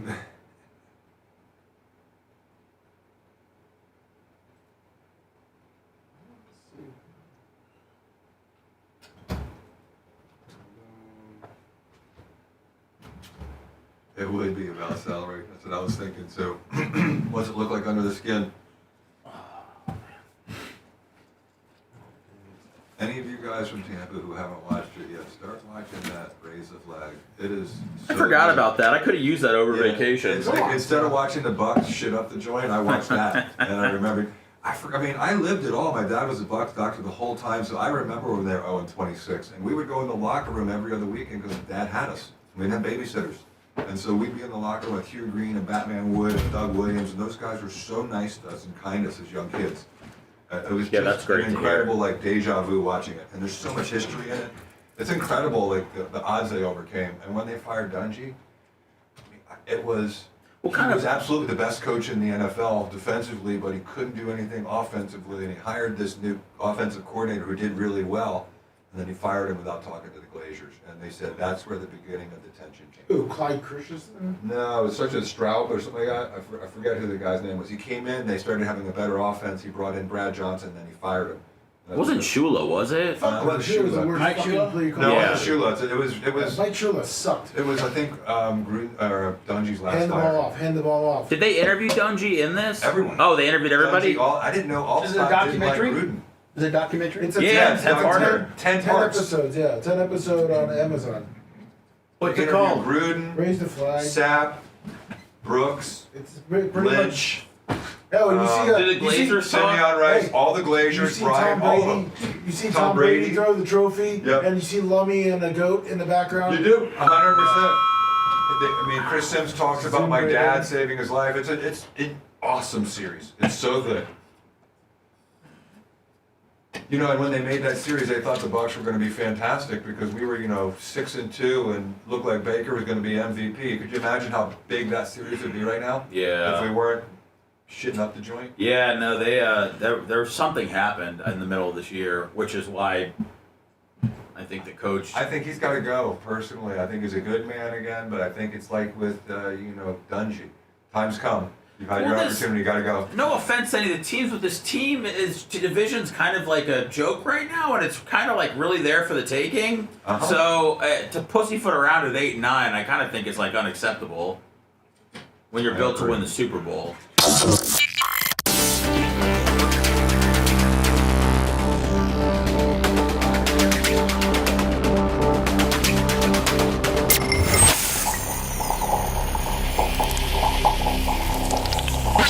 The Bubba the Love Sponge Show. Listener supported via PayPal, Venmo, Cash App, all at the Bubba Army. Now returns. JDiaco in for the departing Dan about half an hour or so ago. Dan was in a pretty good mood today. PayPal, Venmo, Cash App at the Bubba Army. Yeah, because of your you guys' little outdoor spa day. I think he did. No, that was fun. Dan seemed to get a little heated today when he mentioned that he had to spend the $70,000 on something for Romina that turned out to be stress. But other than that, Dan seemed like super chill and cool today. I think Dan was tempered today until Jay got here. Then they instantaneously started butting heads, and I had to Arlene him. I had to get in there and do the Arlene gimmick. Danny really enjoys throwing the ball around. When I went over there with him, he's like, "You want to throw the ball with Danny?" And I like you're a dog. No, it's. I mean, chase. He's like you're a dog. Want to chase the ball? But when you play with Dan, you are kind of chasing the ball. He doesn't hit your glove a lot. But but it's like I think Jay will probably tell you like Dan collects gloves. So Dan brought out. He has black gloves, he has white gloves, he has American gloves, he has Japanese gloves, he has infielder gloves, outfielder gloves, and then depending on what glove you want, then he decides what glove he's going to use, and then depending on what color glove you use, that's depending on what baseball you use. Yeah. So it's like it's a real serious thing. He might need some help. It's fun, man. It's fun. Jay, you and Steve may have to step in for an intervention here with this whole again. This is the this is the cheapest collection of things he's ever had, so I'm okay with baseball mitts. Yeah, right. Oh, you didn't hear about the new Japanese one though. He used to collect Rolexes and touring bikes, cars and bikes and now, skateboards. So if we're down to baseball gloves, let's keep it. You know, I think Steve will say let him buy all he wants. He said all these gloves. He said they all hold their value. None of them will lose their value over the years. Well, let's not let Dan determine value on things. Okay, all right. I believe Let's him. go to Jay on that. Jay has a better track record. He'll never sell anything. Lummy, what is this? Is it Mudami? How do you say the guy's name? Mudami. I think it's Mundami. How does it show? Just like, for instance, the city of Tampa. The city of Tampa proper is only about 280,000 people. It's not that many people. I thought 2 million people were in Tampa Bay. Well, 2 or 3 million are in the area, but Tampa actual city limits is like not that big. 415,000. 415,000. The whole area has 3 million. Is that a lot like New York City? I mean, like, how does a guy like this? It seems like New Yorkers are not wired like this. The New Yorkers that I know would never go for anything like this guy being the mayor. I think there's. Is it all the affluent people or people that can think, clearly, live in the suburbs, not considered the city of New York? Are all 5 boroughs part of the city of New York? I'm just like, I just don't understand. What are you saying? You don't know how they could vote a brown guy in? Or No, what are you thinking here? not a brown guy. What are we thinking? A Muslim who is basically, not too far from Russian values. It says 8.2 million, 8.3 million with all the boroughs for the election. How does this And guy? he only got 1 million votes. Good evening, everyone, and Happy New Year to all of you. And I can't think of a better way to usher in 2020. Isn't she in trouble right now? Letitia James? Is that her? Yeah, that's her.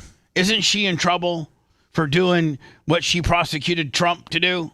She's in between prosecutors, but yes, the statute's not run.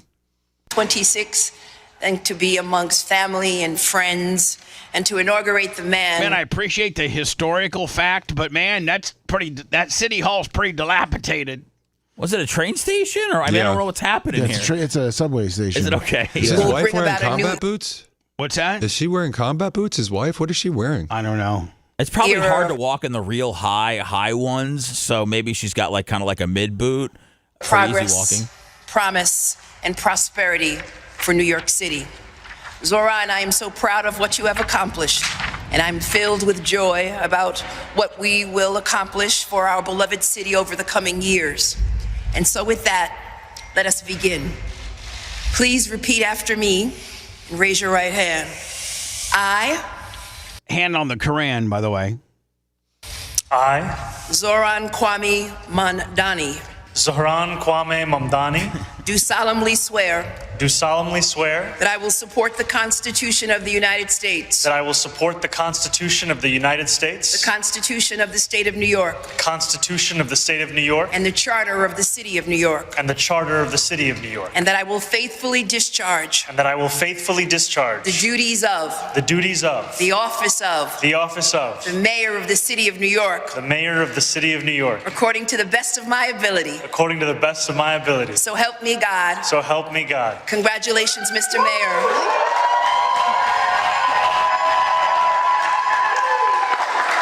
I mean, I'm all ears, and I'm ready to give this guy a shot. Doesn't really affect us, does it? No, but it's going to be interesting to watch. It kind of sets the stage. Wait as just to a second. What the future of that part of the political party is. There's still a big fracture in the National Democrat Party, Congress, and the Senate as to whether more moderate Democrats, more center-left are going to prevail, or whether these people who are really good and Radically flashy, left. they're into this social media, they're young and they're flashy, and they're socialists, democratic socialists, which is far left. And so we'll see in the next 3 years what happens. Yeah. We have one more thing to share. We want to say a heartfelt thank you for watching and supporting PBS News. Shut up! Without you, we simply wouldn't be able. This is a big shakedown. Yeah, we have no money of for you. course. They're going to say, click this little barcode and keep us going. It's raised Screw you. 199,000 so far. Whenever you turn, we'll break down the Rubio deal, and then we'll be done, okay? Sounds good. Want to listen to the show on demand and on the go? Enlist today at BubbaArmyHQ.com. Sign up and start listening. The Bubba the Love Sponge Show will be back after this.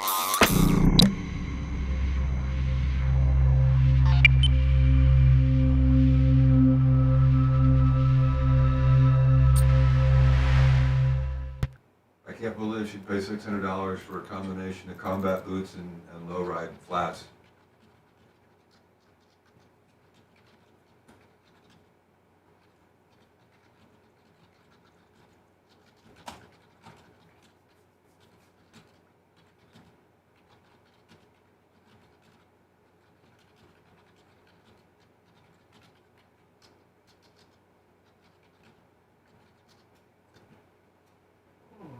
We got the Keith Yeager, right? Yes, sir. Everybody already moved to Florida during COVID. That's right. They're going to move again. The remaining billionaires that he wants to tax. Come on down. Yep. There's like a new billionaire row down in somewhere between Miami and Fort Lauderdale. I can't remember the name of the island exactly. What's up, Lunger?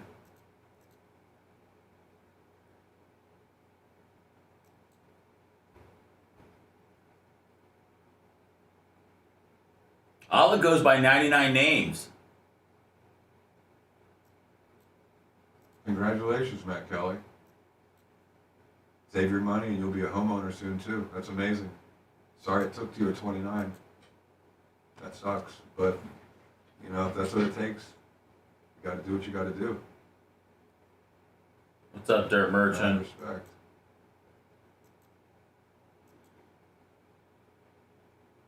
Mamdani. Mayor Mamdani.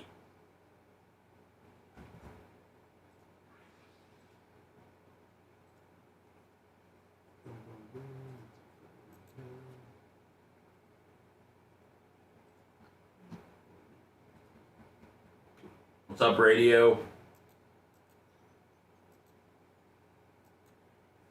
Happy New Year, Radio 2026.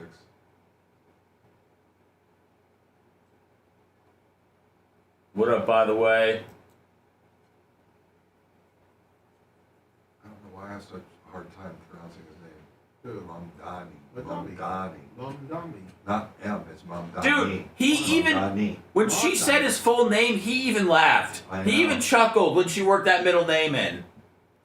Zoran Mommy Dami Mommy Dami. They gotta kick the middle name. It was like someone wrote it. How does that guy win an election here? He won. I don't know, but he won it pretty easily in New York. But I don't think the competition was too stiff. I think everybody was tired of those other guys. They were so Well, that one tired. guy runs every time. Eric Adams? No, the subway guy. Cuomo? Sliwa. Oh, what about Cuomo? Cuomo ran too many times too. I mean, he was the best the Democrats could throw up. Wasn't he a governor? He was. Was, okay. And he had to resign because of sexual assault accusations, and the whole COVID. You killed 17,000 old people by putting COVID patients in nursing homes. Didn't he get allegation? Didn't his brother get fired from CNN for misrepresenting stories and stuff? Yeah. Rupert Lip said his middle name was Kwame. Thank you, Uncle Zohan Rocky. Kwame Mandani. What up, Jay Bowler? What up, Carlton? Jay Bowler, I think I hit about an 87 when we went bowling. I had a strike. And a spare. Tim Walz is not running for re-election. Don't know why that just came when I watched the news.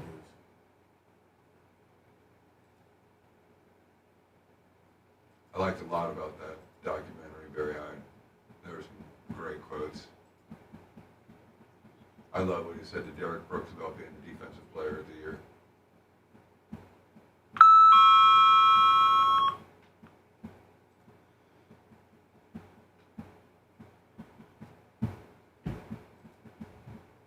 Challenging that defense to 7 touchdowns.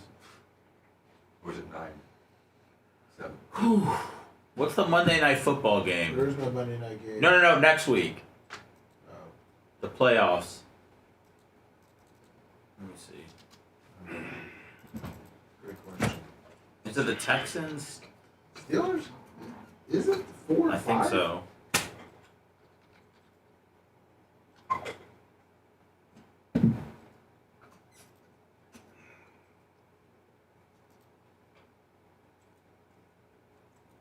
Yeah, Houston, Pittsburgh Monday.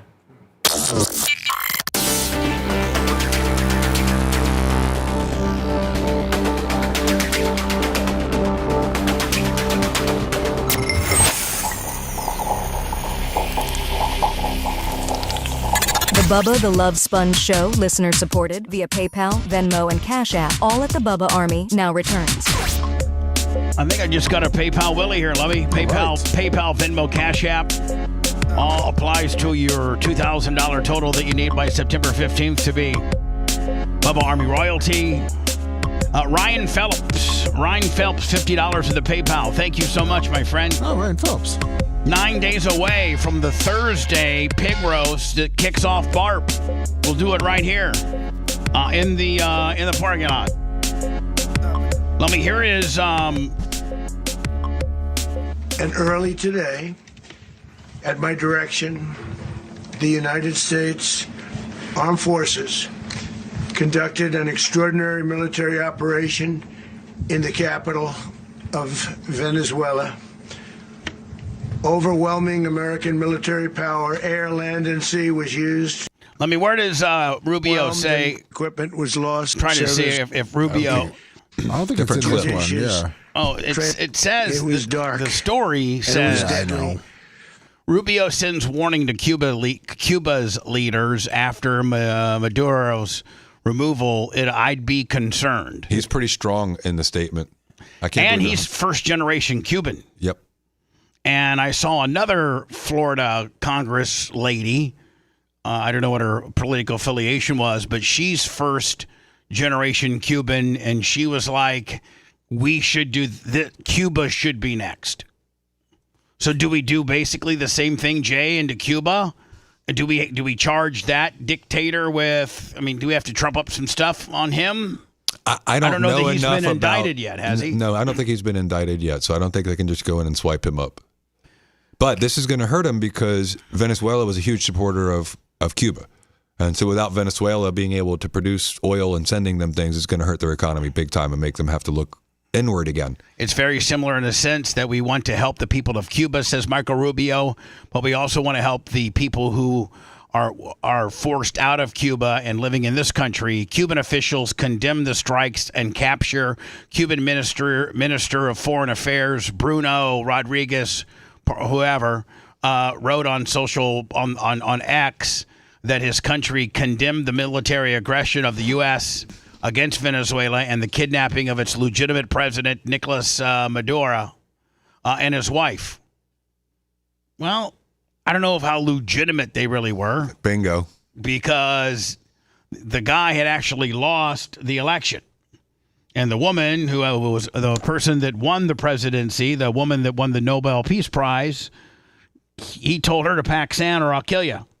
I think she had to leave the country, did she not? Yes, she did. She had to leave the country. She had to go to Switzerland. And I sent you Rubio's little speech. Oh, you did? Yeah, pretty strong. Little Marco's little speech. Yes. Yeah. It's just a little guy anyway. It's like 3 minutes. Marco. His ears are about as big as his everything is. They keep growing, but he doesn't. Has no economy. It's in total collapse. And Here we go. By the way, I'd say a bunch of stuff about other countries too if Trump was standing behind me. Yeah. They're like trying to go fight a massive guy with people to hold me back. And not only that, but Trump introduced you. Say, hey, Seth, get up there and tell him what's about to happen. Tell him what I'm thinking.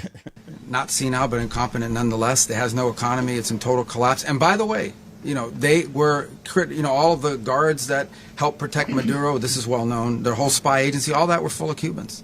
I mean, it's amazing. This poor island took over Venezuela in some cases. One of the biggest problems that Venezuelans have is they have to declare independence from Cuba. They tried to basically colonize it from a security standpoint. So, yeah, look, if I lived in Havana and I was in the government, I'd be concerned, at least a little bit. Cutting off the oil flow to Cuba from Venezuela?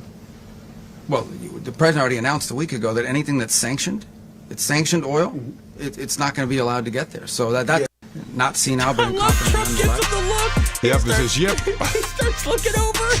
Look at Trump. Could you imagine? Don't mess up their little Rubio. That person's getting their press pass revoked. Exactly.